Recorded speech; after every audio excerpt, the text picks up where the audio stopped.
Mage Harry. Chapter 1: The Power. I idly pushed the hand spade into the ground to remove a weed. I suppose I should have been working faster, as Uncle Vernon was checking on me from time to time, but I had all summer to do chores, so I just didn't care too much, given what I had recently endured. This work was manual labor, pure and simple, not like an adventure or anything. An adventure would describe my life a few weeks ago. 5 of my best friends and I had snuck off to the Department of Mysteries to try to save my godfather, only to find it had been a trap. He wasn't even there until he came to rescue me, and he had ended up getting killed in the fighting. I still felt the grief and guilt over that. Oh, I know that it wasn't solely my fault. Snape, Dumbledore, and Bella each had a large part to play in that drama, but I still felt guilty. It really made me wish I had a lot more power, sort of like what Dumbledore suggested I should have. A power he knows not.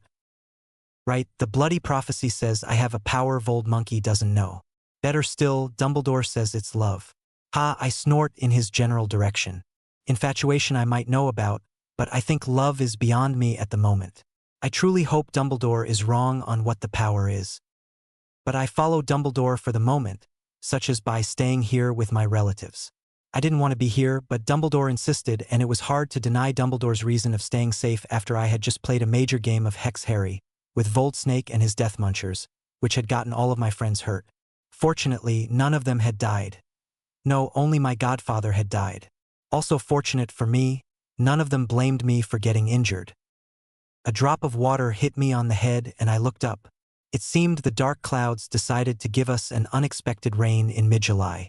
The sound of thunder made up my mind for me.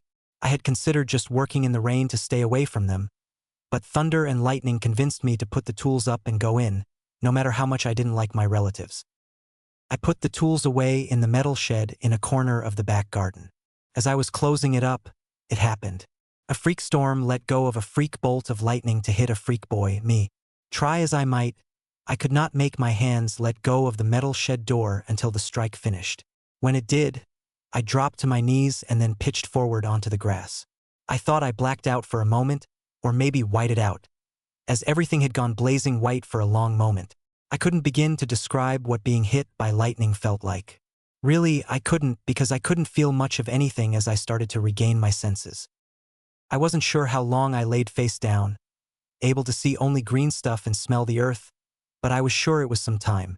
My whole body started tingling and I'd swear I felt my blood flowing, or maybe that was something else, I wasn't sure. One thing I was sure was that I hurt like hell as feeling came back into my body and my limbs did not want to respond to me, other than twitching on their own.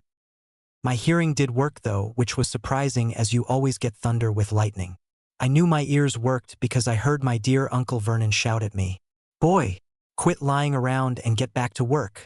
It's not even hot anymore. Moody and Company's little talk with Vernon about behaving better had helped for all of 1 week before he was back to normal. I mean, I get hit with lightning and he could care at all? Bloody bastard.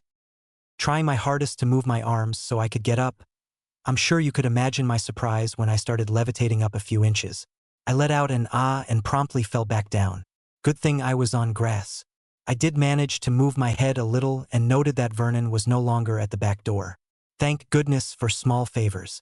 I could easily imagine his reaction if he'd seen what I just did, and it wouldn't have been pleasant.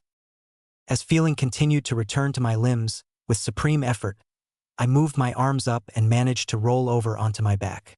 A light rain was coming down from the dark skies, but what really grabbed my attention was my hands and arms. There was a dim blue aura over my skin, and there were little blue flames coming out of the aura. Lifting my head a little, I pulled up my t-shirt and saw the same thing on my chest and stomach. I dropped my head back down and contemplated the latest quirk in my life. With everything else that's happened to me, what's an aura, and with blue flames to boot? I looked at my hands again and wondered if I could make the aura go away, although the idea of letting Vernon see me like this is tempting. I also wondered if he'd pop that blood vessel in his head. Thinking about the aura for a few moments, I watched it gradually dim and then disappear, as did the little blue dancing flames.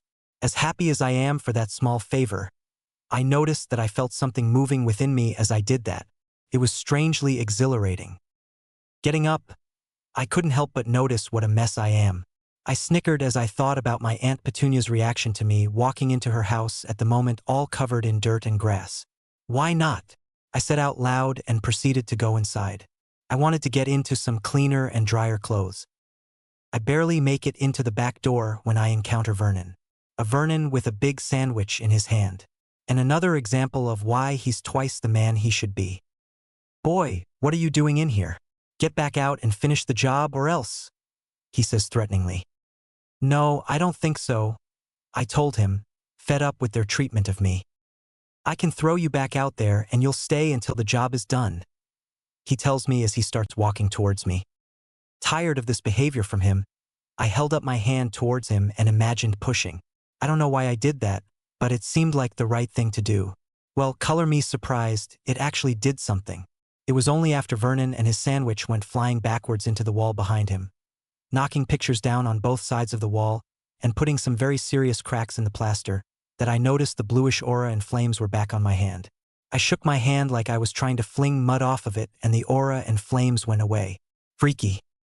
Vernon was staring at me in fright for a second, but his fear slowly turned into a look of glee. "You used magic. They're gonna toss you out of your freak school now. Then it will be up to me to decide what to do with you." He looked so happy that his lost sandwich was forgotten. I looked at him for a moment and contemplated that. Then reality hit me and I started to laugh, which made him look at me strangely. "No, I don't think so," I finally said when I got my breath back. "You see, I found out recently that they need me. They need me to do something no one else can do. I view it as a free pass, but we can see which one of us is right. I'm gonna go take a shower and get cleaned up. If you're right, there will be an owl waiting on me when I'm done. If I'm right, there won't be any notification at all." I smirked at him as if I had already won and walked out of the room. 30 minutes later, I had had a hot shower and was now dressed in dry clothes. I hated these clothes as they didn't fit me at all, but at least they were clean and dry. If there really was no warning letter from the ministry, I think I'll do something about them. Tromping downstairs, I found Vernon looking out the window. Well, there were no owls upstairs other than Hedwig, and I don't see any down here. I tell him smugly, enjoying every second. I believe that means I'm right. So that means I can get away with magic all I want now. The look of fear in his eyes was a joy to behold. Therefore, I think it's time for Dudley to do some chores around here, because I'm not doing anything else. He got angry. "Now you listen here, you ungrateful whelp. No, you listen.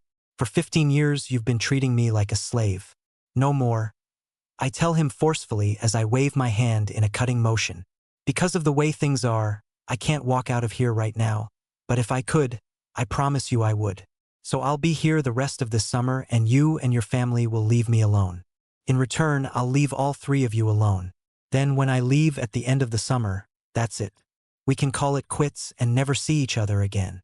I suspected Dumbledore wouldn't like that and would want me to return next summer until my 17th birthday, but I had just decided that wasn't going to happen. Well, I could see he was a little less angry now and thinking about it. "I don't think you understand, Vernon. There's nothing for you to decide. That's the way it's going to be. For once, I will have an easy summer and then I'm gone. You can't throw me out because I'll wish you away." I gave a little wave of my hand, causing it to flash blue again, and he was shoved a foot backwards. His earlier look of horror was back.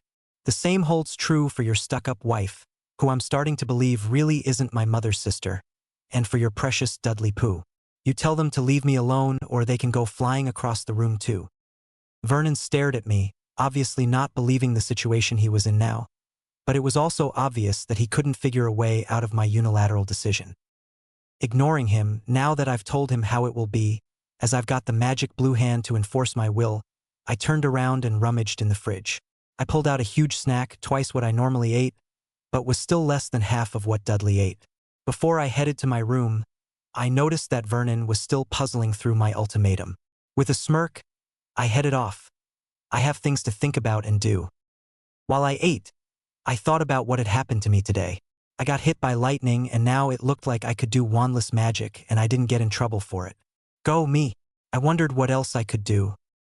After polishing off my meal, I decided that it was time to redecorate, or to at least try. Thinking very carefully, I waved my hand over my bed and thought about it becoming bigger and it enlarged. "Yes," I hissed. Did that came out in English or Parseltongue? No matter, of course, just because my bed was now the size of the one I have at Hogwarts did not make it as comfortable. I thought really hard about how to fix that, hoping some spell I'd learned will come to mind. After nearly 15 seconds, the idea for a spell came to me. Somewhat frighteningly, it was one I didn't remember learning in school.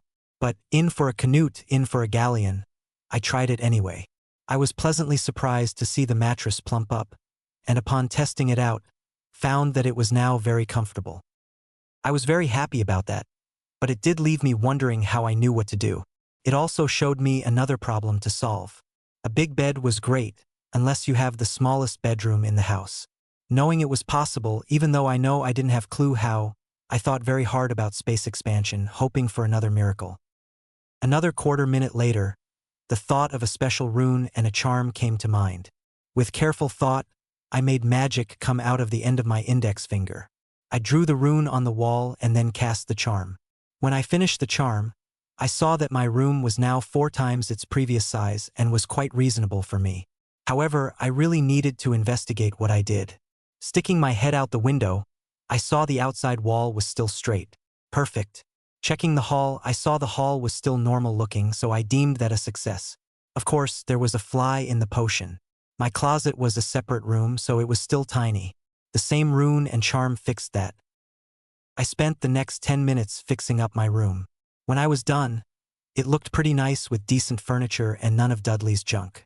That made me wonder where vanished items go.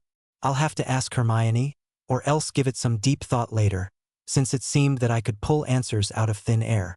Oh, Hermione will like that, not. The next thing that caught my eye was my clothes. Well, shouldn't Transfiguration be able to fix that? Seemed like it, but I didn't recall learning that in class. That would be really useful, as in needing it to live useful thing to know. Why didn't they teach us that in class? Oh well. I thought hard about it and figured it out, and a few minutes later, all of my clothes were now my size and looked brand new. Plus, they were in colors I liked. Having improved my life immensely over the last couple of hours, I decided to lie down and rest. I felt pretty tired. Perhaps I'd overdone it with all of this wandless magic. It was early evening, so I could go to bed. I stripped down to my boxers and crawled in, enjoying my new bed. I also thought about where I am, in life I mean. Sirius was gone, and that was still sad. I was getting slightly better, but it's slow. I didn't get to spend as much time with him as I would have liked, either, and now I never will. I tried to substitute Remus into that spot, but in truth, I really didn't know him that well. Ignoring class time in my 3rd year, I'd seen less of Remus than Sirius. It was like he thought he should care, but didn't, or maybe he was afraid to be around me. I laughed sarcastically to myself. Perhaps that made Remus the smartest of them all. I am trouble. Well, it was a good thing I was almost an adult. Dumbledore had changed, and he was trying to be nice to me again.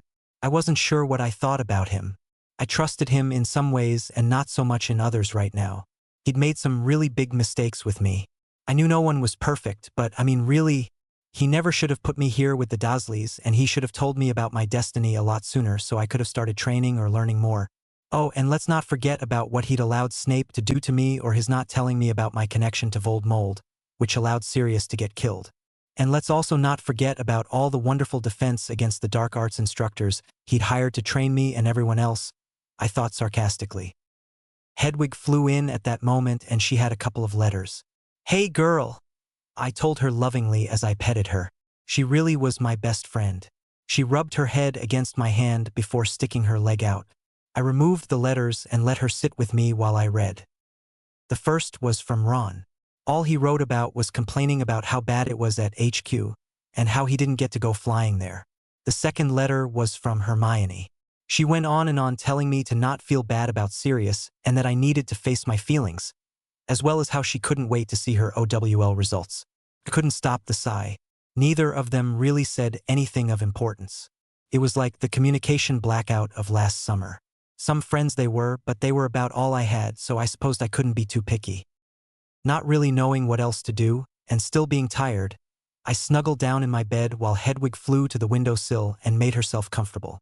It was the best night's sleep I'd ever had in this house.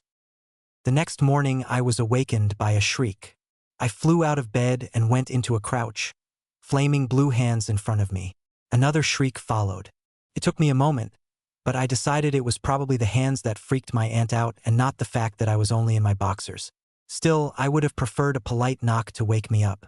Trying to maintain some sort of dignity, I summoned my pants that were hanging on the chair to my desk and quickly put them on. My aunt looked like she was about to shriek again, but managed to contain it this time. "What?" I asked, hoping this wouldn't be an embarrassing conversation. My boxers were a plain gold color with no pictures, so I didn't think they were going to be the topic of conversation. Now, if I'd had red hearts all over them, well, then I could see where that might have caused problems. "What have you done to our house?" she asked fearfully, eyes darting around my room as if searching for a hidden dragon that might pop out at any moment. "Oh, right. I'd done Evaville magic. Nothing much. I just expanded the room so I could have a decent place to live for the summer." "Did Vernon tell you the deal?" I would have expected him to, but you couldn't always predict what Vernon would do. She nodded. "Okay then, I'll probably spend most of my time in here or the back garden, so you won't have to worry about the neighbors. I'll join you at dinner, but otherwise, I'll leave everyone alone as long as you leave me alone." But the room?" She sounded horrified. I shrugged. "Don't worry, I'll put it back when I leave." She looked like she wanted to say a lot more, but she only shuddered and backed out, closing the door behind her. A successful interaction, or so it seemed to me. Looking at my clock, which a quick reparo had fixed, I noted it was after 9, so I got dressed to start my day. What to do? I asked myself. Breakfast sounded good, so I went downstairs and made myself some toast and grabbed some fruit. We were getting a little low on food, but I didn't complain. Aunt Petunia would probably go shopping today. Next, I decided to get my summer homework done early for once. Having a decent desk and all the answers floating around should make it a breeze. For once, summer homework was actually enjoyable. That made me realize that it probably wouldn't hurt to learn a few advanced things. I mean, being able to pull arcane knowledge out of the air was great, but it wasn't fast either. It would help to truly learn some useful things. Also, it didn't take me long to realize that while I could know, or ask magic, how to expand a room, I couldn't do the same thing to know how to dance or the appropriate robes to wear when I attended a birthday party. It seemed that magic could only tell me about magical things. Who knew? Grabbing my Gringotts key, I decided to take my life into my own hands and walked out the front door. Noticing an odor, I stopped and sniffed. Yuck. Stale cigar and other odors I never wanted to know about are in the air. Fletcher was nearby. Thinking about it for a moment, I figured out how to see magic and voila, I saw an invisible lump not far away. A quick sleep charm ensured that I wouldn't be missed. He was probably asleep anyway. I walked to the park to catch the night bus to Diagon Alley. Just before I stuck my wand out, it occurred to me that I needed to be in disguise. Waving my hand over myself, I became blonde and my face looked rounder. Also, my scar disappeared. I called the bus and got on. As I hung on for dear life during the crazy ride, I wondered why Sirius didn't use glamours to get out more often. I guess I'll never know.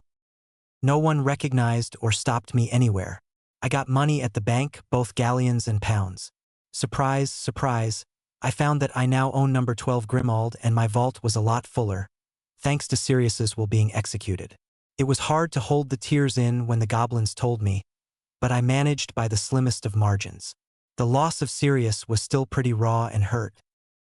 Since I have some extra money, courtesy of my late godfather, I stopped in at the Quidditch supply store and picked up some broom parts and books on how brooms work. I've always been interested in how they work and have wondered if I could make one or not. I don't expect to make the next Firebolt, but it will give me something to do as a hobby. After stopping at the bookstore, a good-sized stack of books on various topics also came home with me. I got a little something on a lot of topics. Hermione would be impressed. Just for fun, I also bought a wizarding wireless radio. On the way back, I noticed there was a Muggle bookstore next to the Leaky Cauldron, so I went in there. Several how things work and various topics explained books came home with me, as well as some spiral notebooks and pens. Perhaps some Muggle ideas could be used in the magical world. The book explaining physics looked very interesting. It might even help me when I made my broom. Fletcher was still asleep when I get back to my relative's house. I shook my head as I went in. He was so worthless at this job. I hoped he did other useful things for the order, because he was horrible at being a minder. I spent the rest of the day studying, and it was actually fun. Of course, having some music and a comfortable recliner, transfigured from an old pillow, helped a lot. Dinner was uncomfortable. All three of them stared at me the whole time I ate. I didn't eat nearly as much as Dudley, but I ate my fill for once. Vernon didn't seem to like that, but he kept quiet. When I finished, I started back to my room. "Harry," my aunt called, but then she stopped as if afraid to say anything more. "Oh, right, sorry." I told her in a tone that almost sounded like I really was sorry. With a wave of my hand, my dishes floated up and went to the kitchen on their own, as well as started washing themselves. Petunia whimpered while the other two continued their forced silence, although they did look a little fearful. I just shrugged and went on up to my room. I grinned to myself as I thought that perhaps that wasn't what she was going to ask about. I had been learning some interesting things all afternoon and wanted to continue. In a bizarre way, I could almost understand Hermione better now. It was a truly scary thought that I did my best to forget as quickly as possible. The next morning started out well until I got to the kitchen. There I found no eggs or bacon. All of Dudley's cereals were gone too. I grabbed some toast and fruit again. I did pay enough attention in class to know not to conjure food. Small amounts of water are okay, but not food. It doesn't last and could actually hurt you when it disappears. Now, if I could only make food that would sit on the store shelves for several weeks, but would disappear 5 minutes after you ate it, and before your body absorbed it, I'd have the ultimate feel-good diet food and would be rich. I'll have to give that some thought one day. Maybe if I put the disappearing part on a timer after the package was opened. Breakfast was a bust, though. Walking around the house, I found Aunt Petunia and Dudley coming in from the garage. "There's no eggs or bacon?" I told her, hoping to hear that she was going shopping soon. "I know," she replied, as if I should have known too. She looked at Dudley and motioned for him to go up to his room, and for once, my pig-shaped cousin obeyed without a word, scampering up the stairs as fast as his legs would take him. She then seemed to steel herself with determination, as if she was about to face Vold Snot himself. "We've decided that since you want to be left alone, you're on your own for everything. We'll be eating out for the rest of the summer. We also have plans to be gone for a summer holiday to visit Marge for a week or so starting next week. We expect the house to be kept up and normal when we return. Will you agree to that?" Damn, she's actually being reasonable, or at least reasonable for her. "Sure," I told her, not even really thinking about it or what it might really mean to me. She nodded once in acknowledgement and walked up to her bedroom. While I sort of wondered what she did during the day, I had a bigger problem on my hands. Food. Well, there was a grocery store about 3/4 of a mile away. Mrs. Fig always walked there, so I knew I could too. Not having anything else to do this morning, I went up to my room, got my muggle money, and went out of the house. I stood on the front porch and stretched. Going now would be good, as it would be hot later. Ready, I started off on my walk, at least until I hit the end of the driveway. "Where are you going?" came a feminine voice from the bushes. That stopped me in my tracks. I had at least 2 options, but I decided the voice was the younger one. "I'm going to the store, Tonks. Is that a problem?" I asked as innocently as I could. "Actually, it is, Harry. That's much too far away. Your little park is at the very limits of your protective wards as it is." "Well, that's going to be a problem," I told her a little sarcastically. Sarcasm was really starting to grow on me as the summer went by for some reason I couldn't explain. Of course, sarcasm had been a close friend of mine last year thanks to Umbridge, now that I thought about it. "Why?" "Well, my relatives decided to leave me alone, and also decided that meant I was on my own for everything, which includes food." "What?" She sounded really put out. "They're not feeding you?" That sums it up pretty well. At least this time I get the use of the kitchen and get to eat whatever I cook. In the past, I'd just get sent to my room with nothing. With the way she was spluttering, I guess my past was still mostly unknown. Eventually, she settled down. "Can you wait an hour or 2? I get off soon and we'll go get you some things." "I suppose," I told her with disappointment. In fact, I sounded a little whiny when I considered it. "Sorry, I didn't mean that like it sounded. I would be grateful, but I was also thinking about enjoying the walk and getting out. You know?" Actually, I do, she said with a sigh. I'd let you go if I could. Do me a favor and stay here though. I get off in about an hour and I'll get enough food for a couple of days and be back before lunch. By the time you run out of that, we should have determined what to do for the rest of the summer. I guess I won't starve before then. Okay. Come knock on the door when you get back. A humorous thought occurred and I almost let it happen, but there was no need to rock the boat that much. You probably shouldn't have pink hair though. She chuckled. Right, I could do that. Go get a tan in the back garden or something. I'll find you with food as soon as I can. Okay. But I think I'll wait in the house. I left her chuckling as I went in. Working on a tan might not be a bad idea for the afternoon. Of course, it would be a lot better with a girl to rub lotion on my back. I almost blushed at the good feelings that thought produced. In my room, I considered that question. Having a girlfriend could be nice. Who could I see? Perhaps more importantly, who would want to see me? Other than Hermione, who I wouldn't ask out because I knew Ron had a thing for her and, truth be known, I saw her more like a favorite cousin. I couldn't think of anyone I really wanted to date. Parvati and Lavender were easy on the eyes, but too flighty. Padma might work, but she seemed too reserved. The Slytherins were probably out, but a couple of the Hufflepuff girls might work. The problem being that I didn't know Susan or Hannah all that well. A problem for another time, I finally decided. My advanced transfiguration book would have to keep me occupied for the rest of the morning. Sometime later, I heard a knock from downstairs. Closing my book, I hurried down and got there just as my aunt opened the front door. Can I help you? She asked the young brunette in a surprisingly normal-looking outfit. What gave her away to me was the huge picnic basket in her hand. Hi, I have a delivery for Harry. Petunia turned and looked at me. She's not staying long. Despite the demand, my aunt left for the kitchen. I waved Tonks in. Good job on the disguise. You look normal and nice. I wondered if she was available as I drawled out that last word. 7 years was a stretch at the moment, but it wouldn't be so bad in 5 years. Tonks closed the door behind her. Down, boy, she told me with a grin. I'm running with a wolf for the moment, but thanks for the compliment. I'll let you know if that changes. I couldn't stop the blush, but I did have the intelligence to let the subject drop. So, is that basket for me? I held my hand out for it. Yes, but I'll take it upstairs to your room. She kept the basket and started to move towards the stairs. You don't have to, I told her, reaching out for the basket again. A knowing grin told me I had been caught. Mad Eye is outside and insists I take it up to your room. He said I should find something interesting there.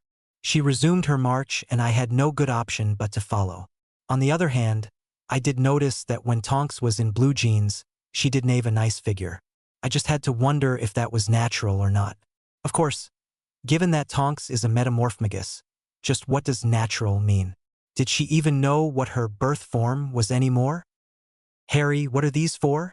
She was pointing at the 3 locks on my door. I guess she hadn't noticed when she was here last summer, or else she had forgotten about them. Those were from my 2nd year and how they made sure my freakishness did not contaminate them. My sarcasm was back. She gave me a penetrating look that promised discomfort to someone, but said nothing. I wondered what the future held for my relatives now. When she opened the door, she made no move to enter my room. After a very long pause, she finally whispered, "How in the bloody hell did this happen?" Knowing nothing good could come of this conversation if my aunt walked by, I put my hands on her shoulders and gently pushed Tonks inside, closing the door after myself. Accidental magic? I suggested. Tonks gave me a snuckle, sort of a snort and chuckle combined. I didn't think it was a raspberry. The context wasn't right and I saw no tongue. Really? I insisted. I was tired of the closet-sized room I had and wished for a bigger room and voila!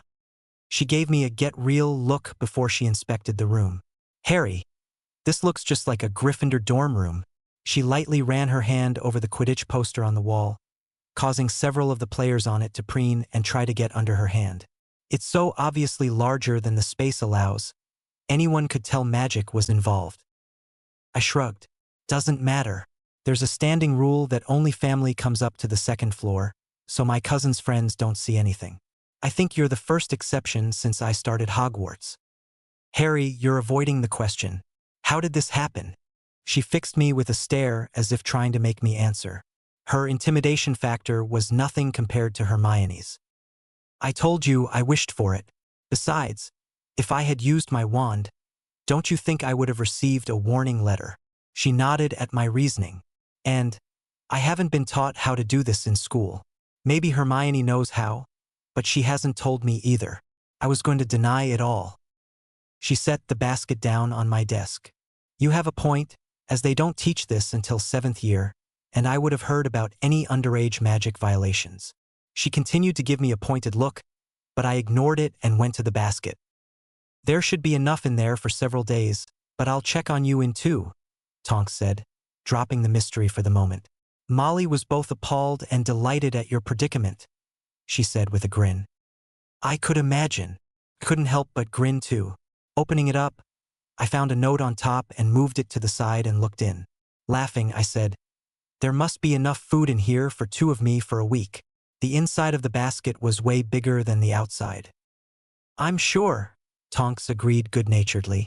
Molly said that she could do this for the rest of the summer, so I'll bring you a new one every few days. She also said that if you leave the extras in the basket, there is a charm to keep it from spoiling. I pulled out a container of shepherd's pie and found it still warm. Want some? Thanks, but I don't want to take yours as I have some at home. She fiddled with my curtain for a moment before giving me a serious look. Harry, please level with me. How did all of this happen? Truthfully, I couldn't explain it. It would have ruined everything. Also, I have no idea where my power came from either. So it was doubly true. However, I do plan to enjoy it. She nodded, accepting my non-answer, and seemed to be thinking of something else. What? I asked her. Tonks plopped down on the edge of my bed and looked even more serious as I ate my lunch at the desk. I'm probably not supposed to tell you this, but I'd be pissed off were I in your position and found out I hadn't been told as soon as possible. That did not sound good. What? I asked quietly, forcing myself to not think of all the bad things that might have happened. Unless things change, you're going to have to stay here for the rest of the summer. The Weasleys are at Sirius's and Dumbledore doesn't want you to go there. She looked very pensive, probably expecting an explosion. I set my food down and searched the basket. It wasn't hard to find pumpkin juice and a cup. I poured myself a drink while I thought about what she had told me. Truthfully, it wasn't all that bad given my new living arrangement, except I was getting cabin fever here. Also, I wasn't sure how much I really wanted to go to Grimmauld Place. I was starting to deal with Sirius being gone. But there was a part of me that was afraid of what I'd feel if I went back over there. Shrugging and examining my drink very closely, I said, I'm mostly okay with that, but it would be nice to see my friends. That was barely out of my mouth when I remembered Hermione's last note, saying she was about to leave for the next 3 weeks with her parents on their summer family holiday trip. Tonks sighed. I'm sorry, Harry, but it's not possible for them to come over here. Dumbledore anticipated that. He's afraid that would draw too much attention to you. That made me angry. Is he an idiot or what? I ground out. My relative's address must be on various ministry records, as Madame Hopkirk could tell you. Or, as long as you know their names, which is also a matter of public record, all anyone has to do is look my uncle up in a phone book and there's his address. I thought back to the graveyard at the end of my 4th year. And besides, I believe Voldemort already knows where I live as he said it was well protected. So I doubt a few friends coming over would be a security risk. She looked shocked. Then why are you here? Dumbledore said it was because he put up blood wards from my mother. I wondered about that and thought about looking for them, but I'd have to wait until Moody was gone. I'll ask for you, was all she said for a moment. Shuddering, she stood. Take care, Harry. I'll be in contact in a couple of days, and I'll try to bring you more information if I can. I nodded. Thanks, Tonks. She still looked down. Hey, I understand. I told her, trying to cheer her up. It's not your fault. Life just sucks sometimes. She gave me a true snort this time. That's the truth. She patted me on the shoulder and walked out of my room. I followed and let her out of the house. Back up in my room, I finished my lunch. After cleaning the container with a wandless spell, I saw the note again. Opening it up showed me very legible and flowing script. Harry, I guess we shouldn't be surprised at anything those relatives of yours do, but this really takes the cake. There's a small one of those in the bottom if you search for it. Mom is trying to decide if she's going to come over and hex them into next year or if she's going to bust her buttons at the thought of getting to fix you enough food to keep you happy. I'd swear she's part house elf at times. So, while she's busy doing food, I'm supposed to be writing you an everything's okay, keep your chin up letter. Yeah, right. I know you well enough not to even try that. Instead, I'll tell you that we're at Snuffle's house again. We're the only ones living here at the moment, with others floating in and out. They won't tell us much, but I think things are pretty quiet out there, if you know what I mean. If you didn't know, Hermione just left for the next 3 weeks. Ron is also being a real prat. I'm about ready to bat bogey him. The point is, you're not missing much. In fact, I'd happily trade places with you for some peace and quiet, but we've already asked about coming over and were told no so loudly Ron's head spun, or at least it did in my imagination. Mom is almost done, so I better wrap this up. Take care. I'll try to write more next time. Ginny. I slowly folded that up and set it down. Then I picked it back up and read it again. Putting it back down again, I walked over and plopped into my transfigured recliner. Why hadn't I ever thought about Ginny? Of course, when thinking of girls a year younger, there was also Luna. Luna was fun in her own way and I was glad she was my friend, but dating her wouldn't be right, at least for my brain. My sense of humor would love it, though. Why not Ginny? She was cute and turning pretty as she got older. Having spent time with her last year, I knew she was funny, a real wicked sense of humor. Ginny was also pretty smart and a great Quidditch player. In fact, I thought she was better than Ron, but it probably wouldn't be a good idea to tell him that. Then a memory came to me. On the train home several weeks ago, she talked about choosing Dean. She had been vague-sounding, as if she was only trying out the idea, but what if she was serious? I couldn't move in on another guy, it just wouldn't be right. But what if she was just tweaking Ron and so she was free? I contemplated Ron's little sister who wasn't so little anymore, one who used to have a crush on me, but seemed pretty normal around me last year. We'd even had several really nice conversations and she had helped me get around Umbridge to talk to Sirius. It took me nearly an hour of going back and forth in my mind, but I finally realized there were only 2 ways out of this and I was tired of being a coward about girls. Plus I was a Gryffindor. I had all the magical power I needed, so there was no reason to be afraid of the girl. Getting up, I went over to my desk and started writing a letter. Dear Ginny, please tell your mother thanks and give her a hug for me. I really appreciate the food and she is one of the best cooks I know. As soon as I finish this letter, I plan to search for that cake. I also thank you for the news. Sounds like you don't know much more than I do, but I thank you anyway. At least you tried, which is a lot more than I can say for some prats. I also have a question for you.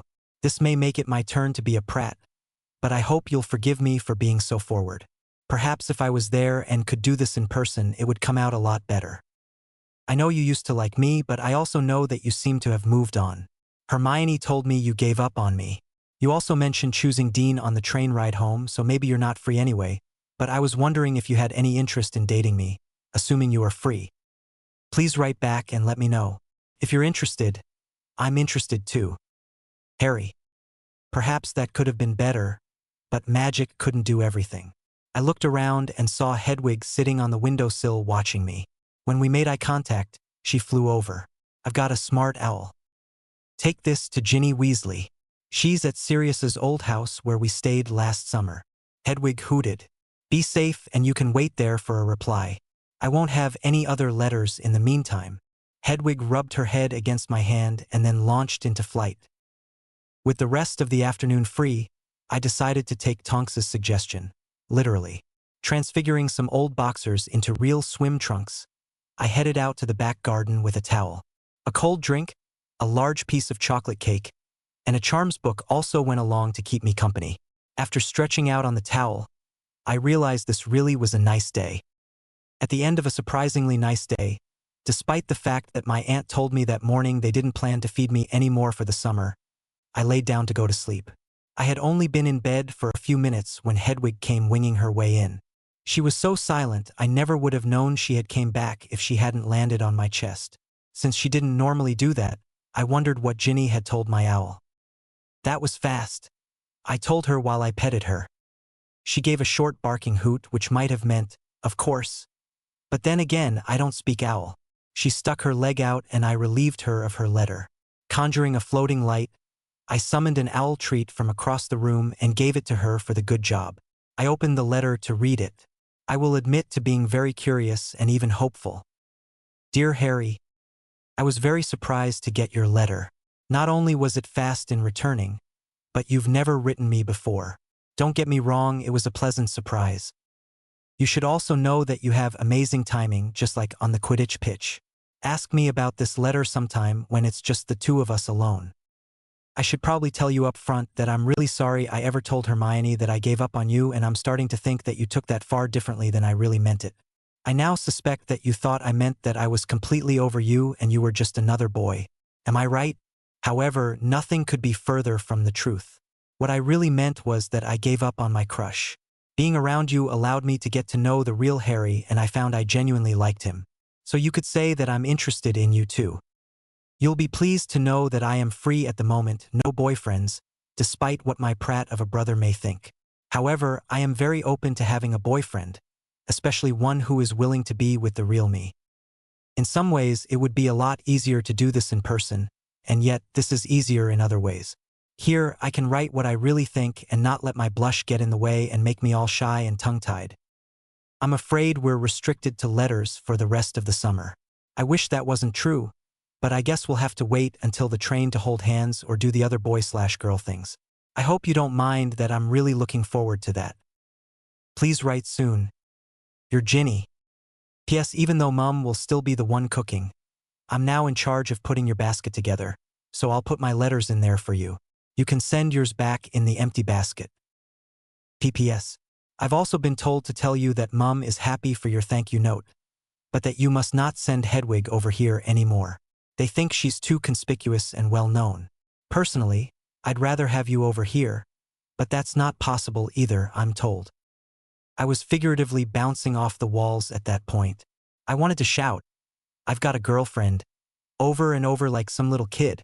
I guess that would show I wasn't totally grown up yet. The goofy grin all over my face would not help my case for being grown up, either. Extinguishing the light, I laid back down and tried to go to sleep. That was far harder now than it was a few minutes ago. Visions of a cute little redhead and what I'd like to do with her are running through my head. I'll never tell anyone I fell asleep hugging my pillow while thinking of my brand new girlfriend. No way. I was still over the moon about Ginny the next morning. The fact that my normal two friends were ignoring me and not being true friends by writing meaningful letters was no longer important. I was sure that when I explained it to them, they'd be sorry, apologize, and then we could go back to being friends. At least I hope so. As I ate breakfast, I saw a slim book on my desk that looked useful. One of many I had purchased the other day. Pulling it out of the stack and flipping through it, I started to mentally digest what was in it. It took me a while to figure out the theory, but before lunchtime, the 3Ds of apparition made sense, as does the idea of what I had to do to apparate. Engaging my magic vision, I looked out the window and saw a glowing prone lump out behind the bushes at the end of the driveway. It was Fletcher again, so I could do anything without worry. With my own special brand of determination, I headed out to the back garden, book in hand. After one last review, I put the book down and thought about a spot on the other side of the garden. With everything in mind, plus a vision of myself opening up a tunnel through space to travel through and then safely land over there, I pushed my magic as if I was doing a spell. Of course, I couldn't be normal with this either. I've seen adults apparate and I don't recall them being sucked upwards as if going into a funnel. I felt like I was moving very fast and my body was very fluid, almost like going through a pipe. The sensation was very brief as I was just as suddenly dropped back down onto my feet, as if stepping off of a short step a few inches high. I was amazed I didn't fall over like with a port key and it didn't hurt. There was also no yanking or pulling feelings. Hoping and praying that it had worked correctly, I patted myself down and looked across the yard. I saw no parts over there and it felt like I was all still here and correctly put together. I had successfully apparat or whatever I did. I wondered how loud I was, but I could think of no way to figure that out. Just for fun, I did it back to the other side of the yard, and it worked again. Thinking about the park a few blocks away, I went there, successfully. Feeling confident, I popped to the apparition point in Diagon Alley, then to the Shrieking Shack, and finally back home and straight into my bedroom. Best as I could tell, I wasn't even missing a hair. This was brilliant. I shouted and danced in the privacy of my room. It was a good thing no one else was home. With joy and cockiness that I felt was well-deserved, I wrote Ginny a letter. At the bottom, I told her to go visit Buckbeak at 9 that evening. Well, it would be tomorrow evening, and to make sure she was alone. I'd send it to her via the empty basket tomorrow. Damn, it's good to be me and have a lot of power. Tonks took the empty basket and my letter this morning. I had then spent all day trying to keep busy by reading and doing little things. It was tough. My best way to keep from looking at the clock every 2 minutes had been to start working on understanding brooms and trying to put my hobby one together. While I was doing that, I only looked at the clock about every half hour. Man, I'm so pitiful. When 9 o'clock rolled around that evening, I had my best pair of jeans on along with a nice green shirt that matched my eyes. I tried to fix my hair, but apparently it had a magic of its own and wouldn't stay down no matter what I did to it. I suppose I could do nothing with it because it was like fighting myself. Now that I was about to leave, I became very nervous. What if she really doesn't like me and she was just being nice? That was silly, I decided. Ginny isn't the type to mess people around. If she wasn't alone right now, that would be a real problem, but there wasn't much I could do about that. Then I grinned. Actually, there was something I could do. I grabbed my invisibility cloak and put it on. Ready for the second time, and it was only 2 minutes after 9, I thought very carefully about the attic at number 12 Grimald Place and willed myself there. Again, I was sucked up and felt like I was flowing. A couple of seconds later, I was deposited at my destination, right beside the door. I must have made a noise because Buckbeak, who was at the other end of the long room, became uneasy and started look around. Looking around for myself, I saw that Ginny was leaning against the wall not far away, and it was just her and the hippogriff in the room. With a grin, I pulled my cloak down so I was the famous floating head. Ginny! Her head whipped around and she stumbled for a second. Harry! Then her eyes lit up. Harry! She ran to me and threw her arms around me. Before I realized what was happening, her face was on mine and we were kissing. I've only ever really kissed one girl, Cho Chong, and it was only one time and it wasn't all that great. However, I have to say, Ginny was incredible. Before I knew it, I had been pushed a half step backward and was pressed against the wall, and she was pressed against me, lips and body. There was absolutely nothing to complain about. I did my best to match her and enjoy it all. Eventually, I had to come up for air, and so I pushed her back just slightly. I had that goofy grin back while I looked at her. She had a similar look on her face. How did you get here? She asked. I casually waved my hand behind her back in the direction of the door. I wanted to make sure that anything we said did not get overheard. A second quick wave put up a charm to tell me if anyone came within 10 feet of the door. Would you believe magic? One of her hands lightly popped me on the side of the head. I guess not. I was still grinning, along with enjoying feeling her body pressed against mine. I operat or something like it. She lost her grin. But you shouldn't have had those classes yet, and the wards of the house should prevent that. My body wanted to protest when she backed away and pulled her wand on me. With a calculating look, she asked, "Prove you're really Harry." Couldn't help but chuckle. Shouldn't you have asked me that before you tried to snog my tonsils out? She blushed. Yeah, but at least I'm recovering from my mistake. She wiggled her wand at me. Again, prove you're Harry. Last year, you helped me break into the Umbridge's office to flu call Sirius. You also went to the Department of Mysteries where you got a broken ankle. I could also tell you about your first year and how Fox carried us out of the hole in a bathroom, but I suspect neither of us really wants to talk about that year. Her arm had started dropping after my first statement. She dropped her wand by the time I finished. I pulled the cloak completely off and dropped it on the floor. I'm sorry I brought that up. I opened my arms wide and she came over. We hugged for several minutes and just held each other.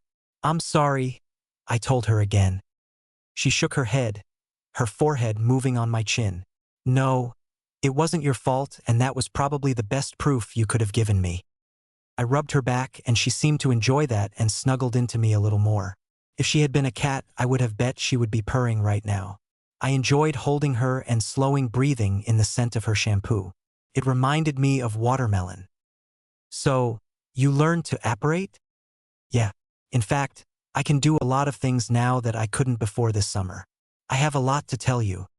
She looked up at me and slowly smiled. I'd like to hear it all, but I can't really stay up here too long. I can come over every night, I suggested. And I'd like that.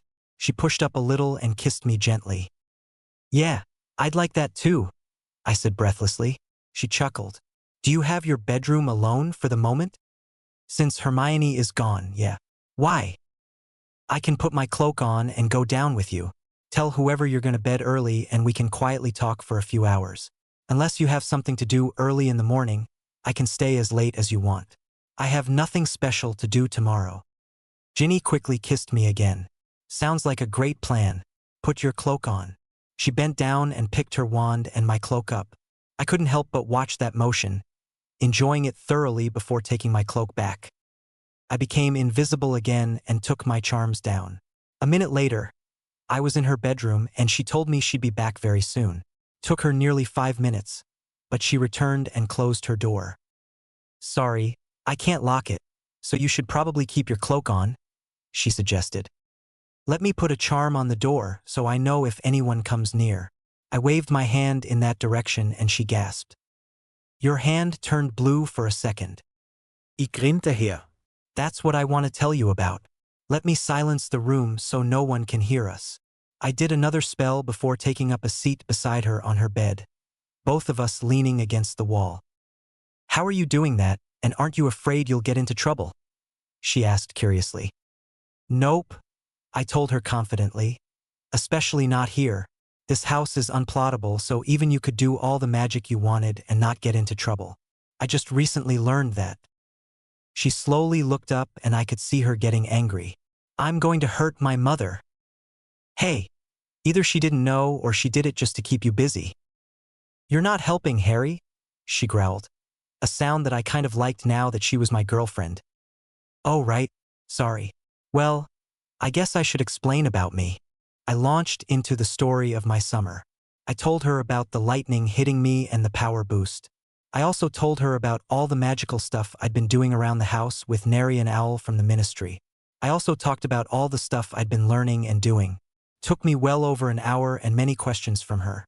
But we had a good time.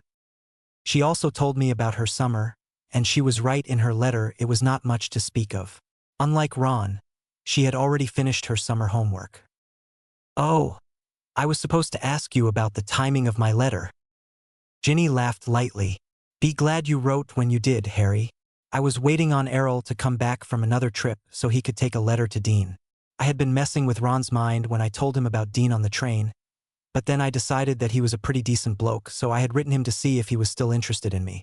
He had indicated he was at the end of last year. However, after I read your letter, I tore up my letter to Dean. There was no need to see about his interest in me when I had the man of my dreams asking me to be his girlfriend. She finished with a smile. I kissed her. Good decision. She chuckled. Harry, just so you don't get too angry at Ron, or at Hermione either, they were both told not to write you about anything of importance or about the order. Of course, I wasn't told that and I thought it silly as well. Kissed her again. Another good decision.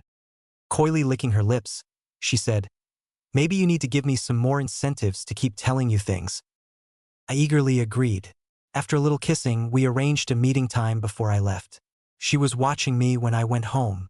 I'll have to remember to ask her what it looks like when I see her tomorrow night. This summer is turning out more brilliant all the time. The next few weeks were smashing. I'd read, work on my custom broom, or simply have fun with magic in the daytime. Then in the evening, I'd go visit Ginny, usually in her room or in the attic of number 12 Grimald. A few times, I'd even wear my cloak into the main part of the house and visit the library there to pull out a few special tomes.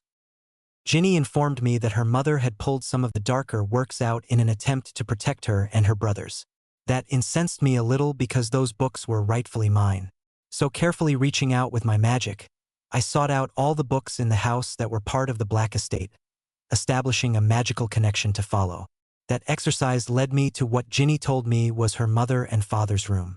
Since her parents were down in the kitchen, I went in and found the books in their closet. Pulling them out, I took them back to the library where they belonged, and then I searched magic and found the spell I needed and cast it on the room. "What did you do?" she asked me. "I put a ward on the room and the books in it." "Try to take a book out of the room," I innocently suggested, working hard to keep a grin off my face. She looked at me questioningly for a moment, obviously trying to divine what I had done. But she eventually gave up and pulled a book off the shelf and tried to walk out. Try being the operative word. As she reached the doorway, most of her kept going, but the book would not go past the threshold. She walked one step back and then tried again with the same result. With a grin on her face, she put the book back on the shelf. "I'm the only one who can take books out now," I said with a grin. "That is going to drive Hermione crazy when she comes over," she chuckled. "What about your mum when she finds those evil books have come back?" I teased. Ginny snuck-led. "That will be fun too.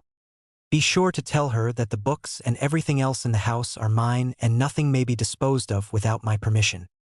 "Okowo." Ginny looked thoughtful for a moment. "Can you cast the same spell on the house as a whole?" I considered that. Maybe. It's harder on large areas or where the items aren't well defined. For example, should it affect a sandwich that your mum makes and gives to your dad to take to work for lunch? She nodded. "I see your point, but I've heard that Fletcher was trying to take some of the silver," she said a little hesitantly. "Moody caught him and made him put it back. That was upsetting. I might have to go track the little bugger down. But for the immediate problem, there was an easier way to keep things inside." Again querying magic, a few seconds later I had the answer. Walking over to a wall, I put my hand on it and cast a spell. With a huge grin, I turned back to Ginny. "What did you do?" Through my grin I said, "Made it so Fletcher can't come back into the house." Ginny's eyes went wide before her hand flew to mouth. She bent over and stumbled a little before she fell into a chair. Muffled laughter came out as did tears of levity. "Oh, Merlin, you don't know how much trouble that's going to cause." "I can guess." Then a truly wicked thought came to me. I turned back to the wall and cast the charm again. "And that one?" she asked, looking ready to laugh again based on her easy grin. "I think Snape will have a hard time returning as well." Ginny lost it again and burst out laughing. Unfortunately, there was a problem this time. Her laughter brought unwanted attention. I heard the footsteps just in time to pull my invisibility cloak up. Ron walked into the room and stared at his sister. "What are you laughing about?" he asked a little sourly. Ginny had told me that he had been in a funk and was not happy to be cooped up in the house. A feeling I understood all too well. It seemed the adults in charge did not understand, as this problem kept coming up. Sirius, me, and now the Weasley children. When she noticed him, she quickly looked around. She looked relieved to not see me, but I was curious as to what she'd say. "I was trying to work out a prank for the twins, and I guess the thought of it was just too much," she blithely put forth. "What were you thinking?" Ron asked, clearly intrigued. "The thought of sticking them together, preferably lips to lips." I wondered how long she had been thinking of that. It wasn't too bad of an idea. Ron snorted. "Right? I don't think you can pull it off." "Probably not," Ginny sighed. "But it did strike me as really funny, especially the visual. Then my lovely girlfriend did one of the either sweetest or meanest things I've ever seen. It was really difficult to decide which." "Ron, are you going to apologize to Harry when you see him next?" Her brother froze with a hand caught in the biscuit jar look. "For what?" he asked slowly. I got the impression that he knew, but didn't want to admit it. There were times I wondered why I considered him my best mate. For not being a friend to him this summer. For not really writing to him. For not really fighting to get him here with us. I had to hand it to Ginny. She didn't pull any punches. But that was one of the reasons I liked her. She rarely beat around the bush and almost always told you exactly what she thought. I didn't like people who played games with me. I'd had too much of that in my short life. Ron took a few deep breaths and stared at the ceiling for a moment. "Do you think he'll understand if I tell him that it's because Hermione promised Dumbledore and made me do so too?" A wry grin came over Ginny. "Oh, I think he'll understand that part. Harry believes in keeping promises." What I don't think he'll understand is why you made the promise to do everything Dumbledore asked. You knew Harry wouldn't like it, and yet you promised anyway. Harry wouldn't have promised to do that for you. He would have told Dumbledore to forget about it or some vague answer, and then he would have written you and told you what you wanted to know anyway. Damn, she knew me so well.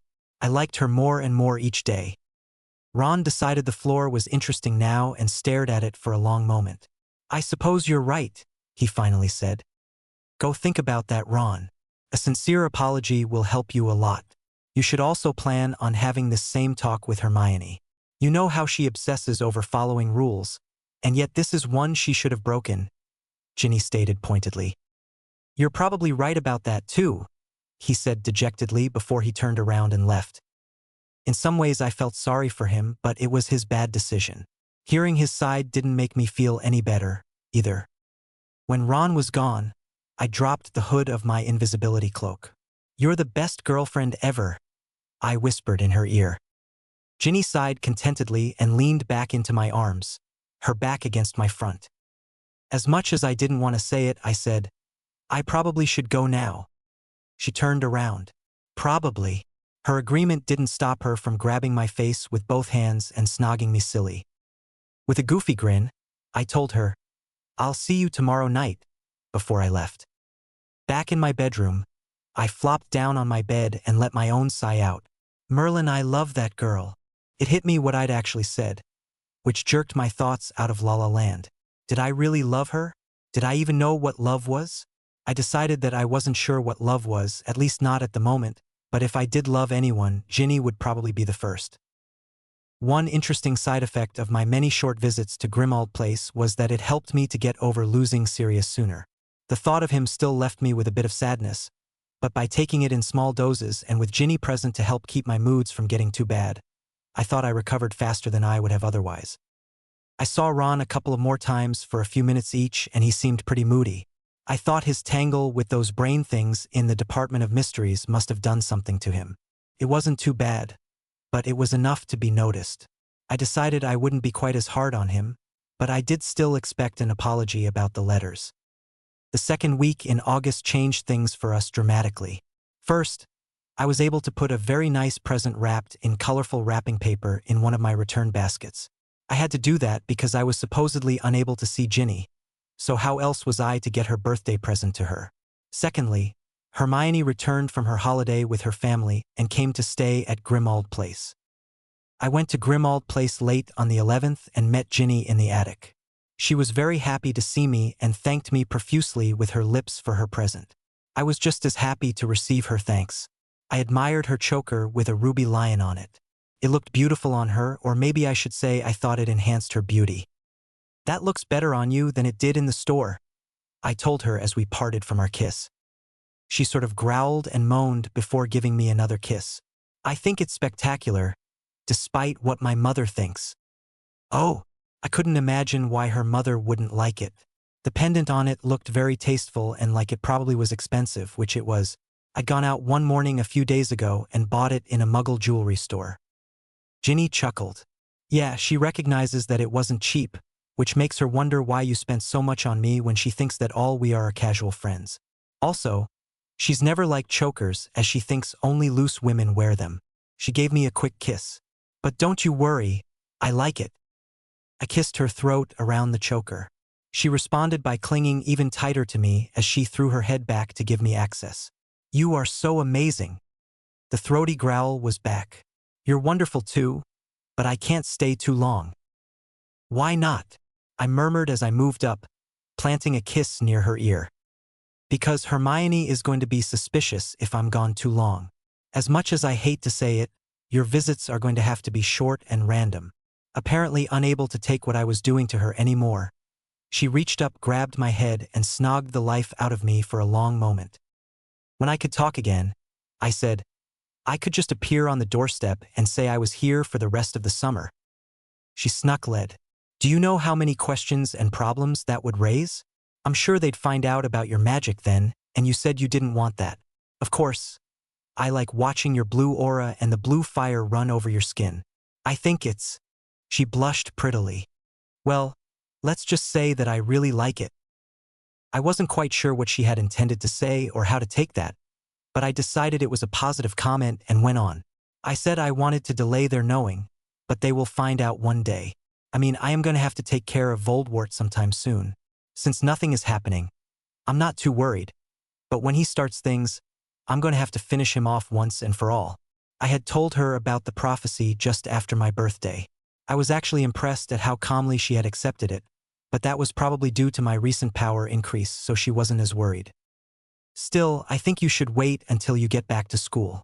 That will cause fewer problems, or at least you'll have to deal with fewer people who want to control you. We had talked about what might happen when my new power was known. The only question we had was who would pitch the biggest fit.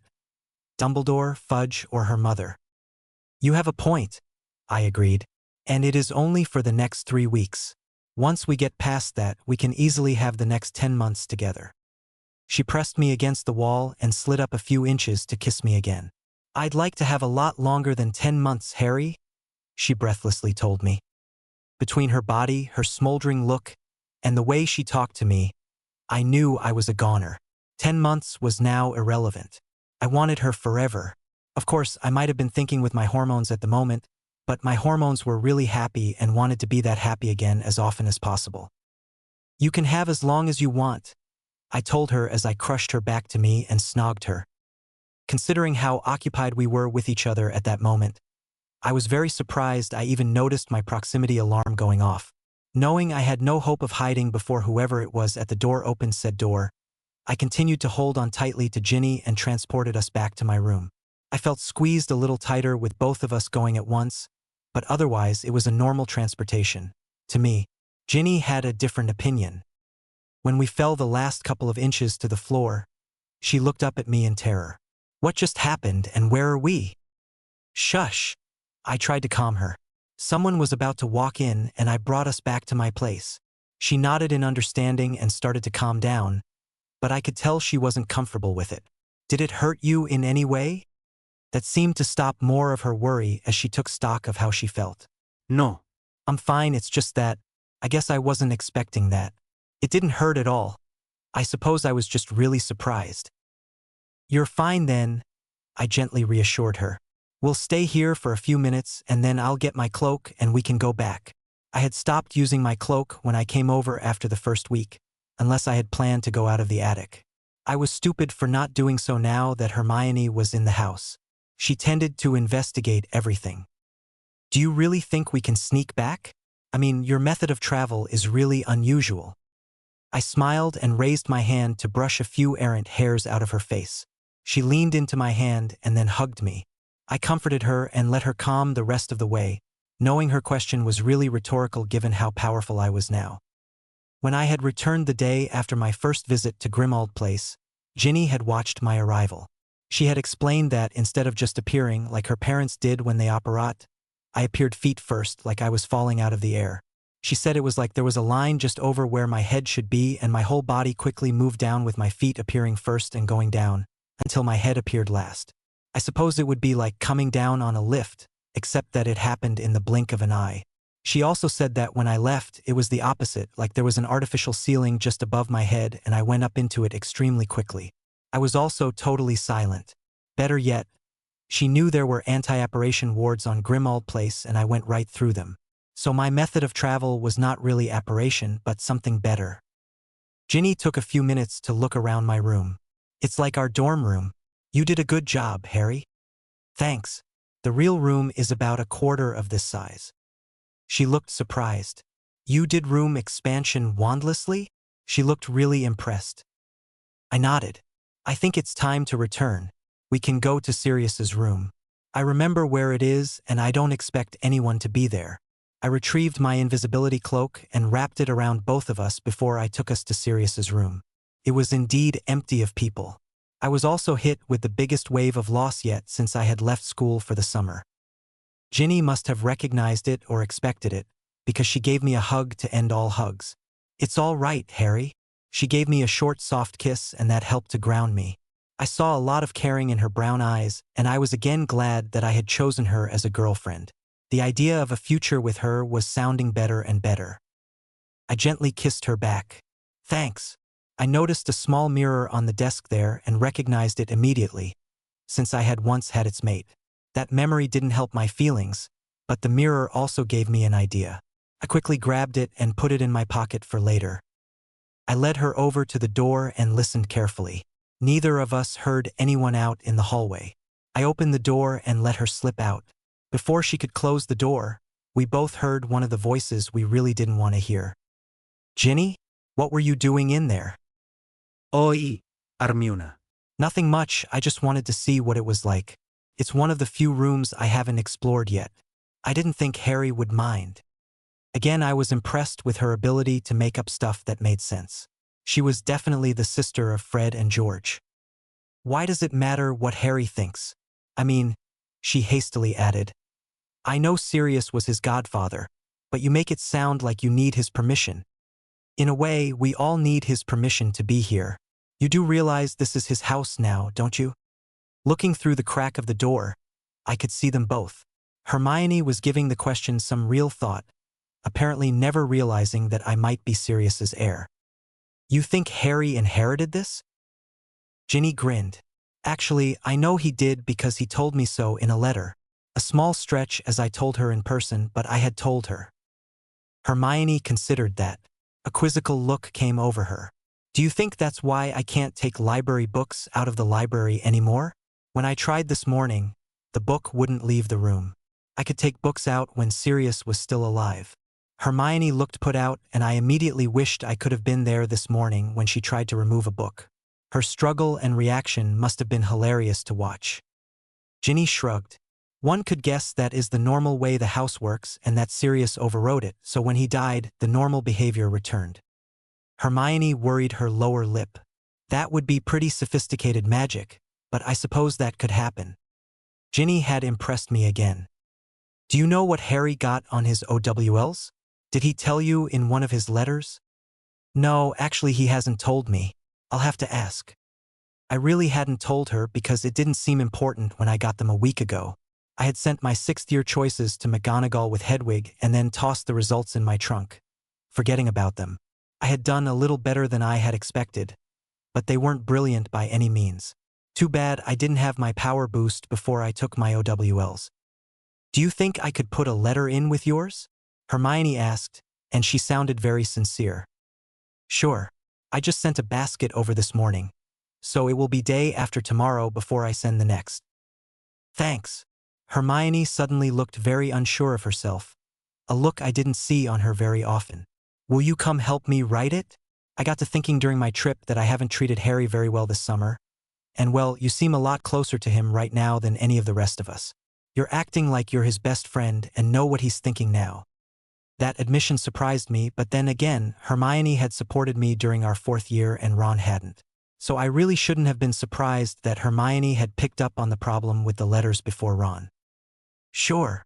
Ginny sounded happy to help. "Ginny, I know I've only been here for a day, but you seem really happy compared to everyone else. Have you and Harry, you know?" Hermione was waving her hands, trying to imply whatever she hadn't wanted to say. I found it amusing. "Have we what?" Ginny asked innocently. My girlfriend was enjoying this far too much. And well, I was too, in a way.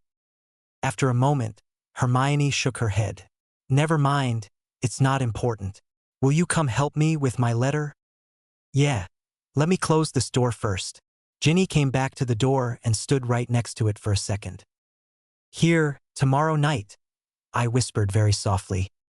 She nodded ever so slightly as she closed the door. I planned to have a surprise for her, so I left and went straight to the alley behind the grocery store not far from my house. Taking off my cloak, I went inside. Fortunately for me, they carried more than just food, and so it didn't take me long to find 2 small mirrors on the hair care aisle. A little more than 5 quid later, they were mine and I went back to the alley to travel home. In the morning, I would study Sirius's mirror to learn the charm or charms needed to link 2 mirrors for communication, and then I would make another pair. Once I gave one of them to Ginny tomorrow night, it would be easy to coordinate where and when to meet without popping into a room where someone else already was. The rest of the summer looked very promising, romance-wise. Chapter 2: Vanquishing. On the morning of the 1st of September, I got up early to take care of various things that needed to be done before I went to school. I thought it strange that the order hadn't told me how they were going to take me to the train station, but I was glad because that meant I could spend the time as I chose.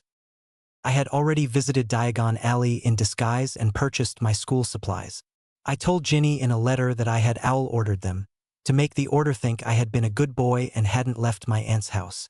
According to Ginny, that still made them upset because Dumbledore didn't want Hedwig to be seen, but he couldn't do much about it once it had been done, or how they had thought it was done. My deception was holding. I carefully searched my room and made sure I had everything of mine in my new trunk.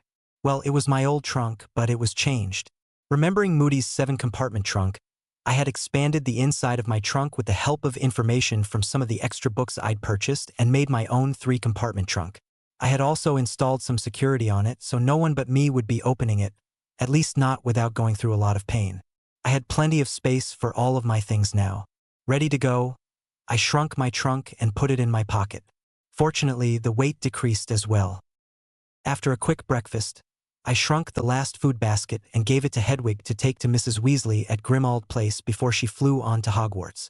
I knew she'd be happier flying there than traveling with me on the train. I wasn't feeling overly charitable, so I vanished everything left in the room. Most of the old furniture had been about to fall apart before I transfigured it into something useful, so I was probably doing them a favor. When I was ready to leave, my room and closet were back to their normal size and both were completely bare. Part of me wished I had nostalgic thoughts about leaving this place, but I'd be lying to myself if I thought that. I was glad to be leaving this place. Going downstairs, I found Aunt Petunia. It almost appeared she was waiting for me. Fortunately for them, Vernon and Dudley were gone. I thought my uncle had taken my cousin back to Smeltings early that morning, but it really didn't matter to me as long as they weren't here to get themselves into trouble. If they bothered me now, I would not hesitate to knock them through a wall. Aunt Petunia, I'm off and, well, I'm never coming back, so this is goodbye. She looked to be enjoying this time about as much as I was. As you wish. She sounded like she really didn't care if I came back or not. I thought your professor wanted you to return next summer too. I snuck-led. He's free to want that, but I don't plan to. I only stayed here this summer because I wasn't sure where to go and it was more convenient for me. I'll spend time during the school year and Christmas searching for a flat or something. I can do all the magic I want now, so it won't be a problem. She looked like she was about to argue, but didn't. Instead, all she said was, "Goodbye, Harry." There was a part of me that wanted to tell her off for everything they had done to me, but I knew it wouldn't matter a single whit, so I didn't bother wasting the energy. However, there was one last thing to do. I need to go to the back garden to remove the reason Dumbledore sends me back here each summer. It won't take but a moment. Goodbye, Aunt Petunia. I turned and walked out the back door. There was no real love lost between us. I had found the ward stone Dumbledore had used to erect his fabled blood protection wards weeks ago during one of Dung's shifts. There was some magic there that I didn't understand, so I assumed that was what I was looking for. I figured that if I destroyed the stone, that would ensure that even Dumbledore would admit that I'd have no reason to return. Calling magic to my hands, which caused them to glow blue, I pulled the stone up out of the earth. Dumbledore had buried it to hide it. With a push of my magic, I shattered it into bits of gravel. There was a backlash of energy, but I contained it. I vanished the pieces of stone and then filled in the hole, making it looking like nothing had happened. I suspected whatever monitor Dumbledore had on the wards here was probably going off now, assuming he was in his office to hear it. I didn't wait around to find out. Instead, I traveled to Diagon Alley, appearing right in front of Gringotts. The idea of traveling on my own made me wonder again if I was upsetting plans by taking myself. The prankster part of me really hoped I was. "Hey!" I heard and turned around to see who was yelling at me. Who should I see but Auror Dawlish, the slow one from Dumbledore's office last year. This could be fun. "Yes?" I ask, as if I don't have any idea what's wrong. Actually, I have a pretty good idea, but the Auror doesn't know what he's getting himself into.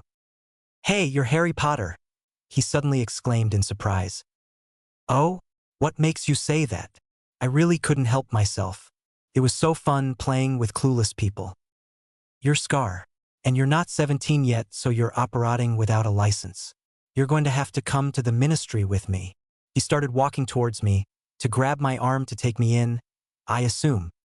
Hold on just a moment, or, are there anti-apparition wards in this area? I knew there were. I could feel them when I tried. Well, yes, he finally admitted. In that case, I couldn't have been operating. Now I spoke very slowly as to a child so he wouldn't miss my point. And because I wasn't operating, I didn't break the law. But there's no other way for you to travel here. I could clearly see him trying to puzzle this out. I'm surprised he didn't mention portkeys. I guess he felt I was too young to figure those out. Please don't forget that we live in a world of magic, so it's quite possible I used a method you're unaware of, and therefore, it's not regulated or against the law. Have a good day. I left him mouth agape and walked the half-dozen steps into the bank. I'm really surprised he didn't cast a spell at me, but I am thankful as I really didn't want a spell fight here. Dealing with a magical battle would have put me off of my schedule. I know that I'm safe inside the bank. Throwing magic around in the goblin premises was unhealthy as the burly goblin security guards frowned on that sort of thing. Inside, I walk up to a clerk. I need to make a withdrawal and I don't wish to take the time to go down to my vault. Can you give me the money and charge it to my vault? The goblin looked up at me and gave me a feral look. 5 galleon charge, wizard. The challenge was obvious. That seemed a bit steep, but the cart rides took longer than I had. Please charge 505 galleons to this vault. I handed my key over. The extra 5 is for the withdrawal fee. While the goblin was getting my money, I had a few other thoughts. After he put a money bag in front of me, I asked, I don't believe I've ever received any statements about my account, or any of my accounts really. I was making this up as I didn't know what I had. But I was a Gryffindor and the courage to do stupid things was in me. Besides my personal vault that belongs to that key, I'd like the statements for it and my family vault for the last 15 years. No one has ever said there was a Potter family vault, but supposedly the Potters were an old and noble family as well. The Blacks had had a family vault, so why wouldn't the Potters too? That will be 15 galleons per vault and they will not be ready until after this time tomorrow. The goblin told me in his unfriendly way. Are there just the 2 vaults? I asked. Hey, there could be more for all I knew. Yes, just the 2. He confirmed in a surly voice. Right? I won't be available tomorrow. Can you owl them to me? That will be another 2 galleon charge, he said and seemed to enjoy it. Greedy bastards, I thought. Fine is nept. I dug into my money bag and put 32 gold coins down. I would have told him to take it from my personal vault, but he might have added a 5 galleon fee for all I knew. Send them to me at Hogwarts. One last thing. Do you have bank drafts in case I need to make a big purchase? I might need it over Christmas. He reached down and pulled out a small book. Here are 25. He opened it to the first one. Write who it is to how much sign, and then press your vault key here in the square last. The vault key impression identifies it as real and will burn up the draft if you do not have enough funds to cover it. Bank drafts are guaranteed after they have been sealed with a key. That will be another 3 galleons. I barely held my blistering retort in as I put 3 more coins on the counter and grabbed my new book of bank drafts. My business done, I put my new things away and started to leave. Before I got to the doors, I put my hood up, just in case Dawlish was still there. He was scrutinizing everyone who came out of the bank. While he looked at me suspiciously, I walked past him like I had no clue who he was, and since he couldn't see my face and couldn't really stop everyone who had their hood up, which was most of us, I was able to walk on. Fortunately, I was wearing a black cloak, like everyone else. I stepped into a side alley and thought about my next destination. A second later, I was in the attic of Grimmauld Place. Buckbeak. I bowed low and held it. He looked at me carefully before bowing back. I walked up to him with a smile. Say, old friend, how would you like to return to the forest? The bird seemed to get excited, making a lot of clicking noises with his beak and moving from foot to foot. I'll take that as a yes. This is going to feel strange, but I promise I won't hurt you. I held onto his neck and transported us, landing in the paddock behind Hagrid's hut. Buckbeak squawked tremendously, but to his credit, he didn't attack me. That's a good hippogriff, I said soothingly as I stroked his neck. Hagrid will take care of you again. A barking dog caught my attention and I guessed that the squawk had been heard. I gotta go, old friend. I'll try to come visit you. After a last pat, I transported myself away. It wouldn't do for Hagrid to catch me here. That would raise too many questions too soon. A second later, I was in a corner on platform 9 3/4. Since it was 20 minutes before 11 and there were a lot of people around, I quickly boarded the train and claimed a compartment in the last car. Putting my expanded trunk in it, I closed the door and locked it with a spell to keep everyone else out. I then went back out to the platform and conjured a chair. I guess my girlfriend wouldn't be here until about 10 minutes before the train left, so I might as well make myself comfortable while I waited. I hadn't seen her in 2 days. Last night had been so hectic where she was. We hadn't been able to do more than say hello on the mirrors, while she hid in the bathroom for a few minutes. I was bummed about that, but at least I had seen her most nights after we had gotten together. Needless to say, I was really looking forward to seeing her again. I found it amazing how quickly I missed her. I did take the time I spent waiting trying to guess what might happen. With Ginny, my thoughts gave me a big grin. Seeing Hermione would probably go okay. Hermione had included a letter of apology for agreeing with Dumbledore in the basket after I had heard her and Ginny talking. She wrote that she should have known better, especially after last summer when he had asked the same thing. She admitted to having a hard time saying no to the headmaster, but she promised never to agree to withhold communication from me again no matter who asked. Hermione made mistakes like all of us, but unlike some, she did try to make things right. This was another example of why she was a close friend. On the other hand, Ron had only written me once since I overheard the conversation between him and Ginny in the library. The only thing of importance in his letter was that he said we needed to talk, but that a letter would not be a good way to do it. For the moment, I gave him the benefit of the doubt and made the assumption that Ron was going to apologize when we got together. If not, he was going to be in a world of hurt, and I suspected Ginny would be the one delivering it. My plan was to mostly ignore him until he apologized to me. Neville walked up at that time. I had written him a couple of times over the summer. "Hey, it's good to see you." "You too, Harry." He grasped my arm for a moment. "You do look a lot better than normal, just like you said you would," he said with an easy grin. "Yeah, Mrs. Weasley is a good cook. Things still good at your house?" "Mostly." He whipped out a new wand. "This works a lot better than my old one." He put it away. "Harry, thanks again for letting me go with you. It meant a lot to me, and well, Gran told me she was proud of me for standing up with you against the Death Eaters. She's never said that before, and I really appreciate you giving me the chance." The last part came out in a rush and he blushed a little. Neville was maturing and I was happy for him. I guess it has to happen to us all sooner or later. I knew my new power had given me a lot of new confidence and made me feel more grown up. As I told you in my letter, I'm sorry you got hurt, but I'm also glad it all worked out for the 6 of us. I held my hand out and he grabbed it and looked at me while we shook. I got us a compartment, the last one, in fact. The password to unlock the door is Ginny, if you want to join us. Neville grinned. "Is there something happening with the 2 of you?" I smiled and said, "You'll find out soon." He chuckled. "Well, thanks for letting me join you. Tell Luna she can join us if she likes. If you see her." I told him just before he turned. He gave me a wave as he left. I turned back to the entrance to the Muggle side just as a family of redheads walked through. I couldn't stop the goofy grin on my face as I started walking that way, slowly at first and then faster. The first redhead was searching like a Muggle radar, and when she saw me, she let go of her trunk and ran to me, jumping at the last second, throwing her arms around my neck. I grabbed her and swung her around so I wouldn't fall over. When I stopped spinning, she pulled her legs up and put them around my waist like she was trying to shimmy up a tree. Then she captured my lips with hers and kissed me for all she was worth. It was all I could do to hold her up by her sides and not fall over. "Harry," she purred when she finally pulled back. "There's a much better place for you to put your hands than my sides." "I'd love to, but your mother and brother are right behind you and I don't think that would be a good idea at this time," I quietly pointed out. "Bugger," she softly retorted. "Ginevra Molly Weasley," came a hoarse hiss. "Get down this instant. You make yourself look like a Mrs. Weasley."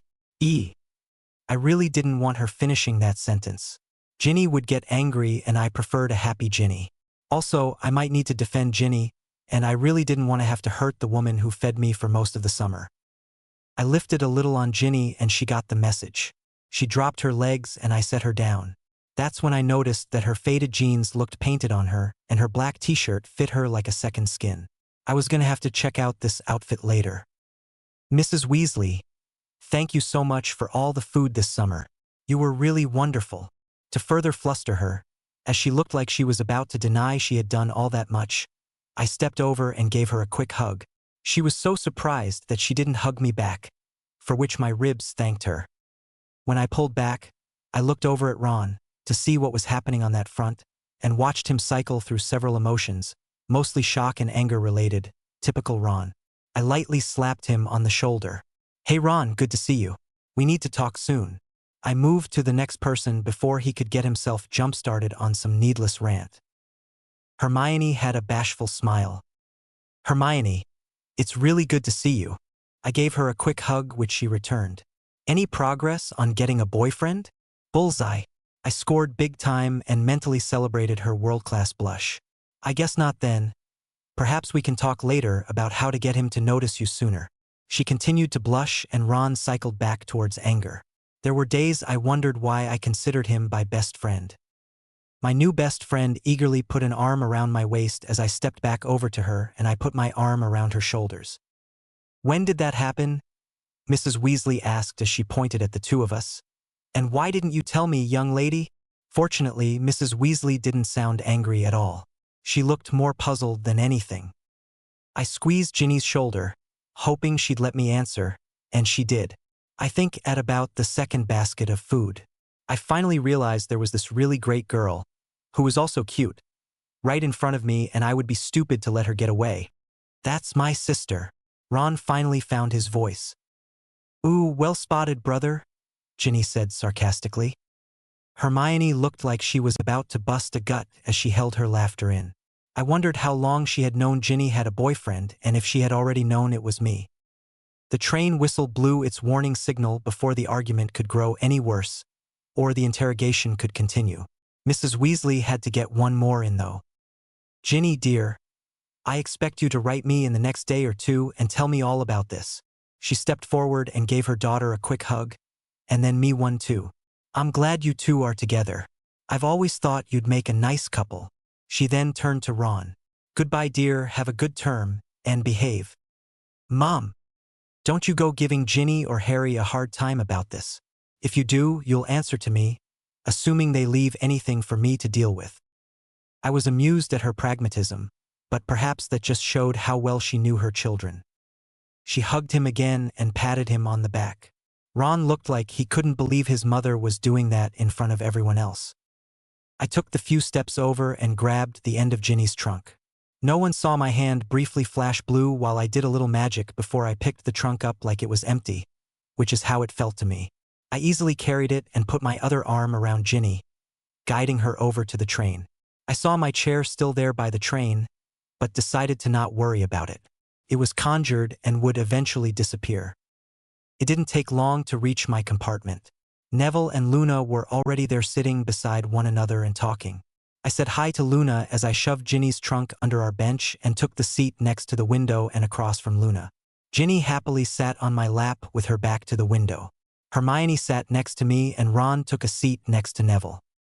I was right, you do have a boyfriend, Hermione announced to everyone, confirming my guess. But you didn't know who, did you? I asked her.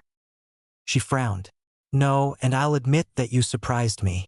I didn't think you'd start dating until late this year or sometime next year. I don't count the one broken date with Cho. That's okay, I told her with a grin. I don't count it either. But you said you were dating Dean, Ron said accusingly to his sister. I squeezed Ginny's hand before she could explode at him, which I could see she wanted to. No, Ron. She asked what if she had chosen him. It took me a while to realize the if in her question, and that she had said it vaguely. But. It was fun teasing you and letting you think the wrong thing, Ginny told him, not quite as angrily as I thought she would be. When did you figure out she had a boyfriend? Luna asked Hermione. About a week ago. She was too happy compared to everyone else. She also disappeared too much. Hermione looked at her friend. I guess that's when you were reading and writing his letters? I didn't see you doing that any other time. Ginny smiled and nodded. I knew it was the partial truth. After I had started visiting her, the letters didn't say much, other than sweet nothings. The train started to move, and after it quit lurching, Hermione stood. Let's go, Ron. We have a prefect meeting soon. Right? He said, but shot the two of us an accusing look. I had no fear of him or his brothers. When it was just the four of us, Luna said, well, I'm happy for you. True love is the best defense against rackspurts.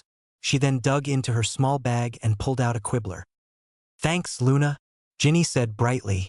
I looked at Neville, who gave me a wry smile. We both knew there was only one Luna Lovegood, and that was a good thing. Ginny started to chuckle. I looked at her, wondering what was going through her mind. Neville was also giving her a strange look as Ginny didn't soon stop. Luna continued to look through her paper. What? I finally asked. I forgot to tell you about what happened last night. My parents and their friends. She raised her eyebrows briefly to let me know she meant the Order of the Phoenix. Had a get-together with the whole group. It was the first time everyone came over. The first time Fletcher and Snape tried to come over. She grinned impishly. Your parents are friends with Snape? Neville asked incredulously, his eyes opened wide. Ginny nodded. He's not their favorite person, but when the extended friends come over, he drops by sometimes, she improvised. Neville nodded his understanding, although he still had a distasteful expression, which I completely agreed with. Anyway, she looked at me pointedly. Of the two, Snape got there first and almost broke his nose when he tried to walk in the door. She burst into chuckles again. Neville and I joined her while Luna looked up and actually smiled. He swore up a storm as he tried to get in, blaming you for it, I should add. Fletcher got a nice bruise on his forehead when he tried to get in. She paused to giggle for a brief moment. The best was watching Dumbledore trying to figure out why they couldn't get in. After a while, he pulled my brother Bill over and had him try to determine why only those two couldn't enter the house. She shook her head as she grinned furiously. And, I prompted her, enjoying the tale. It was Bill that finally determined that the wards were keyed to those two and were keeping them out. No one could figure out how they got that way either. It was so funny. You really should have seen it. I'm sure my smile lit my face. Yeah, too bad for them. But it does sound funny. Better still, I don't think they ever had their meeting, they were so flustered. Although, she drawled the last word. Remus seemed to find it all very amusing. I laughed. I'm sure. I thought about that for a moment. You know, that may be why no one showed up at my house this morning to bring me to King's Cross, forcing me to come on my own. Ginny snuck-led. Right? As if that wasn't your plan anyway. I gave her a wink and squeezed her waist slightly. We talked about various inconsequential things, or so I thought, until Ron and Hermione returned. Personally, I just enjoyed holding Ginny and feeling her lean against me and put her head on my shoulder while we talked. Hermione walked in, but Ron stood in the doorway. Potter, we need to talk. Privately. Ron didn't seem angry, but he was very serious. This looked more like the big brother speech than an apology, especially since he used my family name. Ginny seemed to think so too. Ron. Her voice held a lot of warning, which Ron ignored. Ginny, I can talk to my best mate alone if I want to. I was surprised he was standing up to her. Normally, he folded like one of those cheap metal chairs. Don't worry, I whispered in her ear. I won't hurt him too badly if he tries something stupid. Ginny chuckled and kissed me on the cheek before getting up. When I stood and looked at Ron, he did not have a pleased look on his face. I followed him out and he led me about halfway down the car and into an empty compartment. I stood while waiting for him to close the door. Ron glared at me. Harry, you're my best mate and in some ways, the best person for my sister. But I'm warning you, you do the wrong thing with her or hurt her, and you'll have to answer to me and then my other brothers. I stood there for a moment and let him glower at me before I started laughing. Now he got angry and advanced towards me. I flicked a finger just before he got there, and he ran into a small shield and bounced back, shock all over his face. Now it's my turn, I told him with what I hoped was an evil smile. I must have succeeded because he suddenly looked really fearful, but that could have been because he bounced off of a shield and I hadn't pulled my wand. First, Ginny is a big girl. She's 15, smart, powerful, and has a temper. She can take care of herself. Second, as you have just seen, I can take care of myself far better now than I could a few months ago, so there is nothing you can threaten me with that will make stop from dating your sister. Even threatening me with your mother is not a good enough threat, and mostly because she said she likes the idea of Ginny and me together. So, my advice to you is to drop the protective big brother act and be a friend and a brother like you were before you heard the news that doesn't even affect you. Do you have any questions? He shook his head. I was hopeful that he really did understand. Was there anything else you wanted to tell me? Your last letter indicated you did. He shook his head again. It was hard not to sigh. I guess I had scared him too much. Well, if you change your mind, come find me. I walked past him and he didn't do a thing to stop me. Perhaps I did get my "don't mess with me" point across adequately. Back in our compartment, Ginny quickly stood and let me sit so she could sit back on my lap. Ron did not immediately return with me. Where's Ron? Hermione asked. Either he'll be here in a moment, or he's thinking about a new order in the universe. It was tough to tell which. I shrugged and didn't worry about it. Hermione gave me a disappointed look while Ginny snuck-led and then started laughing, easily guessing what had happened. Neville grinned, while Luna just blinked at me.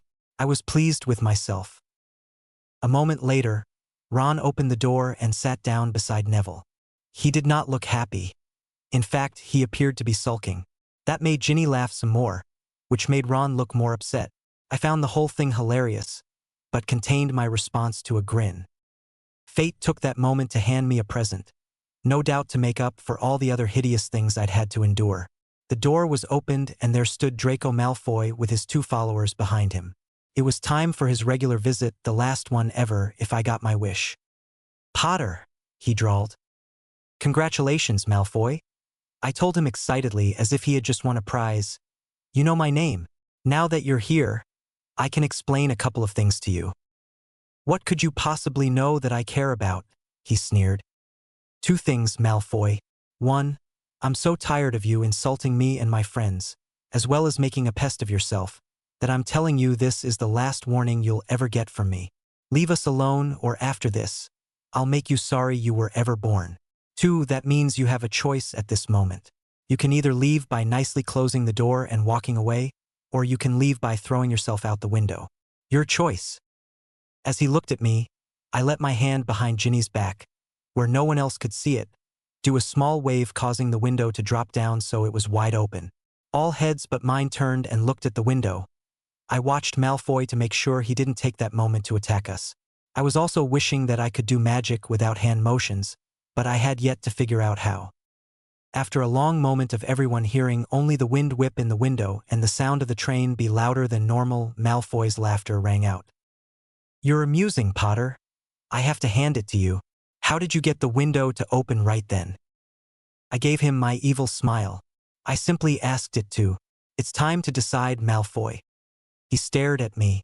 I don't think any of you could make me leave if I didn't want to, especially not your mudblood or loony friends, or even that little tart on your lap. That made me angry, but I kept my voice level. That's the final straw, Malfoy. Never say I didn't give you a chance to do the right thing. With a wave of my hand, still behind Ginny, Malfoy's limbs snapped next to his body and he went flying across the compartment and out the window, squealing like a girl as he exited the train. Looking out the window, I saw a grassy embankment and a meadow. Of all the bad luck, I had hoped we were on a bridge over a deep ravine. I looked back at the other 2 Slytherins. Crabbe, Goyle, you have the same choice. How do you plan to leave? The 2 big bullies looked at each other for a moment. Then Crabbe looked back at me and nodded before he closed the door to our compartment and the 2 walked away. A last hidden wave of my hand caused the window to go back up. Look at that. Crabbe and Goyle have more brains than Malfoy, I said with laughter in my voice. Ginny and Neville were laughing with me. Luna had a sweet smile as if she had been given chocolates. Ron was coming out of his funk and starting to smile. Hermione was glaring at me. Harry, how could you? Do you know how much trouble you're going to be in? You'll probably be expelled. Me? I asked incredulously, knowing I had to play my part to the hilt. What did I do other than tell them to leave us alone? Did you see me pull my wand and cast a spell? This hand, I lifted my left from Ginny's knee, was in plain sight, and this one, I pushed my right one out to the side of Ginny, making it visible, was on Ginny's back. You could have cast with the hand behind Ginny's back, she accused me. I sighed. I couldn't help it, even if it was part of the act. I held my left arm out to her. Feel the inside of my forearm. Go ahead, I encouraged her. She looked at me like I'd lost my mind, but she finally did. She looked surprised when she felt something instead of my bare forearm she was looking at. That's my wand holder, which is disillusioned. I pulled my right arm out from around Ginny and grabbed the end of my wand and pulled it out. As it started to come out, it became visible. As you can see, my wand was on the arm that was visible to you the whole time and in a place I couldn't easily get to. So, I obviously didn't cast any spells with it. She was at loss for words for a minute. But then how did Malfoy go flying out the window? I shrugged. Beats me, other than maybe the power of suggestion. Everyone but Hermione cracked up. We spent the rest of the ride coming up with theories on what happened. Each idea was funnier than the last. It was one of the best train rides ever. Of course, Ginny's presence on my lap helped to make that so for me. In Hogsmeade, Ron let the others leave the compartment first and stopped me. Ginny was right in front of me in the doorway and looked at me.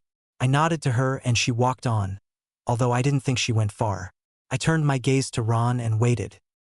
Harry, I'm sorry about the thing with Ginny, he said vaguely, looking at my chest.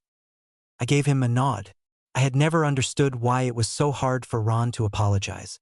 I assumed it was the Weasley pride. I'd have to ask Ginny about that later. And, sorry about the letters. You know how hard it is to go against Hermione and Dumbledore. He glanced up at my face before looking back to my chest. It gave me a small understanding of how girls must feel when guys stare at them. I'll accept on one condition. He swallowed and eventually looked up as I paused.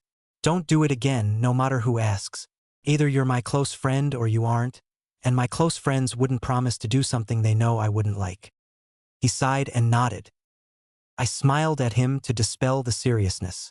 Come on, Ron. Let's go get a ride so we can get something to eat. I knew that appealing to his stomach was a sure way to motivate him.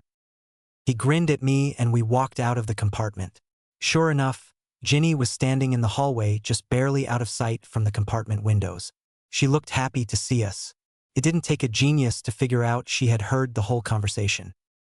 Outside, we found the other three waiting on us and we all squeezed into a carriage to ride to the castle.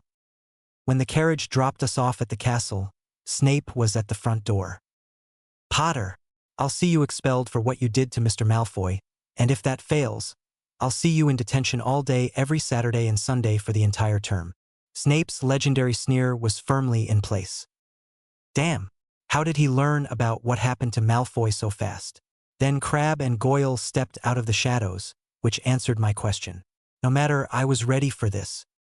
Before I could answer, I heard Ron sucking his breath in. It wasn't hard to guess he was thinking of my not being on the Quidditch team because of this. Professor, according to the school handbook, the term has not officially started. Therefore, only the headmaster has the possibility of assigning punishment for something that might or might not have happened on the train. Second, he can do so only after an investigation, which obviously has not happened because he has not talked to the other 6 people that witnessed Malfoy's attempt to mimic a bird. I told him far more calmly than I felt. I felt like just blasting him backward against the wall like I had with my uncle, but I managed to contain my anger. I then felt a legitimacy probe from him and I called up my magic. I grabbed his probe and pulled on it as if on a rope. He screamed and staggered back. I had no idea what that had done to him, but it didn't appear to be pleasant.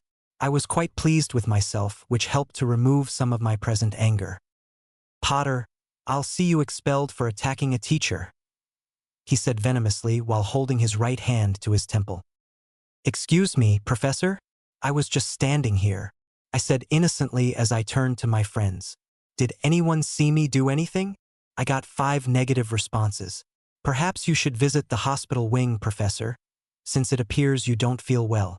I was enjoying this far too much, and I now understood why Dumbledore always had a calm grandfatherly appearance. He was probably laughing on the inside at everyone.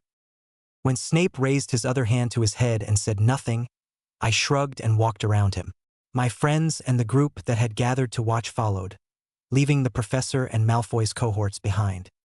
As we sat down at the Gryffindor table, Ginny on my right and Hermione on my left, Ron and Neville across from me, Hermione hissed, "Harry, you are going to be in so much trouble." I couldn't help the fun I was about to have, I really couldn't. For what? I asked in my best normal and confused expression while we waited for everyone to get seated. I was just standing there.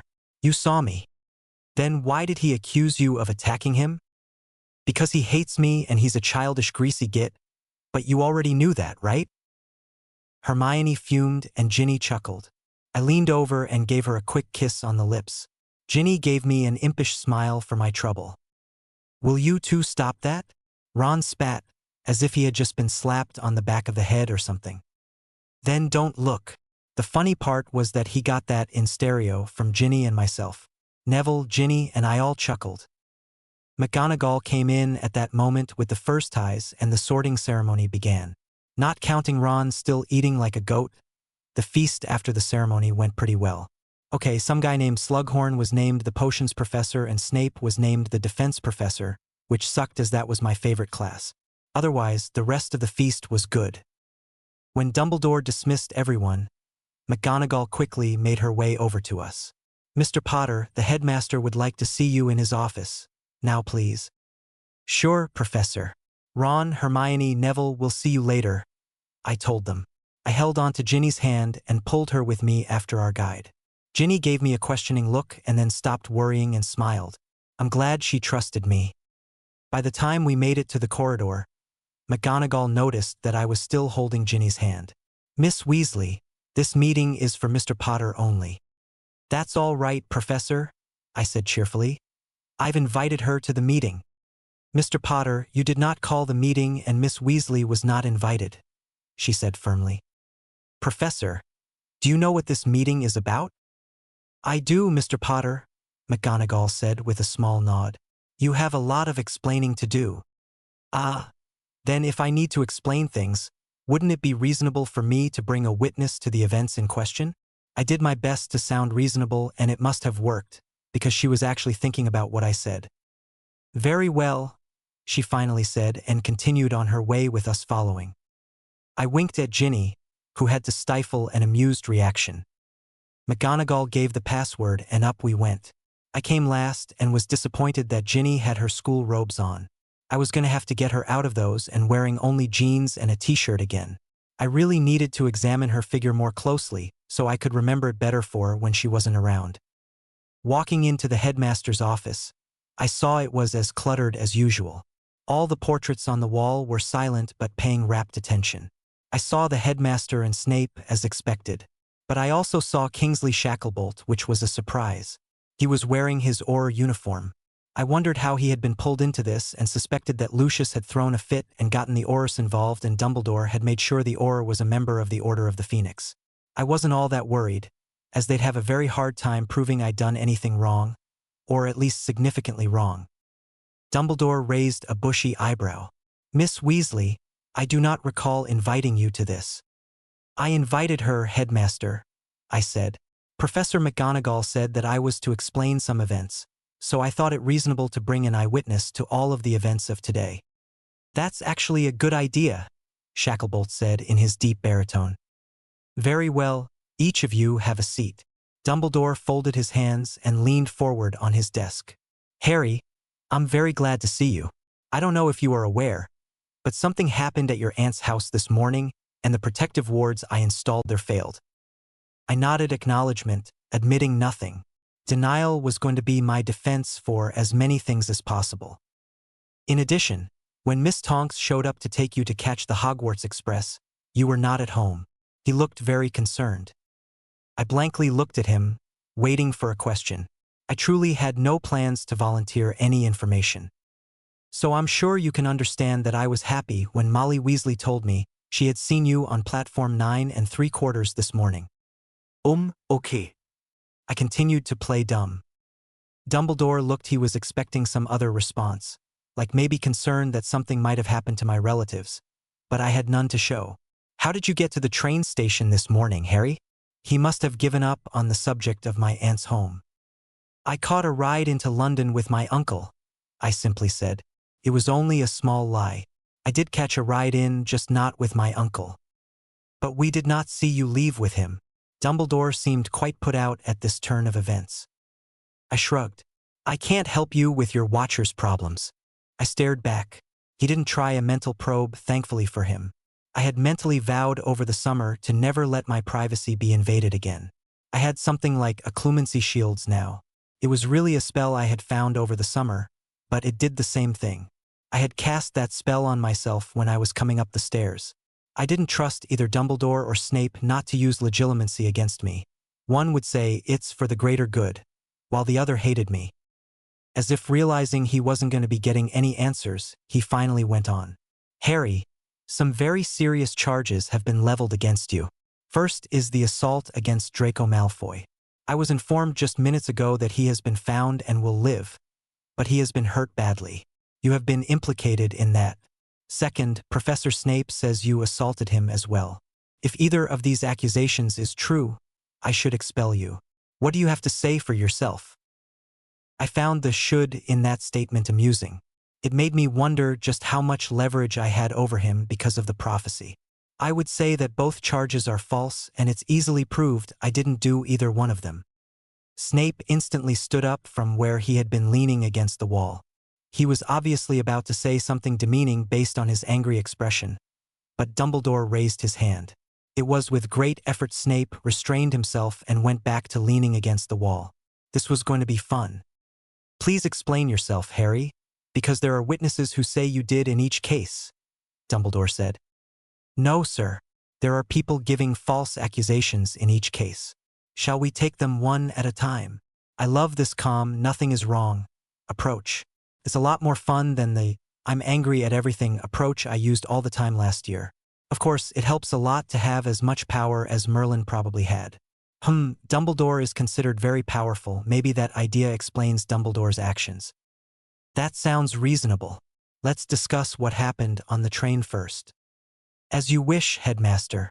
There were 6 of us sitting in our compartment on the train minding our own business.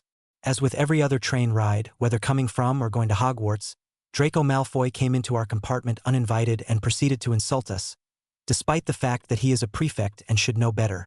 Snape looked angry at that slight, but held his tongue, so I continued. I told him I was tired of him doing that and that this was his last warning to leave us alone. I then told him that as a result of said warning, he had a choice to leave by walking away or by going out the window. He proceeded to insult us again and then he flew out the window.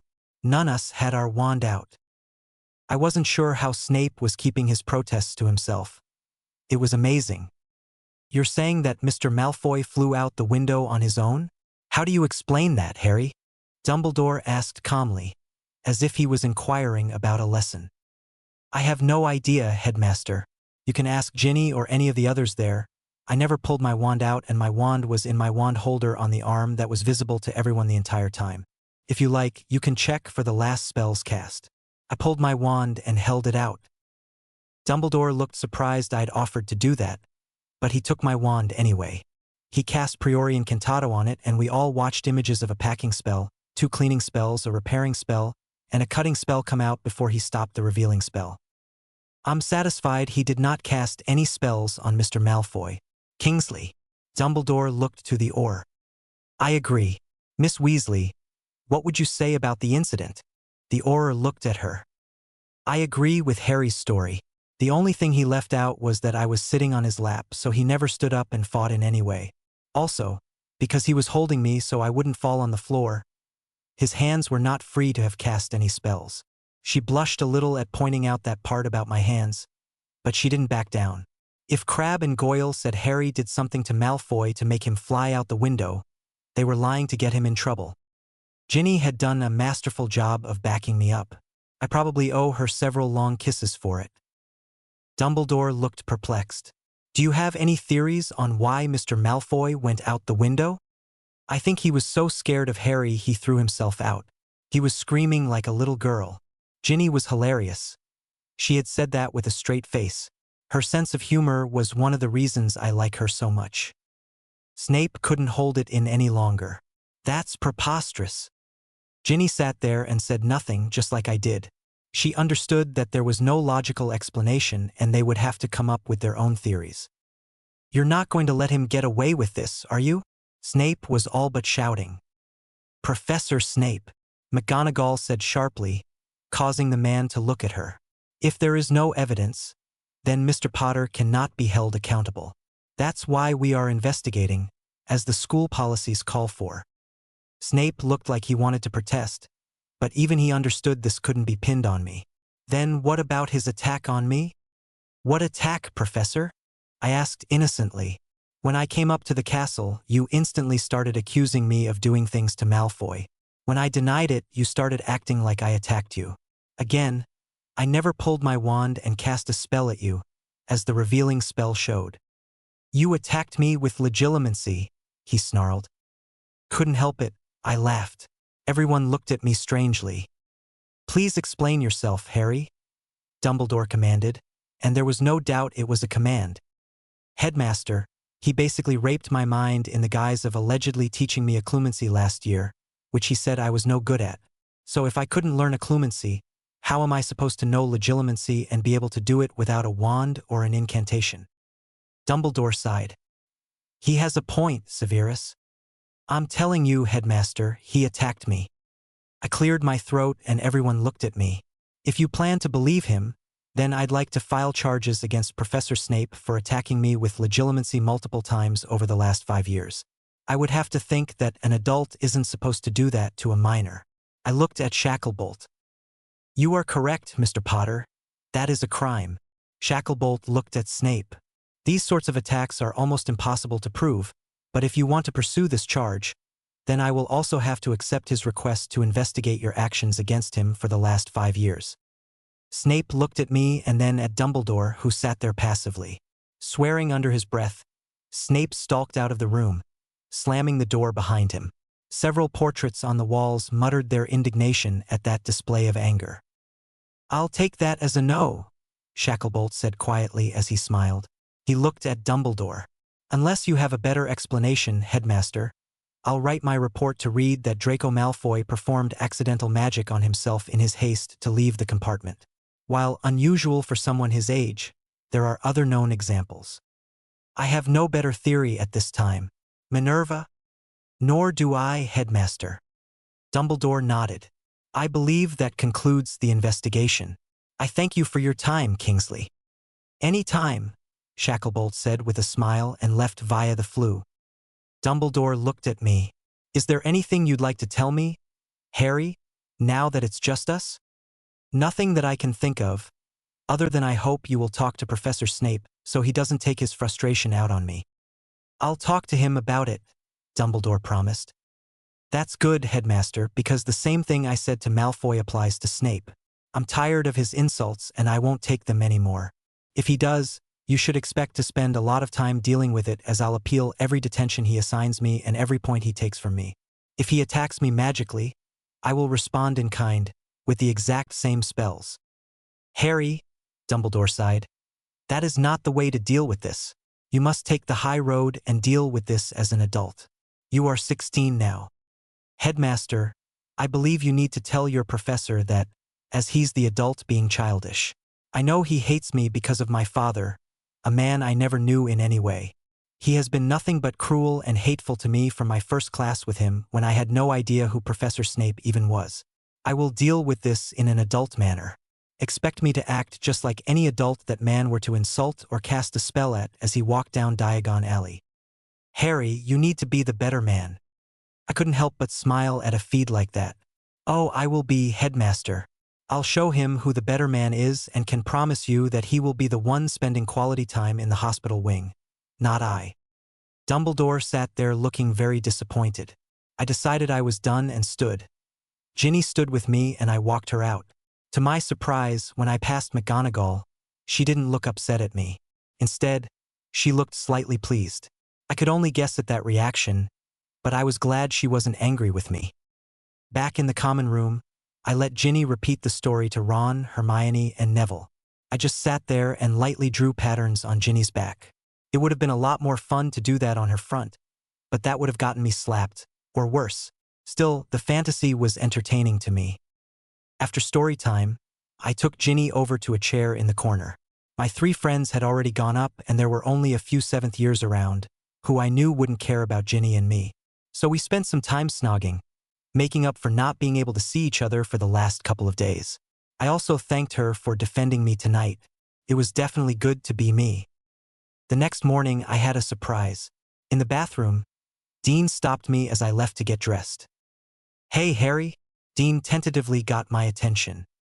I stopped as I was about to leave the bathroom and return to my bed area. Yeah, I couldn't imagine what he wanted that made him so hesitant. So you and Ginny? I saw you holding hands last night." He looked like he didn't want to have this conversation, but his Gryffindor courage made him. I gave him a big smile. "Yeah, she's really wonderful. It's one of the best decisions I've ever made." "Why?" He looked down for a moment. "So, I guess you got together during the summer?" "About mid-July, just a couple of weeks after last term." "Why?" I asked a little more insistently. "Oh, okay then. It's just that, well, Ginny and I had talked a little about maybe going out at the end of last year. So I was really surprised when she didn't write me and I saw her with you."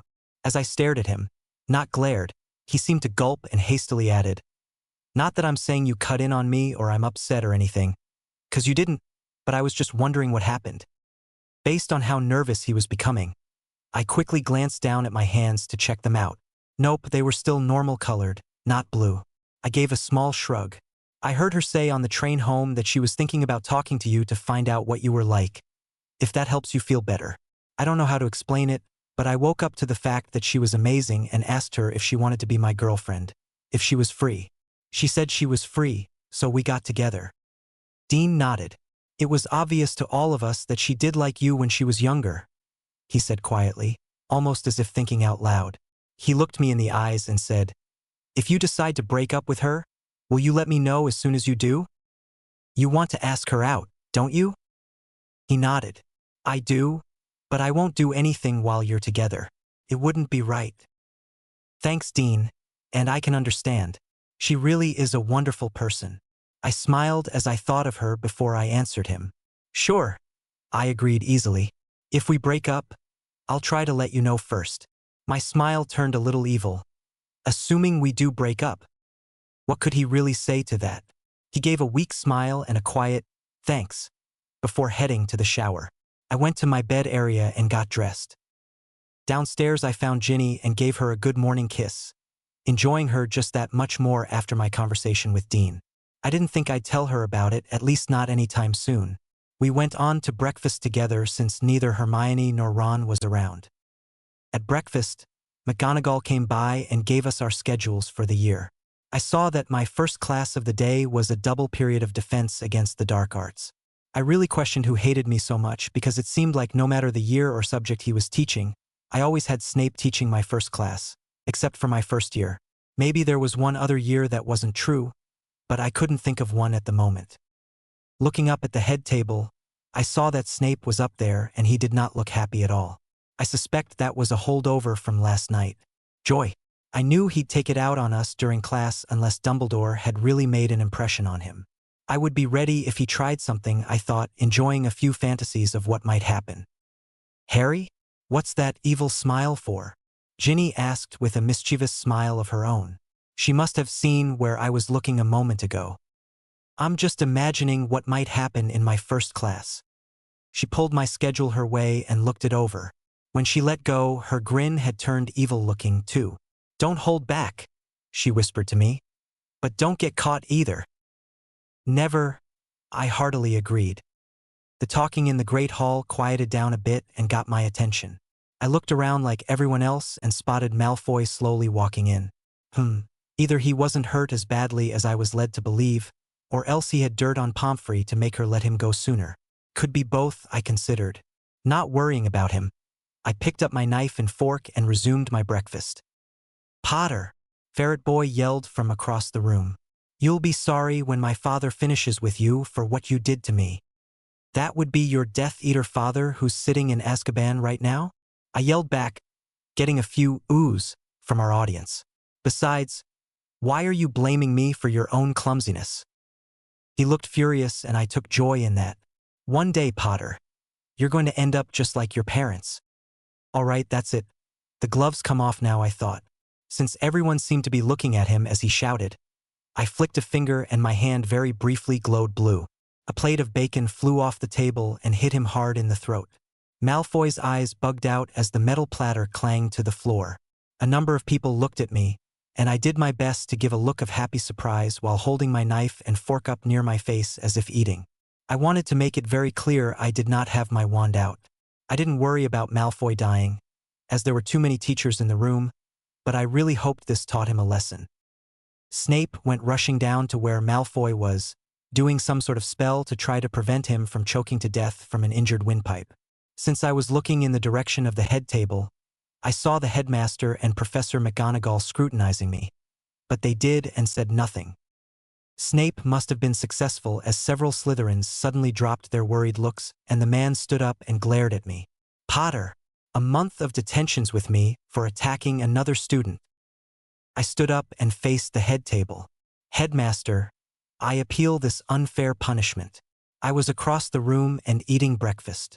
I raised my hands, which still held my knife and fork. I didn't even have my wand out, and there was no spell scene traveling across the room.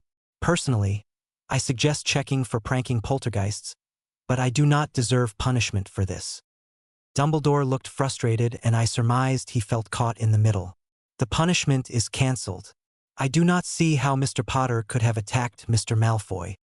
Snape was livid, but he knew better than to argue a lost position, especially in front of all the students. He angrily levitated an unconscious Malfoy and took him back to the hospital wing. I was pleased. I also wondered how many more of these episodes it would take before Malfoy learned his lesson and took my threat seriously and started acting like a civil human being. During my first class of the day, I was hugely surprised at how well it went. Snape behaved himself and limited his attacks on me to death glares.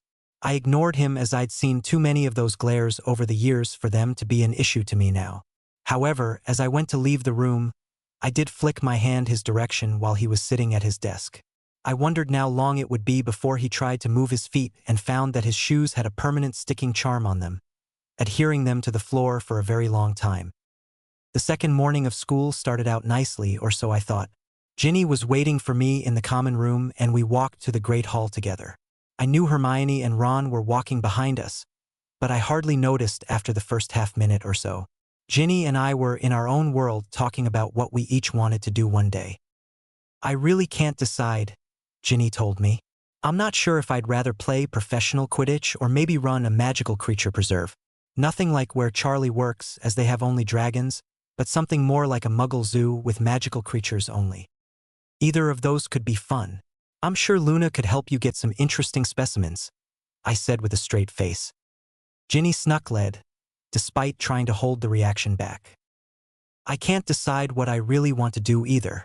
The aura choice that I told McGonagall last year in my career counseling session no longer appeals to me. I mostly chose it to make fun of Umbridge. She chuckled with me, as I had told her that story during the summer. I have to admit, though, curse breaking like your brother Bill does sounds interesting. Or maybe enchanting, but I need to find out more about that first. Either of those could be fun, she readily agreed. I sat next to Ginny at breakfast and we both dug in, I a little more heartily than she. However, I still used manners, unlike Ron. I briefly wondered how to break him of eating like there was no tomorrow. Maybe if we made him use chopsticks? That was an amusing thought, and I almost transfigured his silverware right then. Midway through breakfast, the post owls for the morning flew in. To my surprise, a large eagle owl dropped a thick envelope in front of me and took off.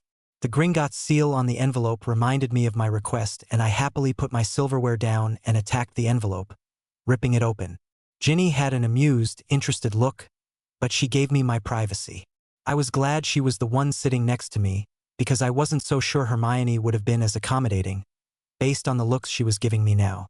Ron wasn't much better because of the way he was eyeing me over his plate. I almost put it away to read in private later, but Ginny was being a good sport about it and trying to engage my other two friends, who sat across the table, in conversation to keep them occupied. I pulled out about a dozen sheets and read the top. It said it described the Potter family vault. I then looked at the first line of detail and almost dropped it all. Holy galloping galleons! That was a large number. Oh, I'm sure there were a lot of things I still couldn't buy, and there were a number of other families richer than I was, but with some frugal spending and some luck, I'd probably never need to work. That took a load off of my mind. I didn't need a high-paying job to survive, just any job. Glancing at the rest of the details, there wasn't much excitement there.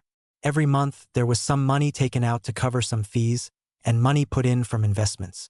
The last 6 years also showed a payment to Hogwarts. That was for my schooling. The credits were bigger than the debits, so the account was slowly getting larger. By the time I got to the end on page 5, I had revised my initial guess. I really didn't have to work if I didn't want to. I still would, because I knew I'd get bored otherwise. Plus, even small fortunes could get spent if one was stupid. Page 6 started my personal account, the one I visited every summer and had to hold me until I turned 17. Skipping to the last page of transactions, I saw that I had over 30,000 galleons left. There was no worry for my last year before the family vault became available to me. Looking over the details, I saw the same kind of monthly fees, although there was no income. However, there was a steady transfer out every month since November of 1981. After deciphering the cryptic note on each of those line items, I almost blew a gasket.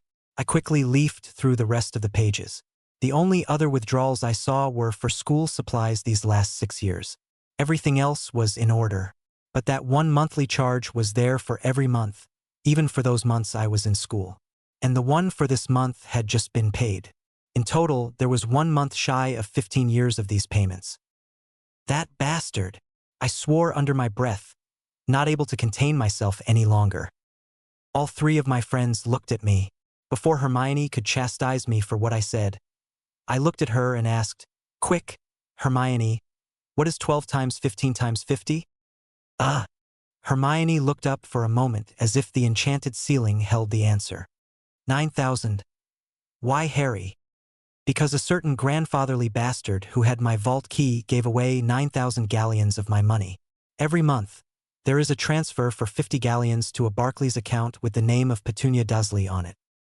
"So what's the problem, Harry?" Hermione looked perplexed. "It seems reasonable to give them some money to help take care of you." I couldn't help the growl, which caused her to suddenly lean back and got the attention of a few others around us. "The problem, Hermione, is that they were given 50 galleons a month to take care of me. This summer, when I exchanged galleons into pounds, they gave me 10 pounds for every galleon. That's 500 pounds a month to the people who starved me and never bought me a single thing that I'm aware of." "That's horrible," Ginny softly swore, looking like she wanted to bat bogey someone. "At least you can change it now so no more goes out." "Actually, I can't. There's a note on the bottom that says my magical guardian must approve any changes or restrictions on this account." "Who's your magical guardian?" Ron asked. I gritted my teeth as I answered, "Dumbledore." Ginny was softly growling, and she was staring daggers at an old man who was blissfully unaware of the danger as he talked to his deputy. "But surely he wouldn't."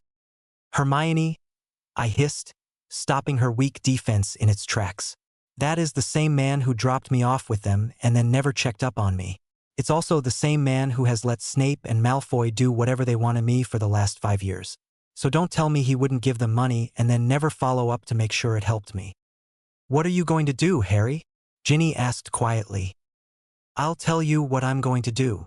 I pulled out the last sheet, which was a form to change my account, so thoughtfully provided by the goblins. It had a spot for my guardian to sign. He couldn't use the excuse that he didn't have the form. I'm going to get him to drop this automatic payment and then reimburse me. Before they could stop me, I stood up and started stalking towards the head table. I put all of the sheets in my pocket except for the form. By the time I reached the center of the head table, the eyes of every teacher and probably most of the students were on me. I didn't care. Putting the form on the table in front of Dumbledore, I said in a very controlled tone that left no doubt I was restraining myself, "I need you to sign this, Headmaster." There is a monthly charge on my Gringotts account that must be removed immediately.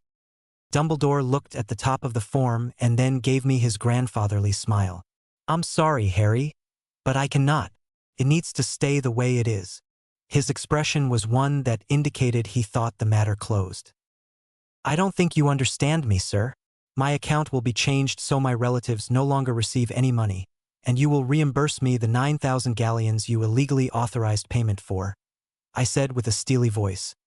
Mr. Potter, you will not speak to the headmaster in such a way. McGonagall chastised me.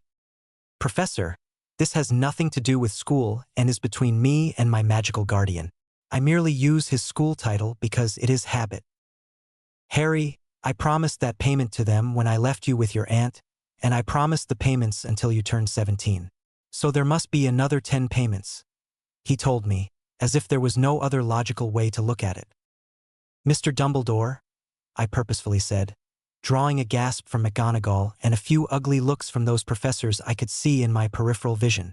What you fail to realize is that you had no legal right or authorization to promise that money from my account, unless you can show me a document from my parents.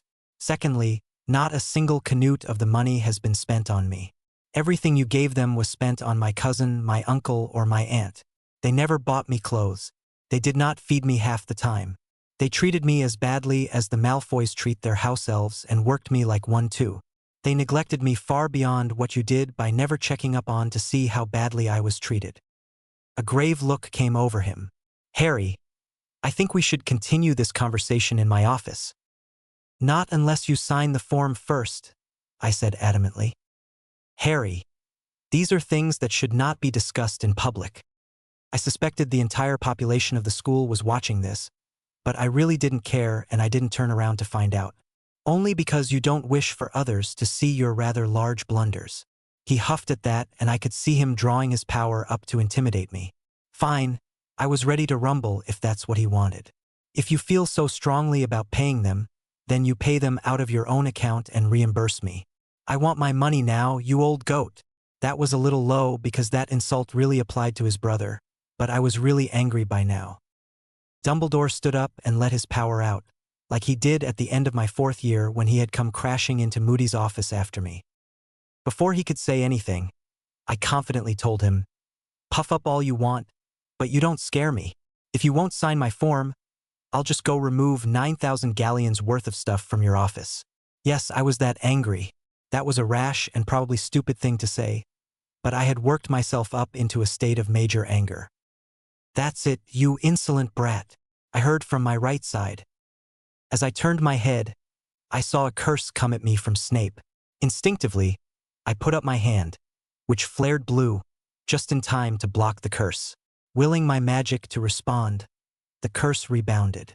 However, I was so angry by now, I pushed the curse back and it returned many times its original strength. Snape hadn't expected anything like this.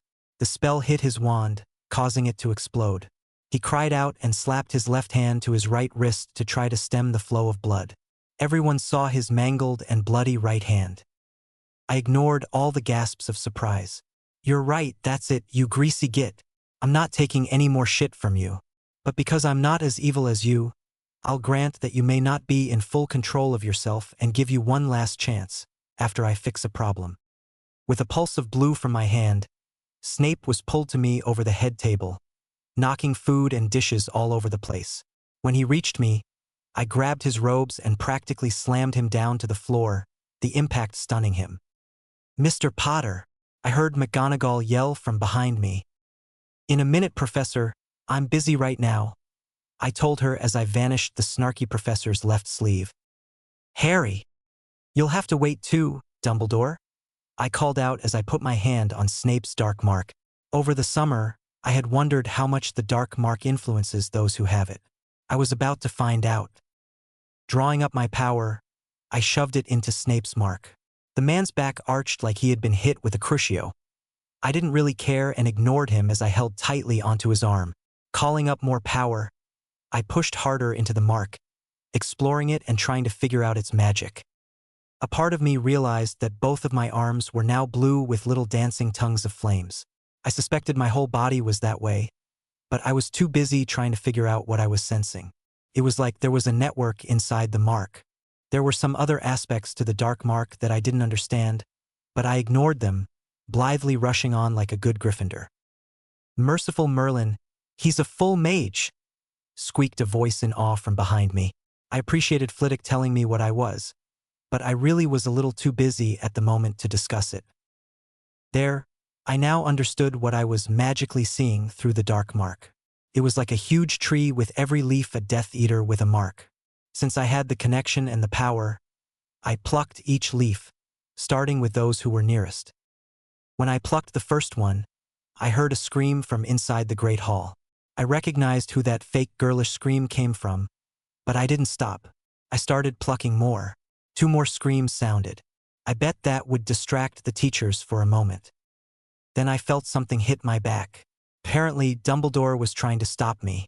I let my magic deal with it, bouncing everything he shot at me right back at him. During this time, I had now plucked over a dozen leaves. What I found interesting was there were only 20 more. That was it at the moment, 37 Death Eaters, and I knew who every one of them was. There were going to be some surprises. As I finished my work through Snape, I realized I had not been hit in the back with anything else after that first spell from Dumbledore. As my last act, I plucked Snape and removed the dark mark from him. His body convulsed one last time and then he lay still. I stood up and turned to face Dumbledore. It was the first time I'd ever seen him look scared. McGonagall was as white as a sheet, literally. I knew I wouldn't be having any trouble with her flinging spells at me. There, now we'll see if Snape is still the evil git he's always been, or if it was the dark mark that made him that way. Harry, do you realize what you've done?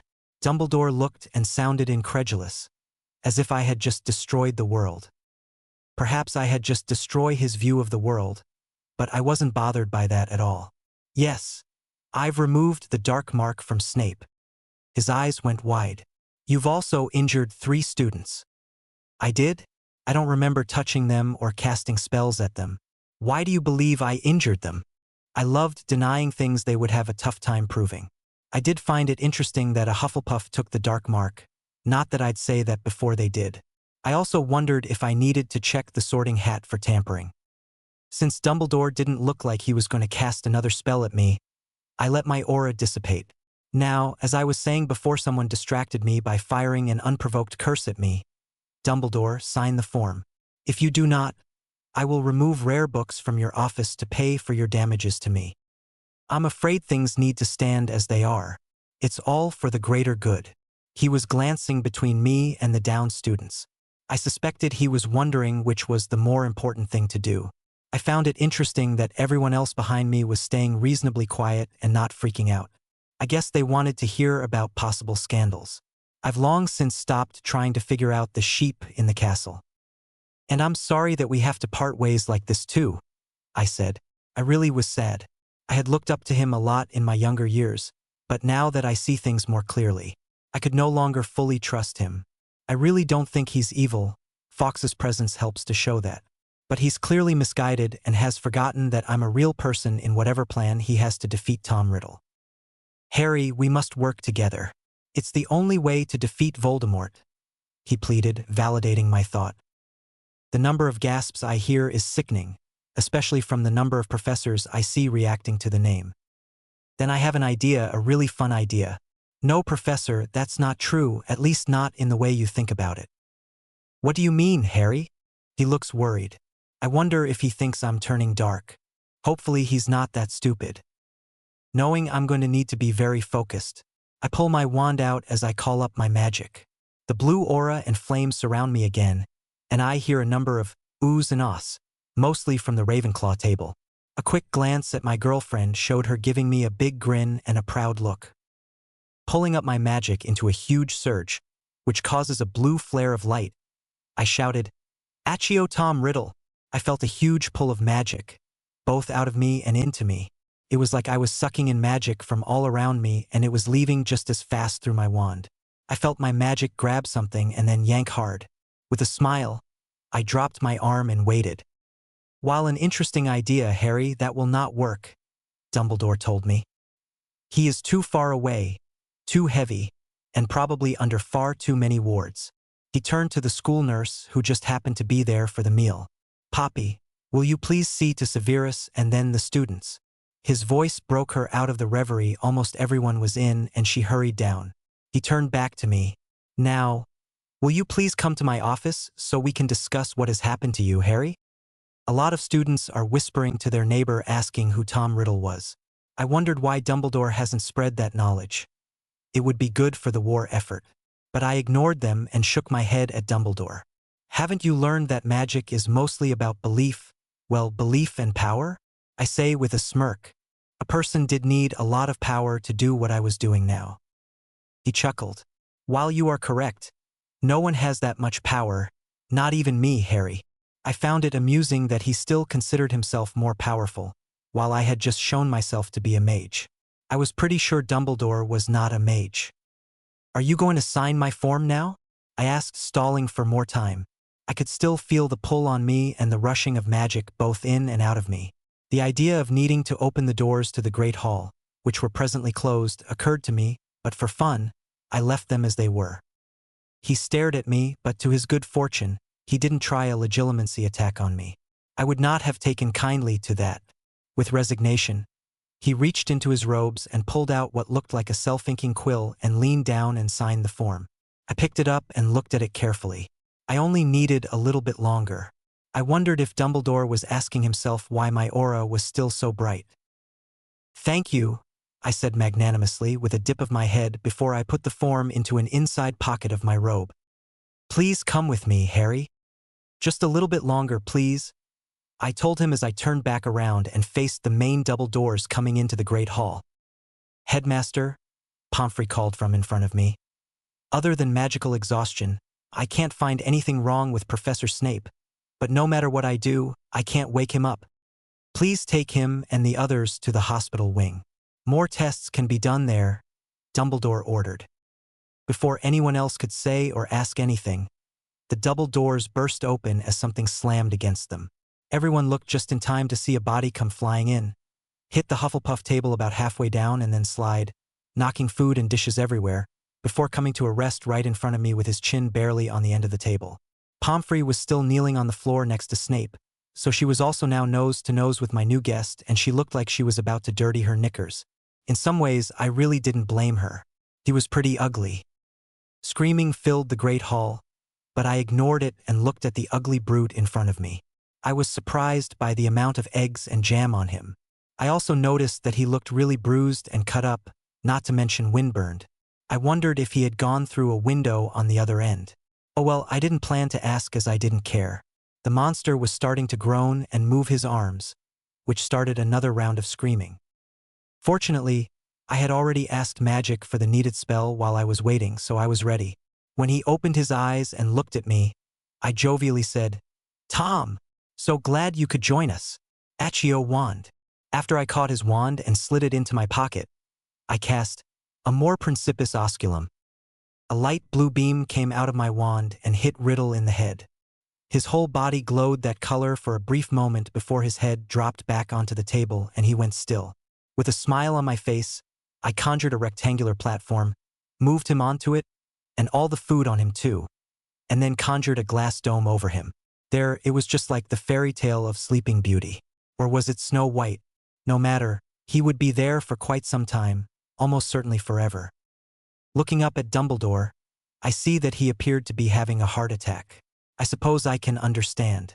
It's probably not every day that someone summoned the current dark wizard into the Great Hall while everyone was at breakfast.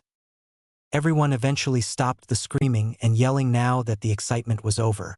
The normal buzz returned as they discussed what I'd done. Over the din, a voice yelled, "He's defeated Voldemort." I turned and looked and realized it was Ginny. I watch her step up onto the table and walk over it. Jumping off, she ran to me. "And that's my boyfriend," she shouts just before she jumps at me like at the train station. I swung her around and pulled her to me.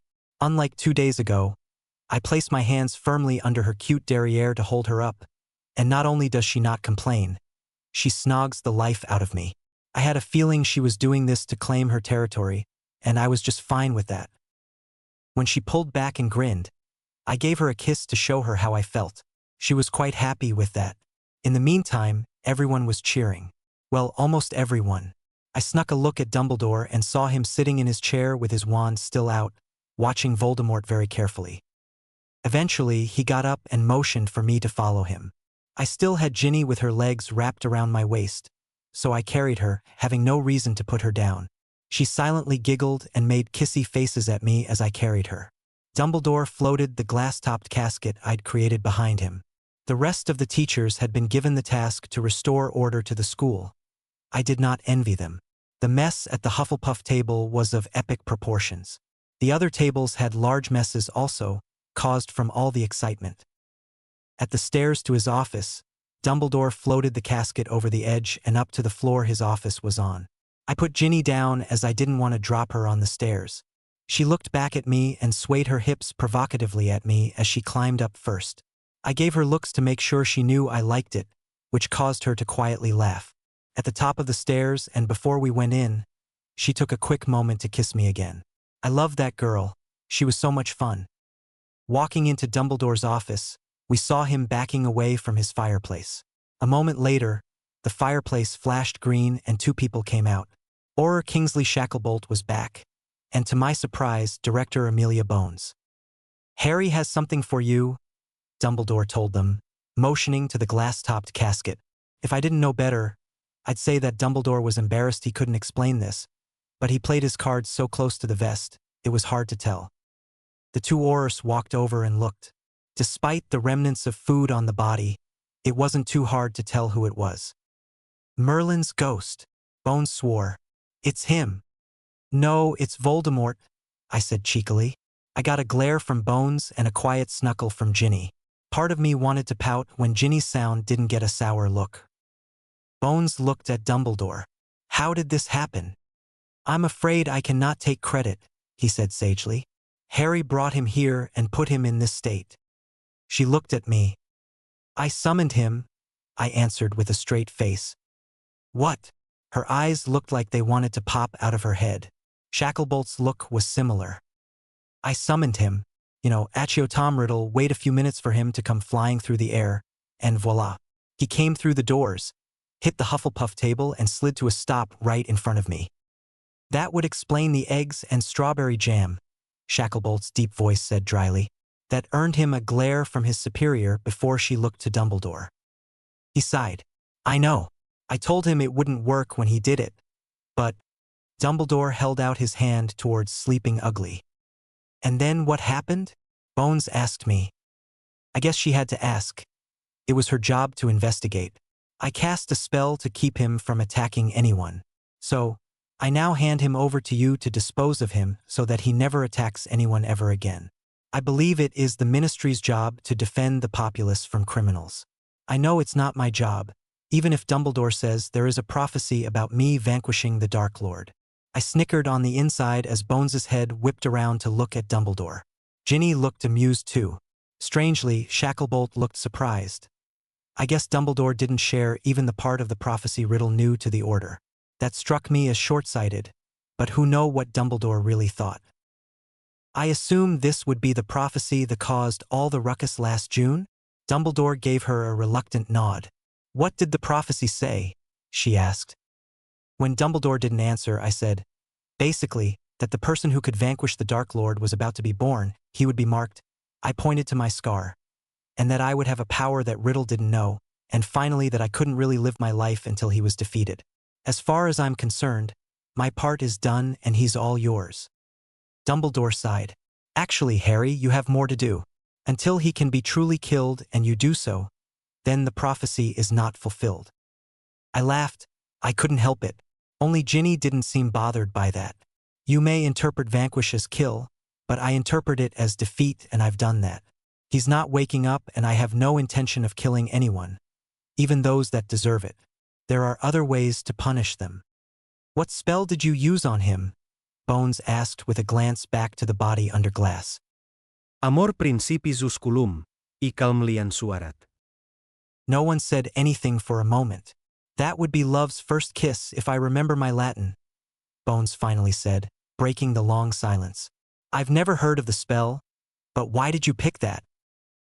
Because Dumbledore insisted that love was the power that Riddle didn't know, although I disagree. I thought being a mage was the answer, but then I'm not a barmy old man who thinks deep thoughts, either. Dumbledore nodded, but Bones still looked puzzled. And what does that charm do? You've heard of Snow White, right? The fairy tale or the real story? She asked seriously. That threw me for a loop. You mean that story is real? Mostly, she admitted with a wry smile. The tale has been changed a little over time, but it's true for the most part. She looked back to the body for a moment. So, you're implying that he can only be awakened by the kiss of his first love? Aha, I answered smugly. Damn, that's brilliant, Shacklebolt murmured. And that brilliant person is my boyfriend, Ginny said happily, squeezing me with her arm that was around my waist. I leaned down and brushed her cheek with a kiss.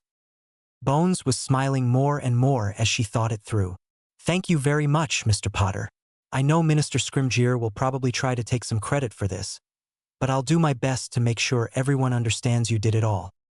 Whatever. I just want to enjoy life and not have to worry about a self-styled Dark Lord or his minions jumping out from behind some corner and trying to kill me. I tell her with a shrug. Shacklebolt snorted. That seems unlikely now. Several people we thought were Death Eaters and were keeping an eye on fell over not long before we were called here. Or at least we thought they were Death Eaters, he said with some doubt. We can't find a dark mark on them. I smiled a little evilly, knowing it was because I removed their dark mark. How fortunate for all of us. Dumbledore was still looking unhappy. As much as I don't want to do this, I believe I must point out that 3 students also fell unconscious when Harry was doing some magic to Severus Snape. I believe he is responsible for their condition. Ginny and I gaped at Dumbledore. What did he think he was doing? Was he trying to get me locked up in Azkaban, or was he going senile? A coincidence and your allegation cannot be proven, I said as I decided that Dumbledore would be getting very little of my help from now on. I understand and agree with your idea of doing the right thing and not the easy thing, but these are Death Eaters we're talking about. They deserved anything bad that happens to them. At least he wasn't pressing the issue with what I did to Snape, but then again, I was reacting to a deadly attack and he knew that was defensible.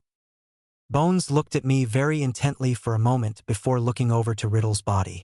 Turning to Dumbledore, she firmly said, I'm afraid I can't agree, Dumbledore, unless you can prove Mr. Potter was responsible. I am unaware of any magic he could employ to do such a thing. I will also say that even if he is responsible, I would be more inclined to give him an Order of Merlin for doing so. However, if you insist upon an investigation, the only charges I could bring him up on are for acting in a vigilante manner, and if I do that, then there is an organization I've heard about called the Order of the Phoenix that I'd need to investigate too. I wanted to shout, "Go Director Bones!" It was hard to keep a straight face. Dumbledore blanched before quickly recovering. I am also unaware of how he could have done it. I was merely pointing out the timing. Bastard, I thought again. He's trying to have it both ways. Without further evidence, I rule that it was a coincidence. Bones turned to me and gave me a lopsided smile so only Ginny and I could see it. I could have given the stern woman a hug at that moment. Instead, I smiled ever so slightly and nodded formally to her. Thank you, Director. After all of that, I decided I'd never tell Dumbledore that I noticed that all of the dark marks were visible while I was in the Voldmark network, which makes sense when you think about it. I mean, Riddle would press his wand to one guy's arm and they would all come to him. Anyway, I just removed the mark from all of the Death Eaters. I knew who they were and could give the names of all 37. I was tempted to send an anonymous letter to Bones about that, but it would probably give me away. You're welcome. I shook her extended hand. Mr. Potter, on behalf of the Ministry, I most sincerely thank you for your capture of Tom Riddle. You should expect an Order of Merlin for this, a first-class award if I have my way. You're welcome, I told her with a slight nod. She was a bit intimidating at first glance, but I liked her the more I got to know her. Bones got Dumbledore to make the casket a portkey and the Aurors left with their prisoner. Harry, we have one more thing to discuss. Good. I'm glad you didn't forget the reimbursement for what you gave the Dursleys from my vault without Potter permission. I wasn't going to let him off easy. His disappointed look returned. Not that I cared. Harry, That really isn't important. I smiled at winning the battle. Lovely. I'm glad you see it that way. Since it isn't important to you, then you can pay me 9,000 galleons. I knew it really should be 50 less than that, but let's call the extra interest. I'm afraid I don't have that much on me, he said dryly. Do you have your vault key? Yes. Why? I smiled and held out my hand. It turned blue, and a couple of seconds later, my little book of bank drafts appeared in my hand, courtesy of a very special summoning charm to retrieve it from my trunk in my dorm room. Here, I said very helpfully as I tore out a draft. You may use one from my book. He sent me a piercing look, but proceeded with writing out the draft and pressing his key to it, since I had so neatly boxed him into a corner. Ginny looked to be having a very difficult time holding her amusement in. Her leg was bouncing as if she couldn't sit still from excitement. Dumbledore handed me the signed draft, which also had a generic key image in the box and a bold verified written over it. Thank you. I appreciate you correcting your mistake. Yes, well, what I really wanted to discuss was your magical power now, he said very seriously. I shrugged. Professor Flitwick said I was a mage. I didn't know that, but I see that he's correct. I cocked my head as new information came to me from a question I asked Magic. I'm the first one since Merlin. How do you know that, Harry? I asked Magic. I explained as if it should have been obvious. Ginny looked very surprised. I thought I had told her I could get information from Magic, but I guess not. Or perhaps she was surprised to see me actually do it. He looked at me strangely for a moment. That's how you know about the charm you cast on Riddle to keep him asleep, wasn't it? Of course. I find it useful to study because that knowledge comes a lot faster, but anything magical that I really need to know is available if I only ask for it. Magic was really great as it could provide for almost anything. There were real limits. Creating real life was the most obvious, and the closely related act of bringing someone back from the dead another. Dumbledore slowly nodded. You did attack Mr. Malfoy and Professor Snape, didn't you? Snape attacked me first, Headmaster. Please don't forget that. I did nothing more than defend myself. I know I just admitted to it, but I was acting in self-defense, and so I wasn't really worried. That's Professor Snape, he corrected me automatically. You're assuming he continues to be a professor. I returned a little more sharply than I had intended. I may have been a little rash in what I did, because who's to say what removing a dark mark does to a person? But he's a bad person, so I don't feel badly about what I did. Actually, I knew he would need to search for a new defense professor as Snape would be unable to teach anymore. At the time, it seemed that the best way to remove the dark mark was to remove the magic that supported it. Of course, that raised the question of whether that made Snape a squib or a muggle. I found it amusing that I had turned all the purebloods that had joined Riddle into the very thing they hated most. What did you do to him? Dumbledore tiredly asked. Or what do you think your actions did to him? I think we'll have to wait and see. The important thing to remember is that he'll no longer have a dark mark influencing him, so if he's still a great greasy git to everyone, then that is his real personality. At least I didn't kill him, I pointed out. That seemed to mollify the old man somewhat. While Dumbledore continued to stare at me and try to figure out what to say next, I distracted him with, oh, and I can remove the curse on the defense position so teachers can stay longer than a year. It's really a voodoo spell, and I'll do that as soon as you get a good teacher. He shook his head, looking very disappointed that I had placed a condition on my help. And Mr. Malfoy? Excuse me, I wasn't sure what Malfoy had to do with Snape and the man's position. What of the attack on Mr. Malfoy on the train? He pressed, probably trying to see if I would admit to anything here. Malfoy has insulted and attacked my friends and me multiple times over the last 5 years, and by that I mean that he initiated them.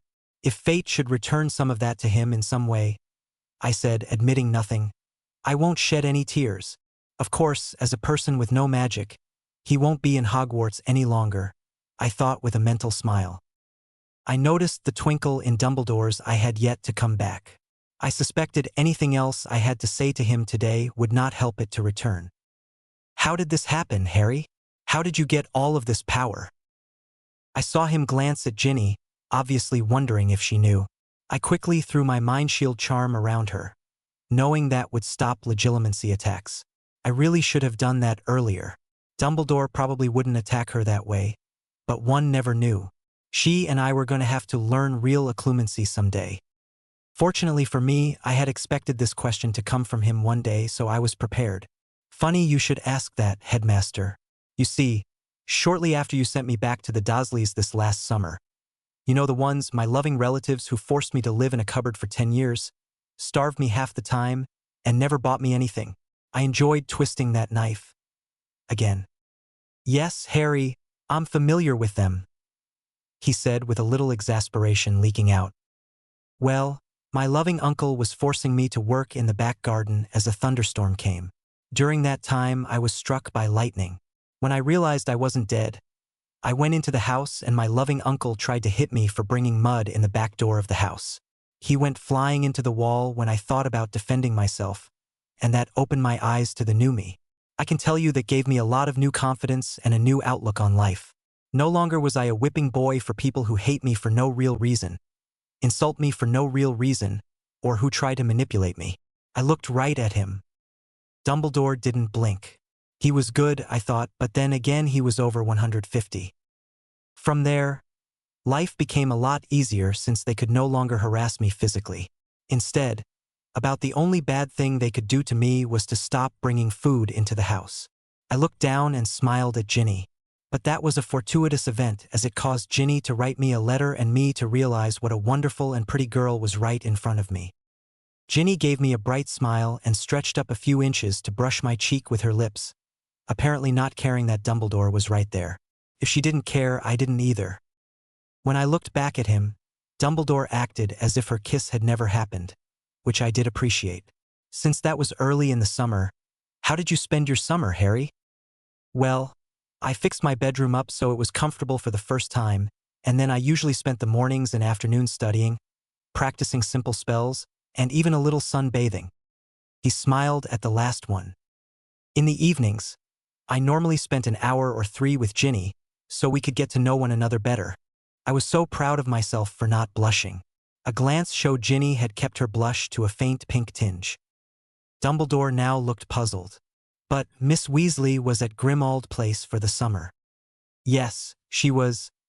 I casually agreed, waiting for him to put it together and see how little control he had over me. A bushy white eyebrow crooked up. You went to Grimmauld Place. I smiled. That was far easier than Ginny coming to me. Besides, I found out that I owned the place. The obvious hit me and I felt stupid for not realizing it sooner. Hey, that means I can stay there from now on. I don't have to find a flat to rent. When a determined look came over Dumbledore, I cut him off. No, I'm never returning to the Dursleys. I have the power to protect myself, as you've seen today.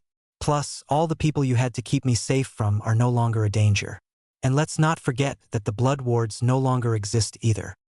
He couldn't refute that, and I thought wisely didn't try. How did you travel to see Miss Weasley? I assume you're worried that someone saw me at the time? He nodded. With a mischievous grin, I stood and pulled Ginny up. Holding her hand, I said, like this. I thought of the spot that should be in front of where Hermione was, assuming she was still in the Great Hall, and transported us there. I really wished I could see the look on his face after we had left. A second later, we dropped into the Great Hall. We had been gone for well over half an hour, but it had apparently taken quite some time to restore order in the large eating room before breakfast could continue. I was extremely pleased to not only see Hermione on the other side of the table facing us, but she was looking up at the time and watched us appear. The fork that was halfway to her mouth fell out of her hand. I glanced at Ginny and saw that she was as amused as I felt. Good one, Harry, she whispered. I was thrilled that she approved of my prank. Bloody hell! Ron shouted into the now mostly silent hall, as everyone was looking at us. Hermione was still frozen, but her eyes were starting to move a little. I assumed she was trying to come up with a reasonable answer for what she had just witnessed. How did you get here? Ron asked understandably, his mouth being free of food for once. I apparatus here. I wasn't sure how I kept a straight face when I said that, but I did. Ginny seemed to easily manage her innocent look, and she nodded slightly in confirmation too. Damn, she was good. That unfroze my bushy-headed friend. Harry James Potter. You cannot apparate or disapparate inside Hogwarts. Then how did I suddenly get here, Hermione? This was so evil of me, but it was also so fun. She worried her lower lip for a moment. I don't know, she said, very frustrated. But I will find out how you did it. Okay, have fun with that, I said with a big smile. Turning to Ginny, I asked, shall we try breakfast again? At her nod, I helped her onto her seat and then sat beside her. There was no doubt having an insane amount of power was a lot of fun, not to mention really useful for vanquishing Dark Lords with evil minions. Chapter 3 Epilogue. 3 days later, Dumbledore stopped by at dinner and requested I come to his office immediately after I finished dinner. I had no idea what this was for and said as much when my friends asked about it. When I was finished eating, I looked up at the head table and Dumbledore saw me and nodded. I kissed Ginny and told her I'd see her later and then followed Dumbledore out of the Great Hall. Neither of us spoke during the trip to his office. I cast my mental protection spell on the way up the stairs. With him behind his desk and me in a chair I magically made a little more comfortable. He gave me a very serious look. I noticed he did not offer me a candy. Harry, Professor Snape woke up today and there is a very serious problem. I gave him a blank look and waited. I could guess what the problem was, but I was not going to play his guessing games. When I didn't answer, he continued. Can you please explain what you did to him? I removed his dark mark. How? His gaze bored into me, but I mentally shrugged it off. That is one of most interesting things about my new power. I have no idea how I do some things. It's all done by instinct. That was completely true. I didn't know how I did it. I did know about the side effects, but I wasn't going to admit to that. I also anticipated his next question and asked Magic while he contemplated what to do next. I got back a negative, which I was happy with. Harry, I'd like you to come with me to visit Professor Snape and see what you can do for him. I'm afraid I can't do anything for him, Headmaster. I don't have medical training, and unless I know exactly what's wrong with him, I couldn't begin to fix it. All of that is assuming I'm capable of it and that I want to. I do have limits and Snape has not ever given me any incentive to help him. My removing his dark mark was actually more for my benefit of not having to deal with someone influenced by dark magic rather than for his benefit. Dumbledore looked disappointed in me, as he had been doing a lot lately. I didn't care and passively sat there. Harry, will you please accompany me and see if you can help him? I did appreciate that he asked rather than ordered. I believe it to be a waste of time, but in the spirit of cooperation, I can waste a few minutes. Thank you, he said, ignoring my negativity. He got up and led me out of his office. Again, we didn't talk during our journey. In the hospital wing, Madame Pomfrey met us and led us over to a curtained-off area. There was a larger curtained-off area on the other side of the room. I assumed the 3 students who'd also had the dark mark were back there. When we entered the smaller private area, Dumbledore put up a privacy charm. It was probably one of his better ideas, as I suspected the next few minutes to be quite lively. Snape was propped up in bed, leaning against the headboard. Other than looking quite upset, which wasn't all that unusual for him, he looked positively normal. Well, he was dressed in a hospital gown rather than his normal black, but that was normal when staying in here. Potter, he spat. Snivellus, I spat back. I could return anything he threw at me. Harry, please behave. Dumbledore tried to stop the war between Snape and me. Given the way he addressed me, I thought that's how he preferred to be addressed. Was I incorrect in that assumption? I calmly asked, the abrupt change of my tone taking Pomfrey by surprise. I've already explained to you that I won't take anything bad from him anymore. I'll be as civil as he is, or not. Dumbledore took a deep breath. It was obvious he didn't like this situation, but he was the one who had created it, or at least had allowed it over the last 5 years. Poppy, could you please explain to Harry Severus's condition, so he can correct it? I won't have him doing anything to me, Snape strenuously objected. And I don't want to do anything to you, not to mention, it's also quite possible I can't correct your condition anyway. I shot back at him. I received a glare, but he did stop arguing. After a moment and a nod from Dumbledore, Pomfrey cleared her throat. Professor Snape is in relatively good condition physically, other than being a little weak, which rest will fix. The problem is that, well, she paused as if trying to decide how to be delicate, while Snape seemed to be grinding his teeth. It seems that his magical exhaustion is not going away. I looked at her and decided to continue to play dumb. Since you can do a sleeping spell as well as I can, I would guess rest won't fix that. No. Then I believe I need more information. In different words, what's wrong? I continued with my dumb look. Pomfrey was still very hesitant looking, but she finally blurted out, "His magic is gone and it's not coming back. It's as if he's a squib." A slow grin came over me as I heard that. I would enjoy telling that to all of my friends. Snape, however, looked so angry he was turning red and maybe even heading towards a light purple, just like my so-called uncle. Considering his normally sallow complexion, I thought that was a real feat. "And you want me to do what, exactly?" I asked. Dumbledore answered instead of Pomfrey. "I want you to ask magic how to correct the problem, Harry." I shrugged and pretended to look thoughtful, since I had already done this. After about half a minute, I came back to the present. "Does he still have his magical core?" Pomfrey shook her head. "Then I'm sorry. But once a magical core has left a body, it's gone." Doing my very best to keep a straight face, I asked, "So, I guess we'll be getting a new defense teacher?" Dumbledore had been covering for the last few days. "Potter, I'll get you for this," Snape yelled at me. "You do realize I probably saved your life by doing this, right?" I calmly asked, trying to infuriate him a little with my Dumbledore-like manner. Dumbledore shot me a piercing look. "What do you mean by that?" Surprisingly to me, Snape didn't yell and even looked a little interested in my answer, along with his still towering anger. "Well, I can't be sure as I didn't really take the time to try to fully understand the dark mark, and the one who can tell us won't ever be waking up. But there was something like a thread leading away from the mark itself. It seems quite likely that if Riddle was to die, it would take all of Death Eaters with him, sort of as the ultimate in ensuring loyalty. I wasn't totally sure of that, but there was something in the dark mark I didn't understand, and that might have been it. Whether it was true or not, it sounded like a great CYA answer." Snape's complexion went beyond sallow to white. Apparently he had never thought of that.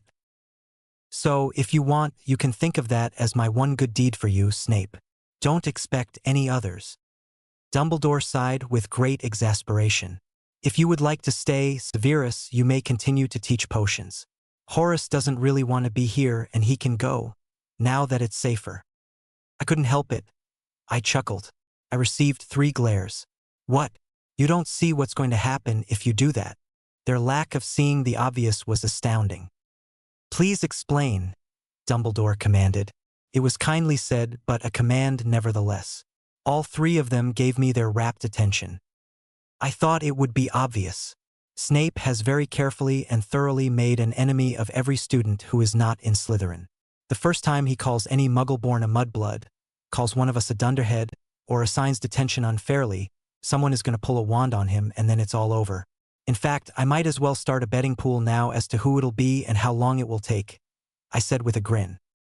"But he's a professor," Pomfrey objected, just like Hermione would have.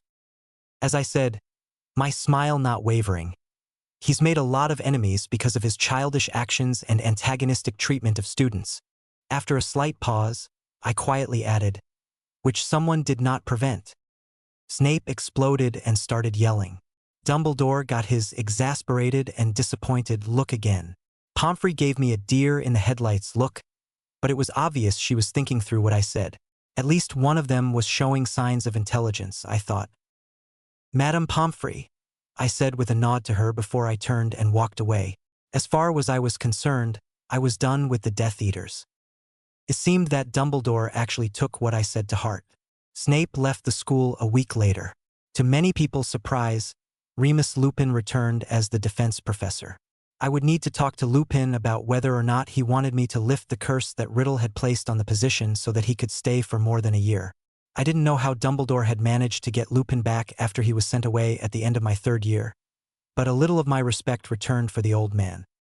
To almost everyone's relief, Draco Malfoy, Theo Knott, and Zach Smith also left the school. It was amazing how much the school calmed down without them here. Life at Hogwarts wasn't utopia, but very few people tried to start fights anymore, and the number of useless insults also decreased dramatically. A few new inter-house friendships also started up. As I rode the Hogwarts Express home at the end of my 6th year, there was a nice symmetry in that Ginny was on my lap, just like she had on the train ride back in September. Luna was beside us, while Ron, Hermione, and Neville sat on the other bench. It wasn't difficult to notice that Ron and Hermione were sitting a little closer than normal. They still hadn't started dating, but it was starting to look more likely. While the others talked, I listened with one ear and thought about what I had done at Christmas and how that would affect my summer to come. Over the Yule break, I had returned to number 12 Grimmauld Place and looked over the whole thing very carefully. Structurally, it was in sound shape. The inside was still depressing and in need of major renovation. So I called Creature and we had a heart-to-heart talk. After I established my position as master of the house and laid down the law about what he could and could not say, I explained to the poor thing how I wanted us get along and restore the Black House and name to its former glory. Took a while, but I finally made him see the light. Mostly. I knew that it would take many months to fully convince him, but I planned to try. Now that we were on the right footing, I got him to show me where the ward stone for the house was. He took me into the basement and revealed it. Sirius had left me a short letter telling me how to claim the house as its owner. So I did. I felt the wards of the house tie themselves to me, and it was incredible.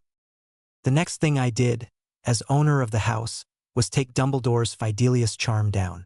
The house was already unplottable and a few other things, and that would stop most people. I then added a few more wards that were almost as good as a Fidelius. I wasn't ready to cast a real Fidelius because I wasn't sure who I wanted as my secret keeper.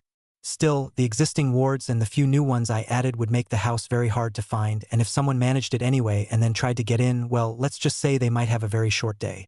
Lastly, I keyed Hermione, Neville, Luna, Remus, the 3 Tonks, and all the Weasleys, except for Percy, who was still being a git to his family, into the ward so they could find the place and knock on the door without any unpleasant surprises.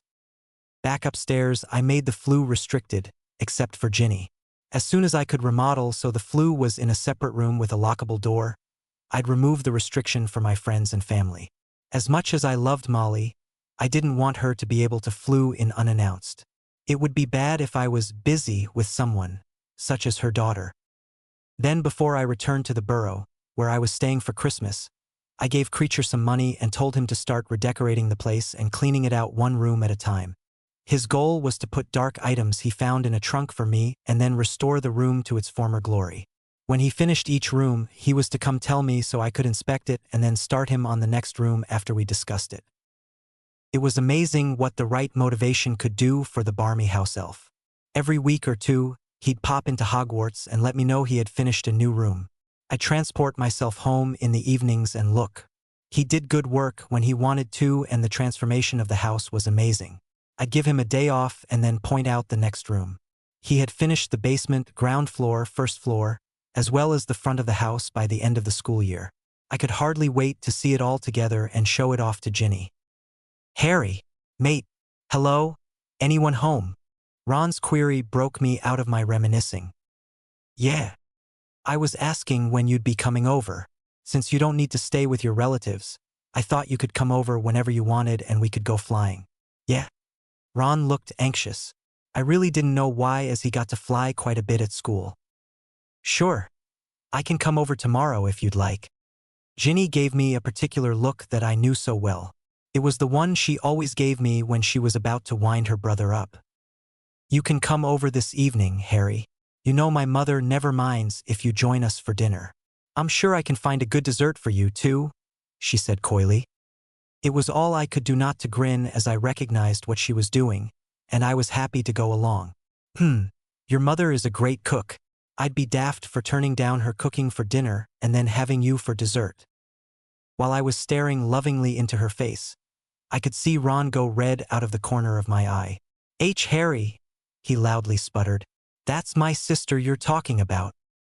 Turning my head, I could see a slight smile on Luna's usually placid face. A glance the other direction showed Hermione and Neville doing their best to hold their amusement in. Everyone but Ron knew we did this purpose. He'd learn someday. "Why, I do believe you're right, Ron. She does look just like your sister." I couldn't hold my grin in any longer. Ginny gave me a quick kiss and then wiggled a little to get comfortable again. She was such a minx and I loved her for it. I was starting to give serious consideration to making her my secret keeper if I put a Fidelius up around my house. It was almost certain I'd have to completely hide my house one day. Fortunately for me, the knowledge that I was a mage had been kept out of the newspaper and hadn't spread too far yet, but I was certain my status would become well known over summer as all the students told their parents about it. One of them was bound to tell the Daily Prophet. Hermione's chuckle turned into a sigh. I wished it was as easy for me to come visit. Now it was my turn to sigh. Hermione, you do realize you're already 17, right? You can apparate over any time you like. She blinked at me, much like Hedwig would have done, before she started to chuckle, the rest of us joining her. I can't believe I overlooked something so simple. I guess it's just habit of thinking I can't easily come over. A very pleased look came over her. My parents will be happy that I can come over and spend the day with you but be back every evening to spend time with them. Hermione then looked at me. Harry, are you going to get an apparition license? I shrugged. I suppose it wouldn't hurt, but since I don't really apparate, they can't say anything about it. Hermione looked at me a little sourly. I still don't understand how you get around. Even doing various revealing spells while you're transporting didn't tell me anything useful. And the wards? You go right through them all. Ginny chuckled. If you had as much power as Merlin, you could probably do it too, Hermione. That did not help the brunette as the rest of us chuckled with Ginny. We soon arrived back at King's Cross. Getting off the train, I noticed that the chair that I'd conjured on the train platform at the beginning of the year was still there and looking as good as new. I found that amusing and turned to find the rest of the Weasleys. Ginny, who was holding my hand, found her parents first and led us over. Mrs. Weasley gave both of us a big hug. Mr. Weasley gave Ginny a hug and he and I shook hands. I'm so glad to see all three of you, Mrs. Weasley said to her two children and me. Mum, may Harry come over for dinner? Ginny asked. Of course, dear. The matron looked at me. You may come over any time you want, dear. In fact, you may come over every night. She said it as if she thought I'd starve otherwise. I smiled, as did Ginny. Thank you, Mrs. Weasley. I'll be over about 6 then. After dinner, you're welcome to come over to my house for a tour. Creature has remodeled the bottom 3 floors. Why, thank you, Harry. That would be lovely. I'd like to see what's been done to the place since we were there last summer. She was all smiles, but I wondered if she also wanted to see how I'd be living. She knew I'd be mostly on my own, with only Remus checking in on me from time to time. I knew she wasn't happy with that, but I knew that she knew she couldn't do a thing about it. Very good. I'll see you at 6. With a smile, I gave my girlfriend a quick peck on the cheek and transported home. I was quite sure I'd be hearing about that later, but it could be a fun argument. Makeup snogging was a lot of fun. Arriving home, I called for Creature and he popped in. Welcome home, Master. I didn't like him to call me Master, but it was one of the compromises I made to get him to act nearly normal. Thank you, Creature. Here's my trunk. If you could put it in my bedroom, please. I handed him the shrunken trunk from my pocket. I won't be home for dinner, but most of the Weasleys will be joining me for tea between 8 and 9. A light dessert would be appropriate. Yes, Master. As you were then, I'll take a tour and then I shall be off to the Weasleys for dinner. Creature bowed and left. I took my tour and was mostly happy with what I saw. The house was only missing one important thing. Seeing the house fixed up really helped me to understand how much Creature fought with Sirius, doing absolutely as little as possible. At 6, I transported myself to the Weasleys' back porch. Ginny was waiting for me on the swing with a smile. I smiled as I strode over to her and we kissed, deeply. Since we had a moment, I held her tightly and looked into her eyes. Ginny, I breathed her name. Are you truly happy with us? She nodded. Truly. And you? I couldn't stop the smile. Truly. Kissed her again. Why do you ask? There was something in her look or voice that I couldn't quite place. I almost blurted out my deepest feeling right then, but I managed not to. It wasn't the right time or place. But there was another thing I could tell her. Because I want you to know that I've finally figured out what love is and, Well, I love you very much. Somehow, her smile got bigger just before she attacked my lips. We were in the middle of probably the best snog of my life when Ron's voice called out. Hey, if you two will leave each other's virtue intact, you can come in and eat. Hey, that hurt.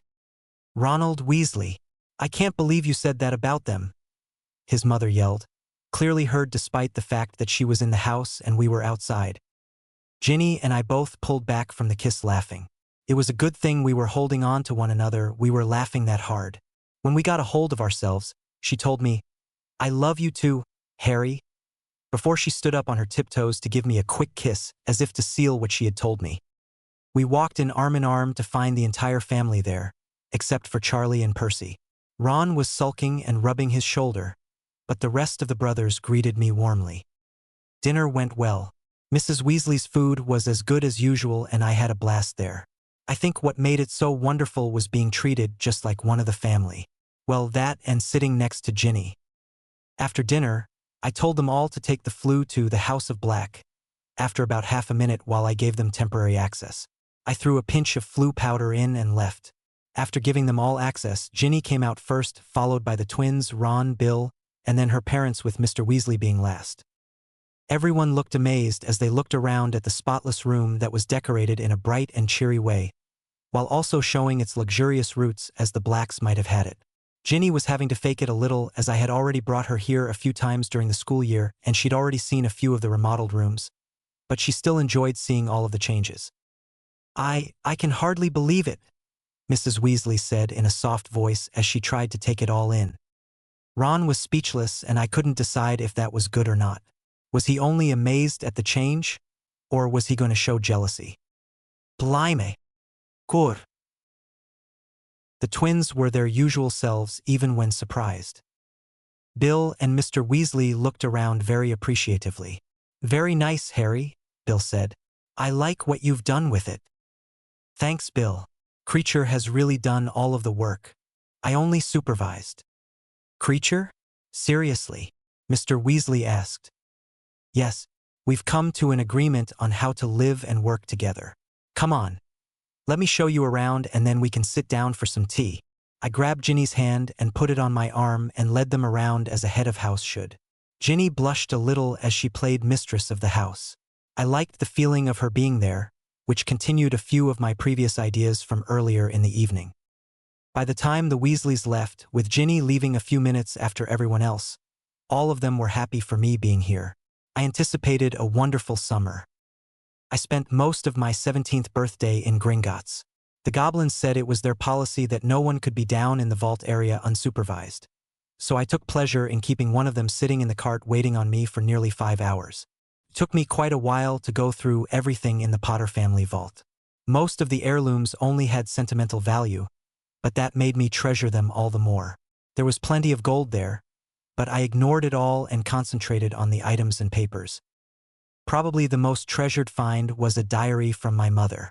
It was mostly filled with the usual girl things, about how a day went or how she was feeling about being in the magical world.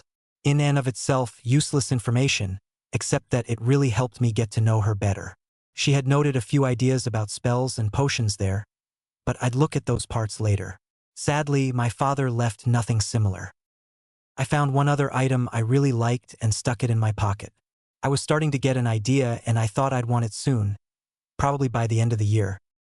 Just for fun, when the goblin was still in the cart and I was not in his line of sight, I tried to transport myself home from inside my vault. To my deep pleasure, it worked. I transported back and no alarms were going off and the goblin didn't seem to know that I'd been gone at all. With an evil smile, I decided that I might never officially visit Gringotts for a long time. I wondered how their accounting would show my taking my money out without them bringing me down to the vault. After I returned home, I cleaned up and then went to the burrow for dinner. Ginny had made it clear that I had to be there for my birthday party. I had a great time with everyone there.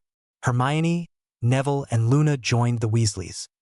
One of the most amusing things was watching Hermione. I could see her practically bouncing and wanting to share her news with everyone, but she also was trying to hold back because it was a party for me. I finally decided to put her out of her misery for everyone's peace of mind. I really didn't want her exploding or something.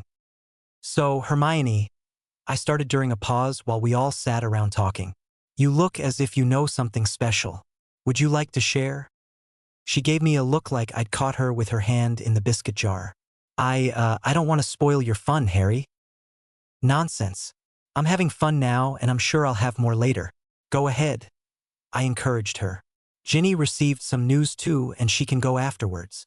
My girlfriend gave me a shy but pleased smile. Her mother beamed, her pride showing to everyone.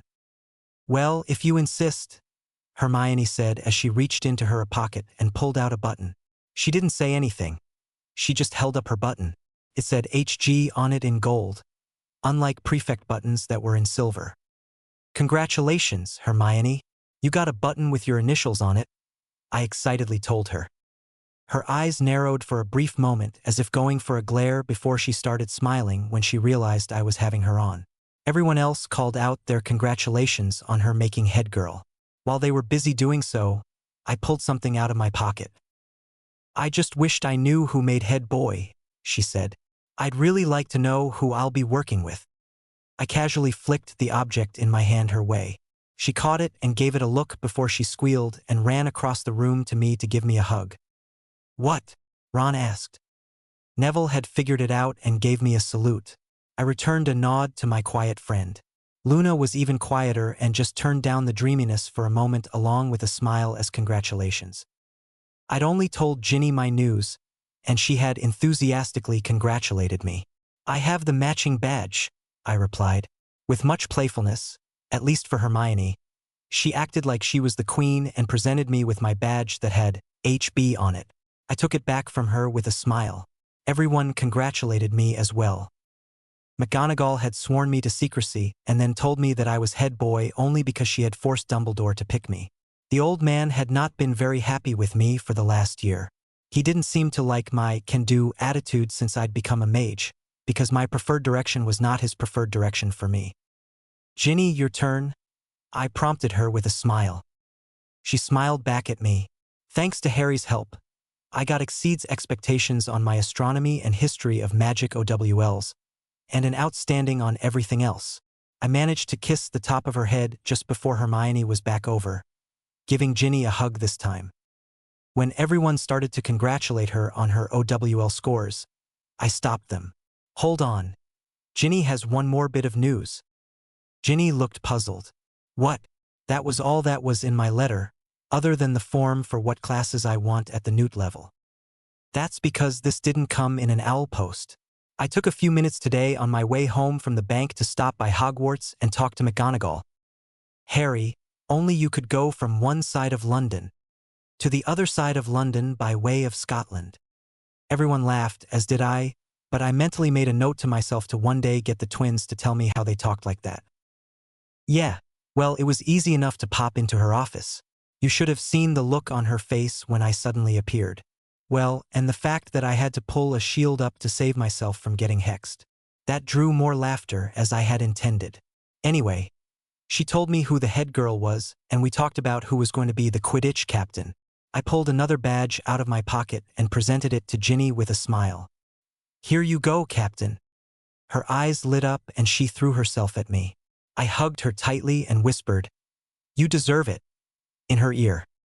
As almost everyone finished clapping, Ron asked with a frown, But, you were captain last year, Harry. You should still be captain. I answered calmly, trying to keep him from exploding. I'll be there to answer questions for Ginny, sort of as a trainer or unofficial assistant captain, but the real spot is hers.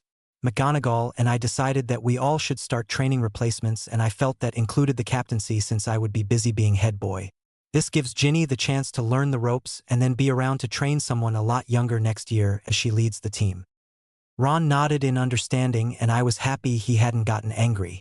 Perhaps I had been selling my friend short and he had grown up when I wasn't looking. As the party wound down and people started to go home, I pulled Ginny outside and we walked in the back garden and into the orchard. There, I waved my hand and conjured a small settee for us to sit on. What? She asked, able to tell that I wanted to talk about something important. I talked to McGonagall about a couple of other things. Oh, bad things? She asked, like she hoped she was wrong. I chuckled in the dim moonlight. Mostly not. The best one is that I convinced her to strongly consider you for head girl next year. She has been already watching you to see about nominating you for it. But I haven't been prefect, she protested. So I wasn't prefect either. Being head boy or girl is more about leadership than anything else. So you just need to be a leader with me this year and you'll probably get it next year. Okay, she drawled. You make it sound like that's important for some reason. It is, I told her with a grin. The head boy and girl have their own separate rooms. That will make visiting you a lot easier next year when I'm not at school. If you have your own room, then I can transport there and not be seen by anyone else. She raised her eyebrow in surprise and admiration. I like your thinking, Harry. Thanks, so do I. I'll do you one better for this year. When we get to school, I'll create a portal for you in your dorm room that will work only for you and will take you directly to my room. I smirked. Ginny chuckled. It sounds like someone really wants me around. I vocalized as I started to kiss her, which she eagerly returned. We broke after a few minutes. I really like your ideas, she breathlessly told me. Thanks. I hope you like my next one too. Probably, she lazily told me as she snuggled into my embrace. What is it? McGonagall told me that Dumbledore was out of the castle on ministry business, so I went to his office and had a chat with the Sorting Hat. Oh. It was hard to figure out when it happened, but the Hat and I determined that Riddle put a spell on it when he came to try to get a job as the defense teacher years ago. It was probably the same day he cursed the defense professorship. Ginny shot up and looked at me very alarmed. Bloody hell, you're serious. I nodded slowly. Riddle put a curse on the Hat to cause it to sort so as to cause less unity in the school. While the Hat has always been the one to announce the student's house, the Hat was meant to advise the first years on what house or houses would work well, but leave the final choice up to the student. By forcing the Hat to make the choice and to do so on very strict personality traits, it caused more cliques and less diversity within each house. In turn, that caused more strife between the houses and less unity in the school. That's wow. I don't even know what to say. What did McGonagall say when you told her? I shrugged and pulled her back to me and let her settle in again. The Hat and I agreed to not tell either her or Dumbledore. I'm only telling you so you'll know what I did. I need you to do something for me, Ginny. Sure, Harry, anything. I snorted. Don't say that.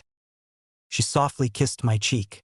I trust you not to ask for anything I can't give. I could barely make out the brown of her eyes in the moonlight, but her trust and sincerity were easily visible on her face. I wanted you to know because I need someone who will help keep me in check. I think I understand Dumbledore a little better now. I can now see that when a person has so much more power than anyone else, it would be easy to do things to people they don't want, yet thinking you're doing it for their own good all the while.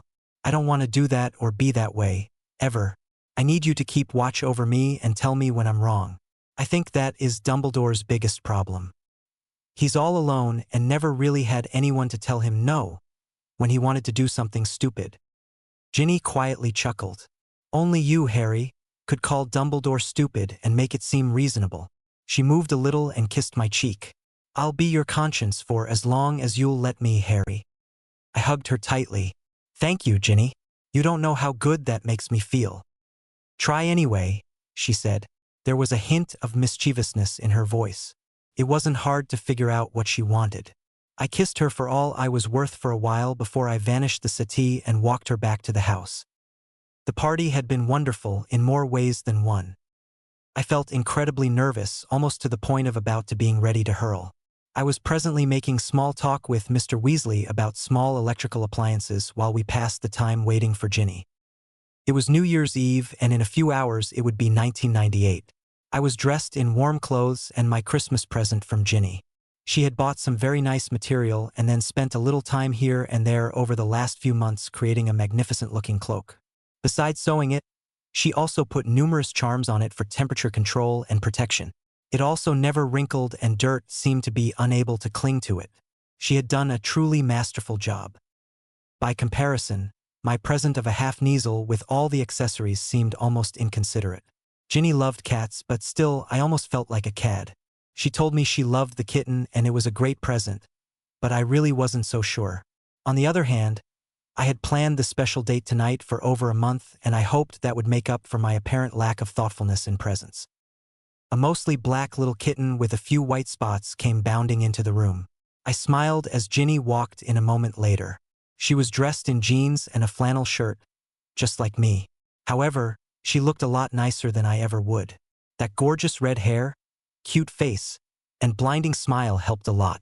Well, if I have to be honest, she did have a few curves that I really appreciated as well.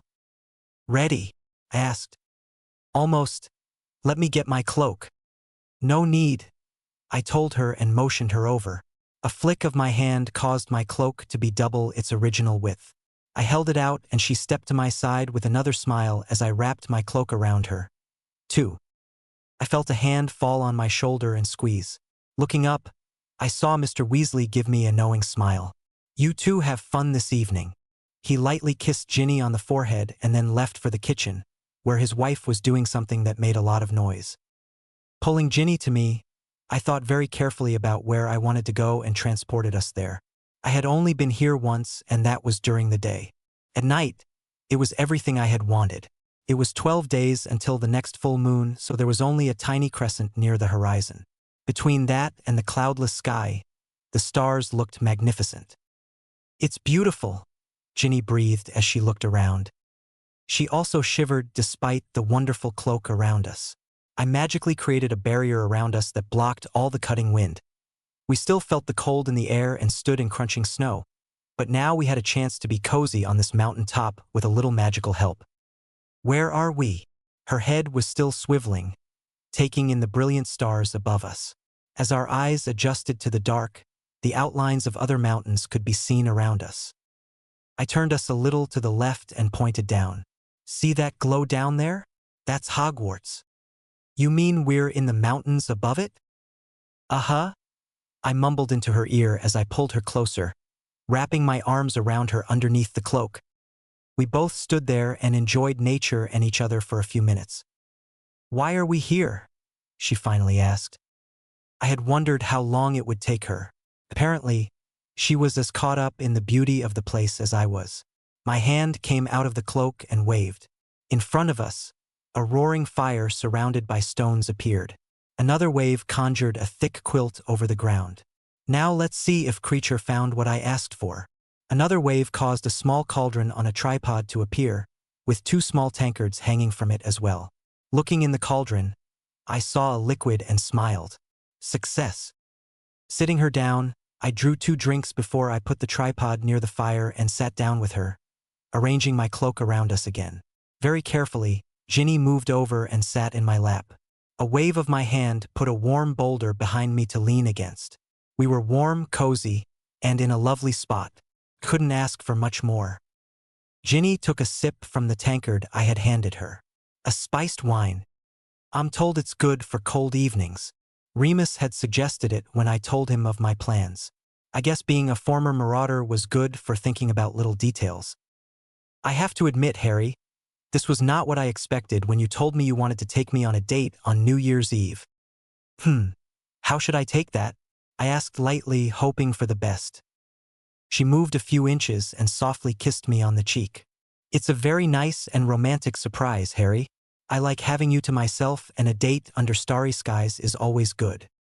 I couldn't suppress the grin I had after I heard that. "Splendid. Part 1 of the mission has been accomplished."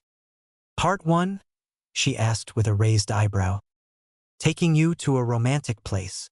With a little concentration, I levitated both of our tankards to the side, out of hitting and kicking range. "Part 2 is to give you the other half of your Christmas present."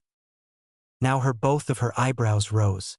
"Wait a minute, you had another present and you didn't give it to me?" she asked impishly. I could tell she was teasing me, but it was one of the things I liked about her. We never stayed serious for too long. I nodded to her. "This didn't really cost me anything as I found it in my family vault with a number of other things. But it does have sentimental value and I thought you would like it." Her teasing look melted. "Harry, I can't take anything from your family like that." "I really don't see it as you taking from my family, Ginny." I reached into my pocket and grasped it in my hand. Despite the fact that the warm wine had helped to settle my stomach and that I wasn't cold, my hand still shook a little. Damn my nerves. Holding out my hand in a fist with my curled fingers up, I told her, "Your father said I could give you this." I uncurled my fingers and heard Ginny gasp as she saw what was sitting in my palm. "Harry?" she weakly called out, as if she was about to have a panic attack. There was no stopping now. I had to go forward. "Ginny, I love you so much. Will you marry me?" I prayed she said yes. Ginny didn't say a word. That worried me for the brief moment until she held out her left hand. A hand that shook just like mine. With a sigh of relief, I slid the ring on her hand. She admired it for a moment before a squeal of joy burst from her and she bowled me over. The anti-wrinkle charms on my cloak got a real workout as she wiggled on top of me and kissed me for all she was worth. Her hands ran all over my face and head. I just grasped her sides and tried to hold on and enjoy the moment. Quite some time and lots of snogging later, we were laying side by side, heads near the slowly dying fire, staring at one another. Ginny would look down to her hand from time to time and smile. I had the impression she was reassuring herself that this was real. "I guess I won't need to worry about Dean any longer," I said cryptically as I propped myself up on one elbow. "Why? What does Dean have to do with anything?" I pulled her hand up and kissed her knuckles. "At the beginning of last year, when everyone first found out about us dating, Dean told me that he had some interest in you. He then asked me to let him know if I ever stopped dating you so he could ask you out." Ginny chuckled as she moved a little to the side to get closer to me, making it so I was sort of leaning over her. "I'm glad you sent your first letter when you did and that I didn't send my letter to Dean, or there's no telling how long it would have been before we got together." "Yeah, that would have caused a major delay." I looked at her semi-seriously.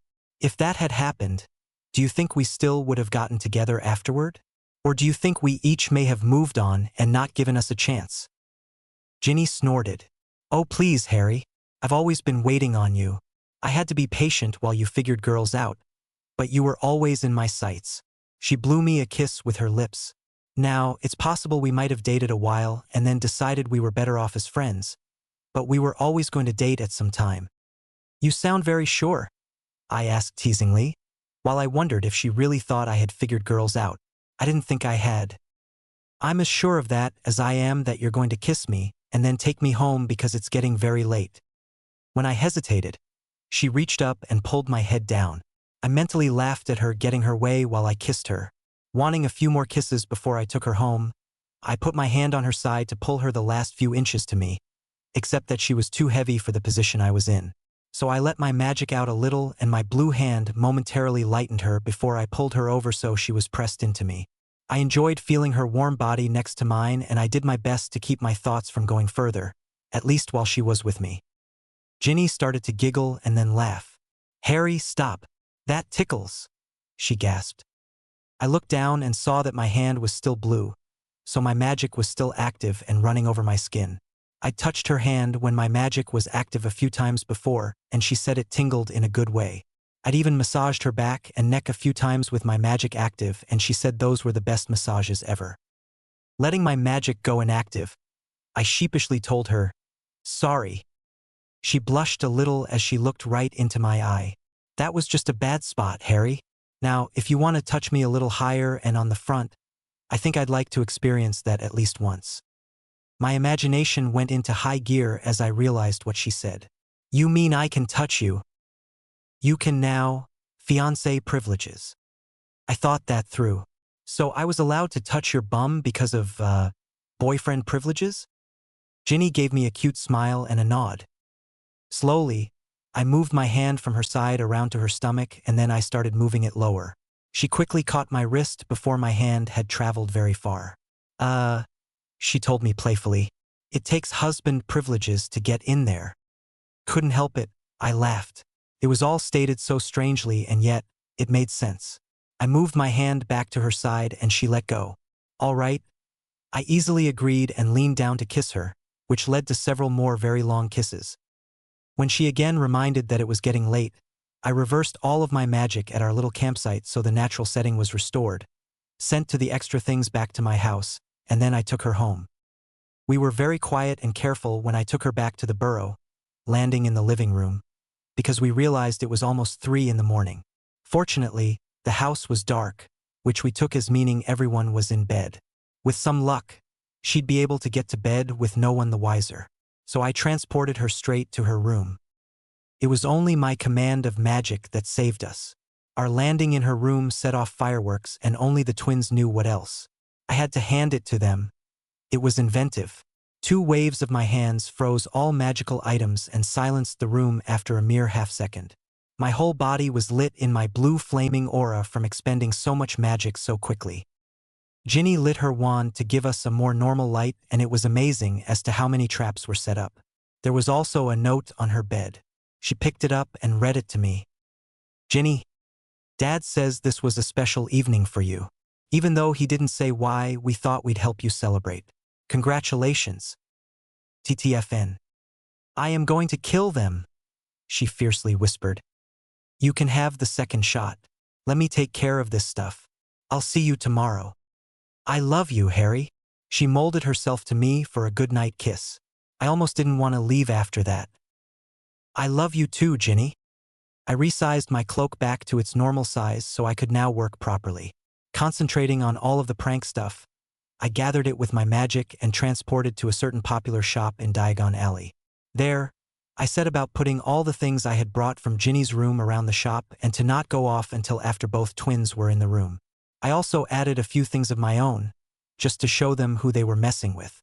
I was very pleased with the disillusioned portable swamp behind the cash register.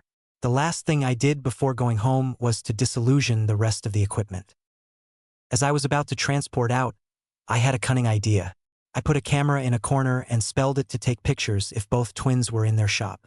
When it finished its long roll of film, it would send itself to my house. Even more pleased with myself than before, I went home and dreamed of a redhead and lots of children. It had been a glorious evening. The next day, I think I almost broke a few ribs laughing. Creature had found the camera on the kitchen table and developed the film. I thanked him profusely and went straight to the burrow. After I was hugged practically to death by Mrs. Weasley, who was ecstatic at Ginny's new status as my fiancée, I showed the photos around. Everyone there laughed themselves silly at Fred and George's expense. It was a great holiday. I was in the Gryffindor common room after the leaving feast. Tomorrow, 4 of us would leave Hogwarts for the last time as students. Ron seemed to be the happiest of us all for that. Personally, I think Ron was still a little off after taking his newts. He had been knocked unconscious during the practical portion of the defense newt, and I wasn't sure he was completely recovered. Neville was the most calm, but then again he had a nice job lined up to help grow things for potions. Hermione was a basket case. I'd had to hit her with a calming charm several times during the last few weeks while the newts were going on. Just as with the OWLs, she was still trying to discuss the questions after all the tests were done, and none if it made any difference. I knew what I was going to do for a job, but I was mildly depressed. As of next September, I'd be separate from my fiancée for most of 10 months before we were to get married the summer after she finished school. We sat around talking mostly about school, but a little about the future too. "Harry, it won't be so bad," Ginny whispered in my ear when the others were discussing the latest stupid thing out of the ministry. I leaned over and kissed her temple. "So you won't miss that for 10 months, except for holidays and the occasional Quidditch game I come to visit you for?" I whispered back. She had the audacity to roll her eyes at me. "Harry, you're a mage, remember? Or did those newts cook your brain?" Ideas started going through my head as she mentioned my magical status. "I've been stupid, haven't I?" She was nice and only nodded. "This was why you lobbied for me to be head girl, so I'd have my own room, right?" I couldn't help the sheepish look. Yeah, right, sorry. She grinned impishly. "We also still have the magic mirrors, so we can always set up times for you to visit me." Damn it, I hated it when I overlooked the obvious, or in this case, forgot my plans. I saw the others were still engrossed in their conversation, so I continued our whispered conversation. "So, you and me, and a week on the beach at the French Riviera should cure me." Her eyes sparkled. "I'd love that, Harry, but my mother would never let me go alone with you. How about you say you're going to Aunt Muriel's for a week, and I kidnap you on the way?" Ginny laughed and the others looked at us. She looked at me like I had to explain. Air. Nothing important. Just a little negotiation about summer plans. That was apparently the wrong thing to say, and they became even more attentive. So I waved my hand and Ginny and my voices became silent to them. There, they can't hear us now. So, what if I say I'm going there, and you can tell your mother that you need to go to protect me from all the French witches? Or Vila. Yeah. Tell her you need to protect me from the Vila. Ginny was now laughing so hard she was starting to cry. I gave up and looked at the others. Hermione looked put out for being excluded. The other two were smiling at her. I momentarily gave up my summer holiday trip plans and canceled the silencing charm. I was puttering around in the little shop right next to the big Triple W in Diagon Alley. It had been easy to buy since it was empty. My sign, Enchanted and Charmed, hung out front, along with an opening soon sign. Inside, I was putting a few more things on the shelves for those who wanted to take something with them, instead of having custom work done. For the serious potion makers and mothers of young children who had little time, various sizes of self-stirring cauldrons. I had auto-chopping knives, guaranteed to chop things very consistently so all work was the same size. For the Muggle-born and half-blood raised, I had a dozen or so electronic devices that had a tightly contained null magic field around them, guaranteed to work even in magic-heavy environments like Hogwarts. Other convenience items were also displayed. Of course, the real gravy was in custom work, whether enchanting objects or coming up with new spells for people. I charged a lot for this and it wasn't hard, for me as I was a mage. The real problem was doing this without everyone and their Kneazle knowing I was Harry Potter. Between my two victorious encounters with Riddle, I always had to screen my mail and I rarely went out in public without a disguise. I was going to need to disguise myself here, too. When I was running the shop, I would look something like Bill, red-headed and older. I really freaked Ginny out the first time she saw me like that. Slim arms and hands encircled my waist, bringing me out of my thoughts. I turned in the embrace and kissed Ginny. She was still as cute as ever, although her hair was now a shade lighter due to time in the sun. I had gotten my week on the beach, but the cost had been to take Ron and her parents. To keep Ron occupied and not tagging along with Ginny and me, I also talked Hermione into going.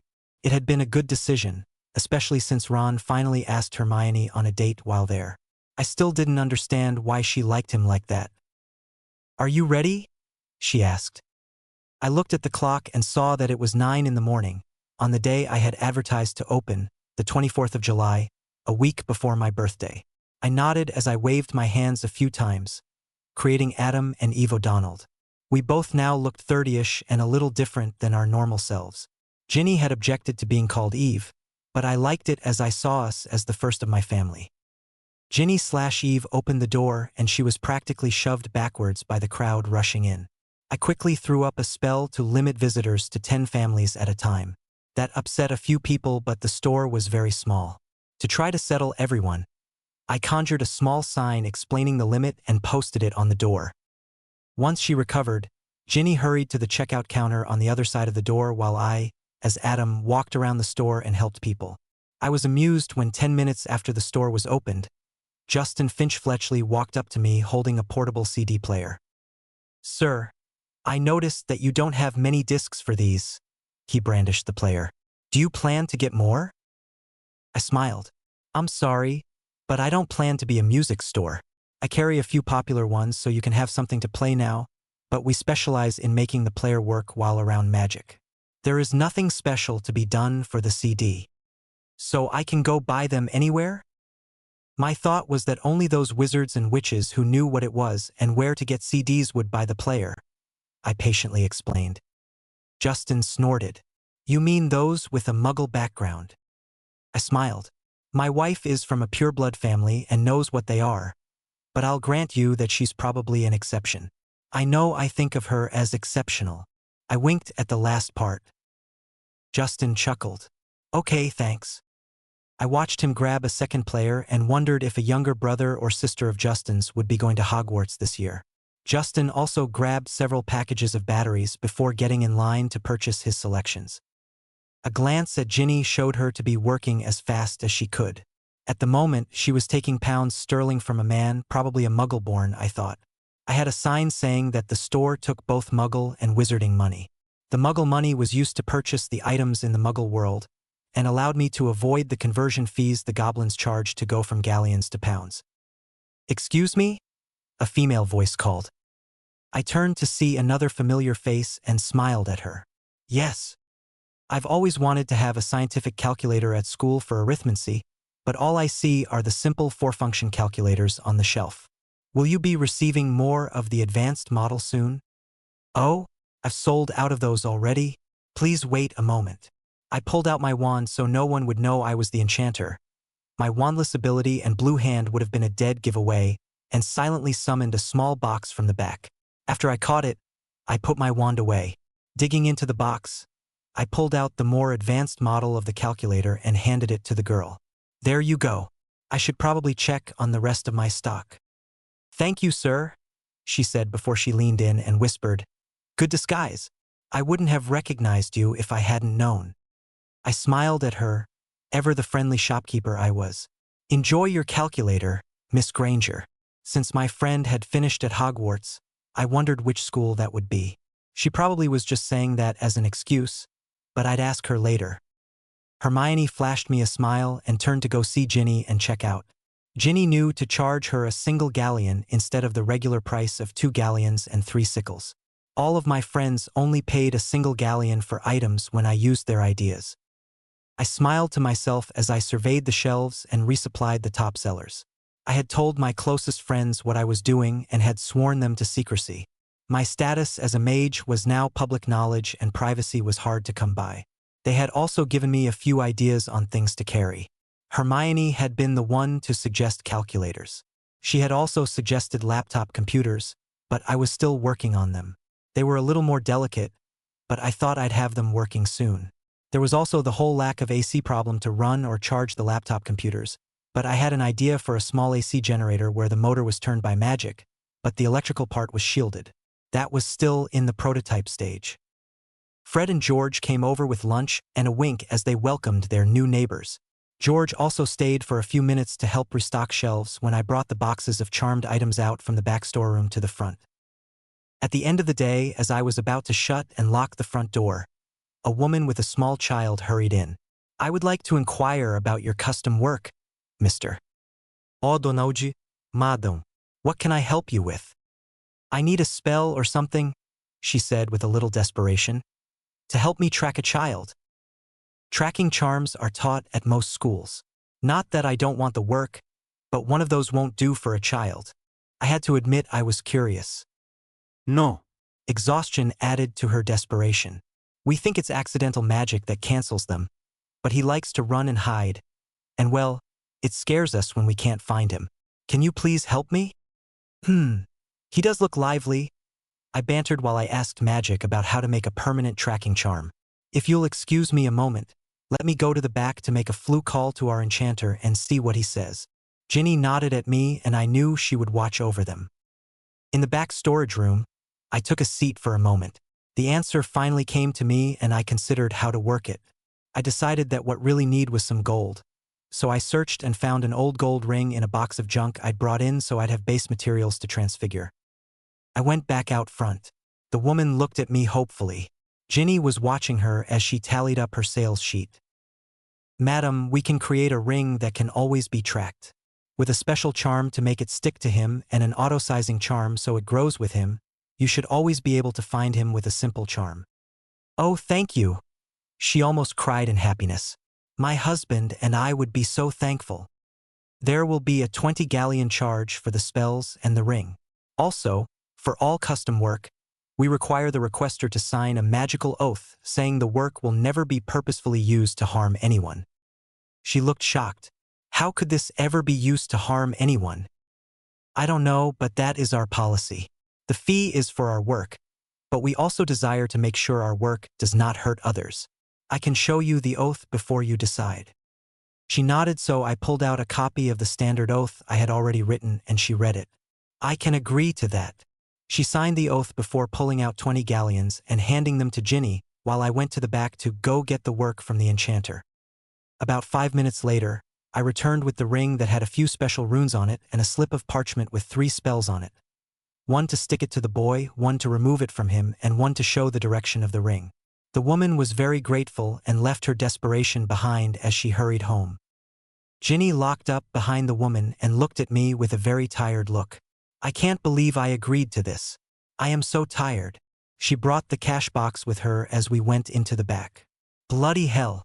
I knew we had made a lot of sales today, but they cleaned us out. She was shocked at our almost bare shelves in the stockroom and workroom. Fortunately, I've got enough extras at home all ready to come here, but I'm going to need to go buy more items for day after tomorrow and enchant them. What I'd like to know is if every day will be like this or if it will slow down. She nodded. I know. I can help you for now, but soon you'll be here by yourself. An idea was forming in my head, but I wasn't sure about it. What? I can see you're thinking something, she said, eyeing me with curiosity. I need someone I can trust and someone who is reasonably good with maths. What does your mother do during the day? Ginny looked at me and then started to laugh so hard she almost fell over. You want to work with my mother? Your future mother-in-law. Well, I know I can trust her and that's a big advantage. We just need to work out what a good wage is. I wonder if... A knock on our door interrupted us. I cautiously went out to the front and Ginny followed me. We were both still in our glamours. Peering around a sign and out the door, I saw the twins. I opened the door with a grin. Come on in. I locked the door behind them. So, did you do well? Fred asked. Yeah, we saw people streaming in and out all day, just like on school letter days, George added. Come to the back. Ginny de-aged, her hair lightened, and her freckles all came back as I canceled her glamours. I took mine off too. Look, she commanded as she pointed around the back room. This was full this morning. The twins looked at each other before they pulled out their wands and created chairs for themselves across from ours. We're not surprised, George said as he sat. Yeah, so many of those in power, and you know who we mean, don't really think about who makes up the magical world. Fred looked as strange as his brother without his characteristic grin. What do you mean? Ginny asked. I was curious too. What my brother means is that they never think about the percentages of the population. You know, pure, half, muggle-born, squib. The last three of those kinds understand all of what you offer, Harry. Guess what percentage those three make up of the entire population? Or, the other twin quickly continued, guess what percentage the purebloods make up, the ones who won't understand most of your products? If my year at Hogwarts is anything to go by, I'd say half of the population would be purebloods, I answered. Fred shook his head. And you would be wrong. You had an exceptional class, old man. Ignoring the squibs, which I've never seen account for, purebloods only make up about a quarter of the population and it's shrinking fast. Half-bloods make up about half of the population now, with the last about 25% being muggleborns.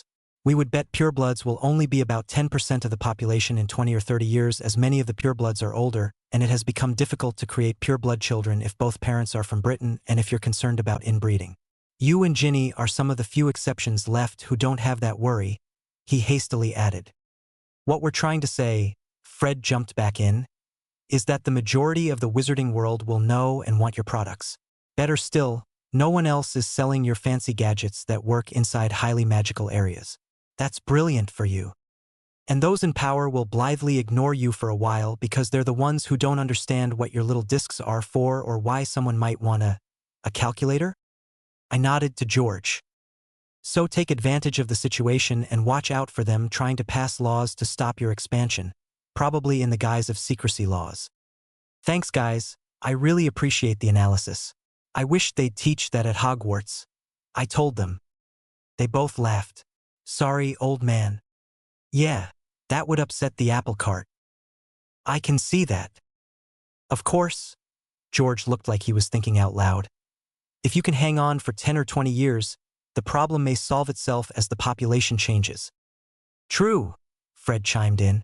The purebloods took a major hit when you removed Riddle from circulation, and some very prominent purebloods suddenly became squibs. Narcissa Malfoy's reaction was priceless when she learned her husband and only son were now squibs. She was only loud then, and that reaction was not as priceless as when she tried to remove her money from Gringotts and then tried to use magic inside the back when she found her vault empty. I broke into the twins reminiscing. I had heard her vault wasn't empty, but was full of garbage, which knocked her out because of its smell. All four of us started laughing, and we continued to do so for nearly a minute.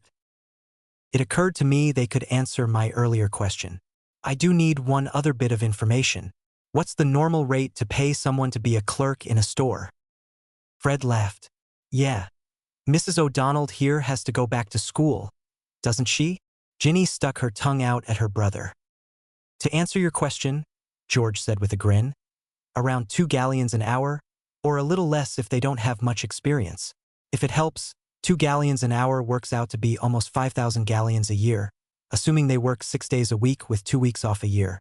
You might do better to find 2 helpers, each working a little less than full-time. I pondered that. I could easily afford that, even if sales were only half of what we did today. I wondered what their reaction would be to my idea for help. Do you think I could hire your mother to help me? They looked at each other and then fell out of their chairs laughing. Ginny joined them in hysterical laughter.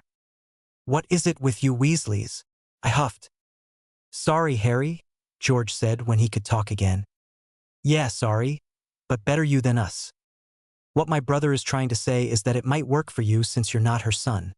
But be careful and tell her up front that you're the boss, or she will start to tell you what to do. Ginny nodded her agreement, her grin still very large. I'm not saying it wouldn't work out, Harry, just that you need to be very clear who's the boss and what her duties are if you hire her. Also, Harry, you should hire another person in the next few weeks, whether it is our mom or someone else. The school letters normally come out the first week in August, and you'll see even more customers then. I looked around and thought about all of that. A space expansion charm might be a good thing too. There was so much to do. Thanks a lot. You've been very helpful. No problem, Harry. We do the same for any troll that Ginny married. Ginny pulled out her wand and half-heartedly tried to bat bogey them as she laughed, not really angry. I laughed at the three playing around. Life was really turning out well. It was mid-September and my shop had survived the back-to-school rush, barely. Lee Jordan had an older sister who had been looking for work, and I had hired her. Molly, as she wanted me to call her now, also had been very helpful. She didn't know much about what we were selling until I demonstrated everything, several times, but she was very friendly and yet strict in making sure everyone paid for what was in their hands before they walked out the door. Arthur had been like a kid in a candy store when I gave him a tour and demo, not to mention several sample products for him to study. What a great family. Remus and Tonks had also dropped by and I gave them personal demos. Tonks took a portable music player with her for those times she had guard duty. Remus took a CD player so he'd have something different to listen to while grading papers. He also eyed the small portable TVs, but decided he didn't really need one. He did get several calculators for gifts for the other professors. He was still enjoying teaching defense. Thanks to magic, I had doubled the size of the inside of my store and stockroom. That had allowed us to barely keep up with customer demand for the commercial products I enchanted. I had worked like a demon to stay ahead. Fortunately, once September came, business slowed to half of the original volume and life became more fun again. I locked up the shop at 7, having sent Molly home an hour ago, and went home myself. After a quick dinner by myself, I cleaned up and transported myself to Ginny's room at Hogwarts, 2 hours earlier than normal. Her being head girl made this a lot easier than if she still lived in a dorm room. We walked out of her room and into the Gryffindor common room. I greeted a number of students there before we went out the portrait hole and walked around, checking out a few closets along the way just for fun. It was a little after 9 when we rounded a corner on the 5th floor and almost literally ran into the headmaster. Albus. I greeted him by his first name, as he always did to me, and kept on walking with Ginny on my arm. After a moment of shock, he found his voice. Harry, what are you doing here? We stopped and turned back to face him. I'm spending some time with my fiancée. I answered as if it should have been obvious. I was planning to have some fun with him, so I thought this was a good start. As you are no longer a student, you are not supposed to be here without permission. That's all right. I gave myself permission. He gave me a disappointed look, so I went for my next tweak. If Merlin walked in the castle right now, would you toss him out? I didn't bother to ask if he could kick a mage out. We both knew he would fail. He looked surprised by my question before he chuckled after a moment. You are trying to use your mage status then? Trying? I asked and raised an eyebrow at him to drive my point home. He nodded and tilted his head a little to show he conceded my point. I only visit for a couple of hours every night. You've done this before? He looked alarmed and also looked at Ginny. Every night of the term. Miss Weasley. The disappointment was back in his voice. Albus, if you plan to punish her, then you'll need to punish the head boy and probably all of Gryffindor too. My visits are probably one of the worst kept secrets in the castle. It was just that all the students decided it was something the professors really didn't need to know. Of course, the fact that I regularly brought candy from Honeydukes with me probably helped them to see things my way.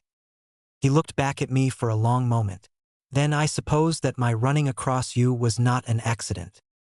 I smiled and flicked a finger to make my eyes twinkle at him. His head jerked just slightly in surprise before he chuckled. Having had my fun, I canceled the charm. Very amusing, Harry. Since this is not an accident, might I talk you into joining me for some tea in my office?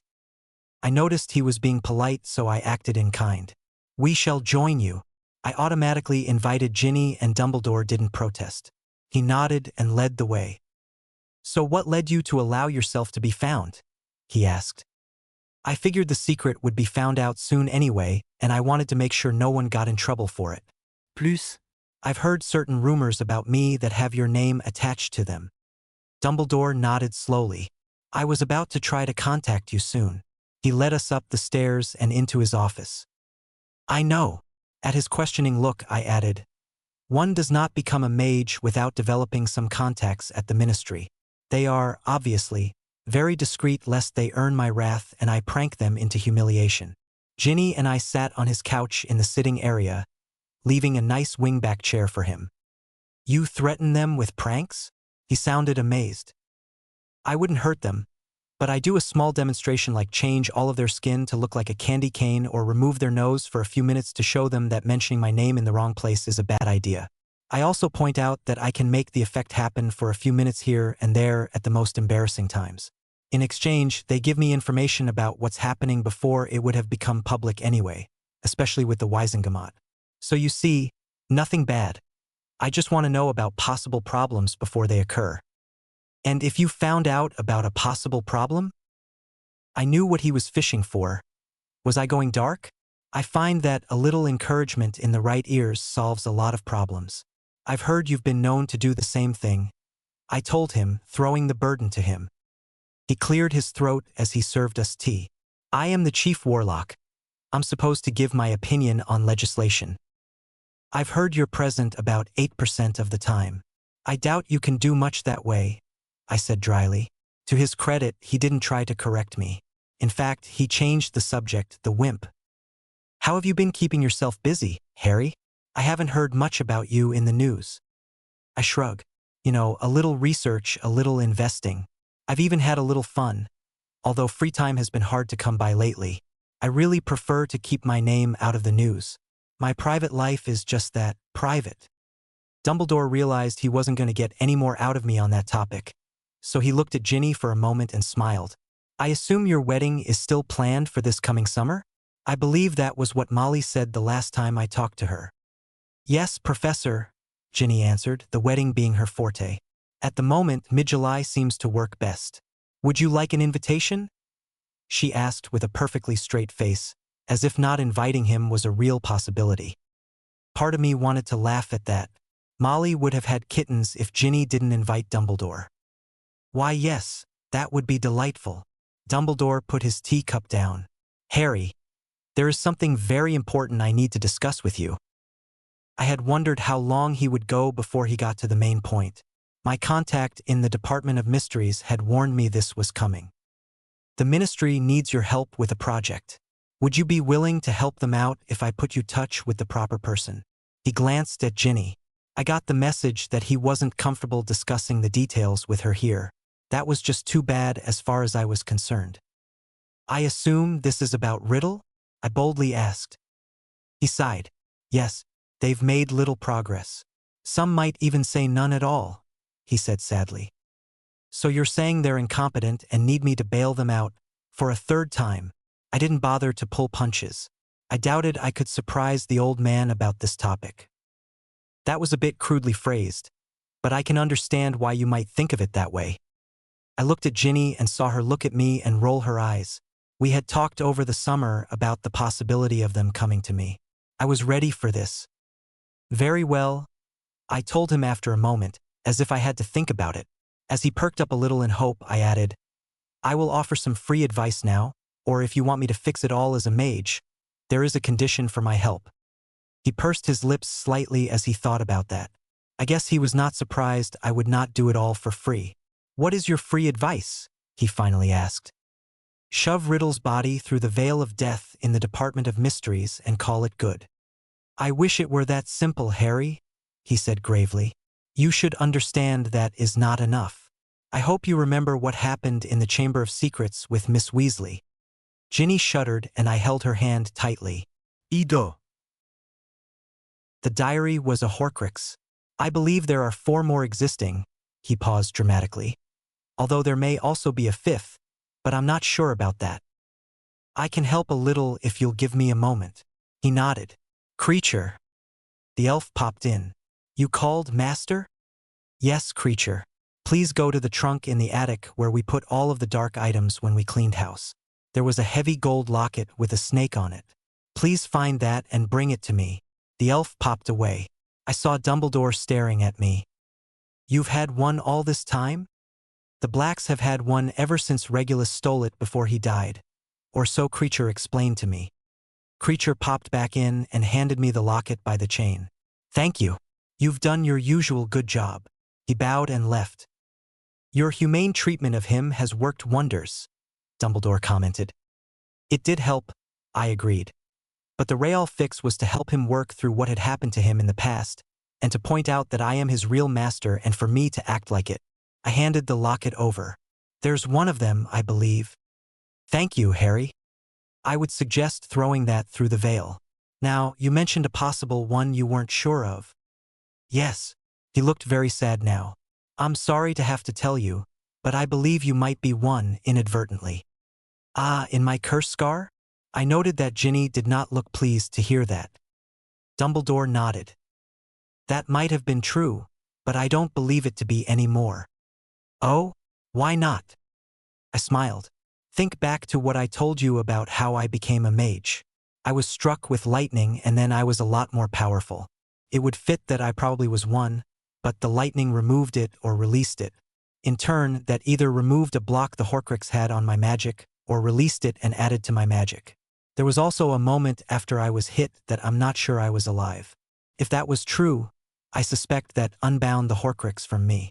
Take your pick of theories, but I believe I'm not one now, assuming I ever was one. Dumbledore thought that through. Did you ever have any pains in your scar in that summer after you were hit by lightning and before you put Riddle to sleep? My jaw dropped open. Why hadn't I ever thought of that? No. Now that you make me think of it, not at all. I attributed that to me being able to block whatever he was doing, but the real reason must be that the connection between us had been removed. Ginny smiled, pleased to hear that logic. I lightly squeezed her hand to show my agreement. I believe I will agree that you are not one any longer. With this locket in hand, there are now only 3 left. Will you help us, Harry? He persisted in asking. On one condition. I really didn't think they'd agree, but I really didn't want to get mixed up in all of this. The wizarding world needed to grow up and do things for itself. I would force that if they made me. Dumbledore continued to give me disappointed looks, even though I never reacted to them. If you want me to find all the Horcruxes and destroy them along with Riddle, then I must be given total control of the Ministry of Magic for 1 year. 1 year where I can lawfully do anything I want, just as if I were king at the time of King Arthur. Dumbledore's jaw dropped. I had officially surprised him and I chuckled. Ginny joined me. That's too high a price, Harry, he said when he found his voice. No one man should have that much power. Why? Because if I must step in and be a parent to our society, then things are too wrong or too far gone to be saved. I shall need to redo it all. While I'm fixing Riddle, I'll also fix the Wizarding Society in Britain. Ireland is on its own since it has its own Ministry of Magic, but I will fix magical England, Wales, and Scotland. It's time for them to grow up, and I'll make it happen by dragging our world into the 21st century and removing all the bias and stupidity by fixing the bad laws as well as recreating the ministry to have a more representative form of government. That's the price of my help, and it's non-negotiable. Harry. Sorry, Albus, but that's the only offer you get.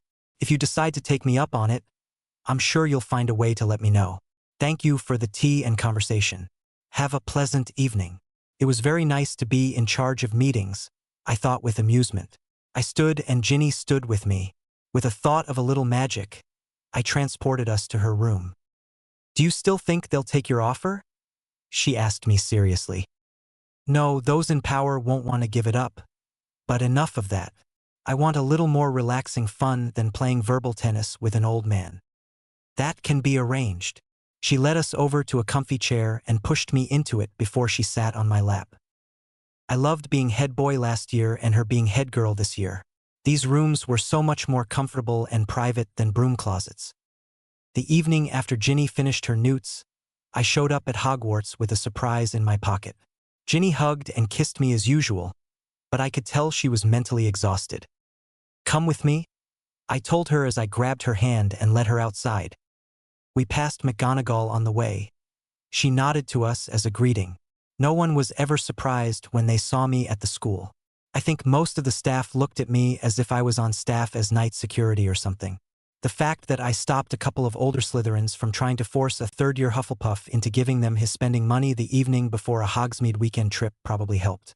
I stuck them to the ceiling upside down, and the only way they could be released was if they told the truth about what they did to the little puff.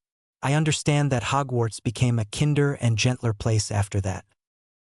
Outside and with a couple hours before dark, I pulled a twig out of my pocket and wandlessly expanded it back to normal size before I gave it to her.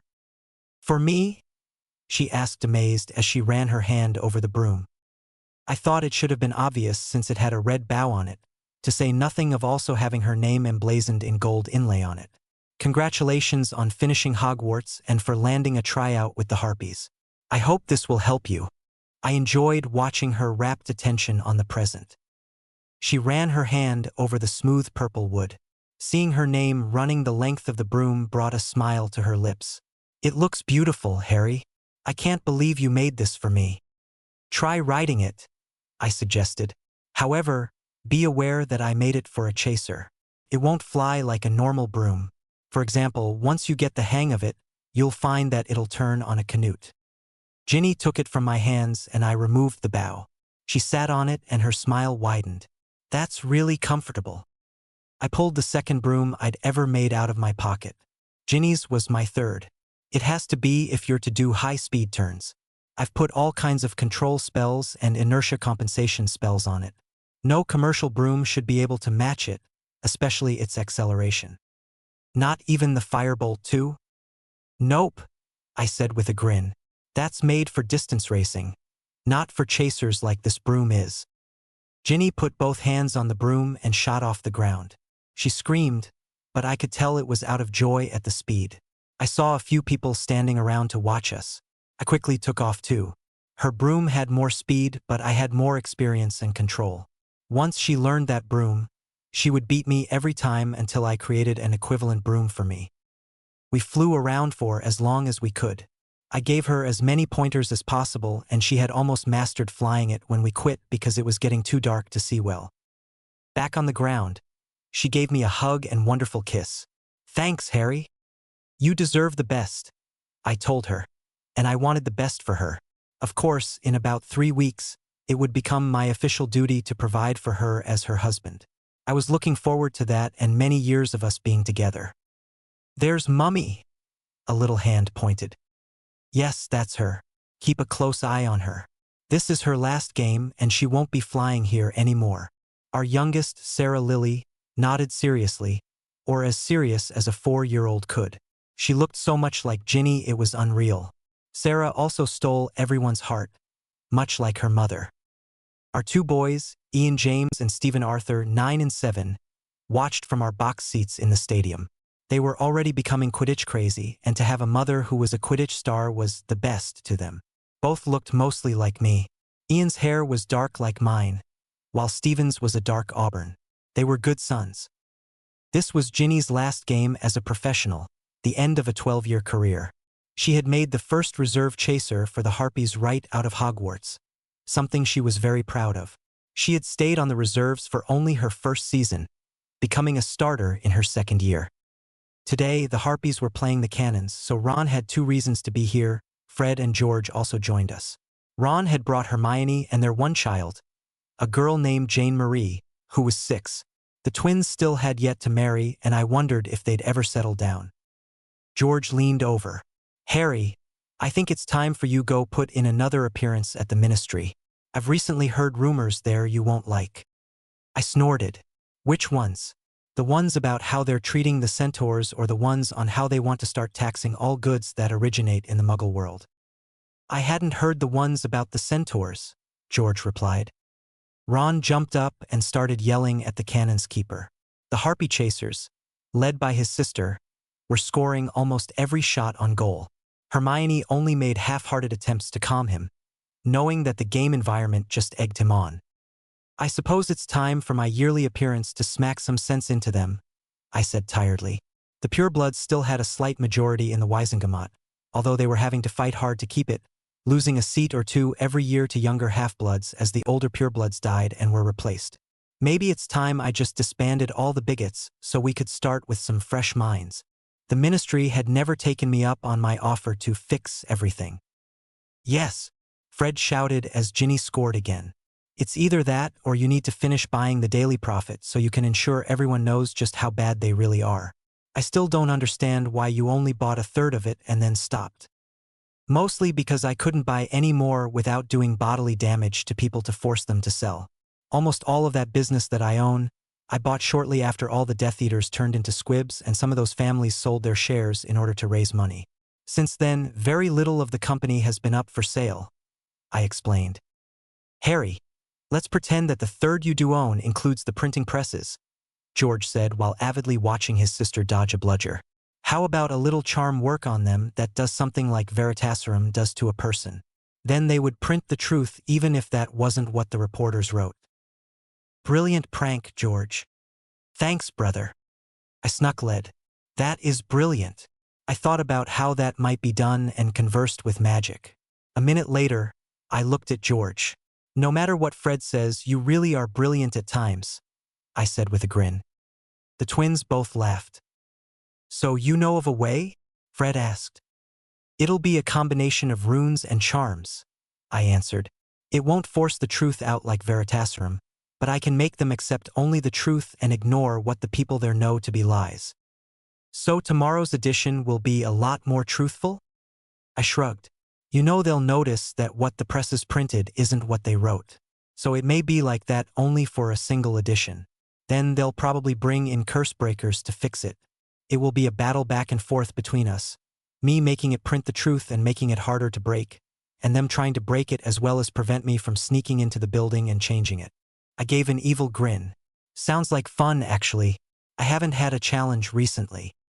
"True, you've got your business running so smoothly with some good people in place." "I think the only business with more money now is Gringotts," the other twin remarked. "Here it goes, gents," I remarked. "What?" I got in stereo. A second later, everyone else saw what I already had. The 2 seekers shot off across the pitch, and 8 seconds later it was over. The Harpies had beat the Cannons 410-70. Sarah squealed her delight and the boys were yelling too. In our box, only Ron looked sad. Ginny flew up to the box and I pulled her and her Ginny Special broom in. She was a bit stinky, but she was my wonderful wife and the mother of my children. I kissed her soundly. Sarah was squealing "Mummy," while the boys were making yucky faces at us. "You were spectacular today," I told her with a grin. "It'll be a shame to give it up, but it's getting harder and harder to keep up that level of play." Ginny picked up Sarah. Everyone came over and congratulated Ginny, even Ron. "What are you going to do now, Ginny?" Hermione asked. When Ginny didn't answer for a moment, I spoke up. "I was thinking she could come with me on a little adventure tonight, sorta to watch my back." Hermione groaned, "Not another adventure," while the twins' faces lit up in glee. Ginny looked interested. Doing what? I'll explain after we get home and put the kids to bed. I brushed her cheek with a kiss and whispered in her ear. And after I help you shower. Daddy, quit making Mummy turn red, demanded a little voice. I patted Sarah's head and told the boys to come over so I could transport my family home. Life wasn't perfect, but it was very good.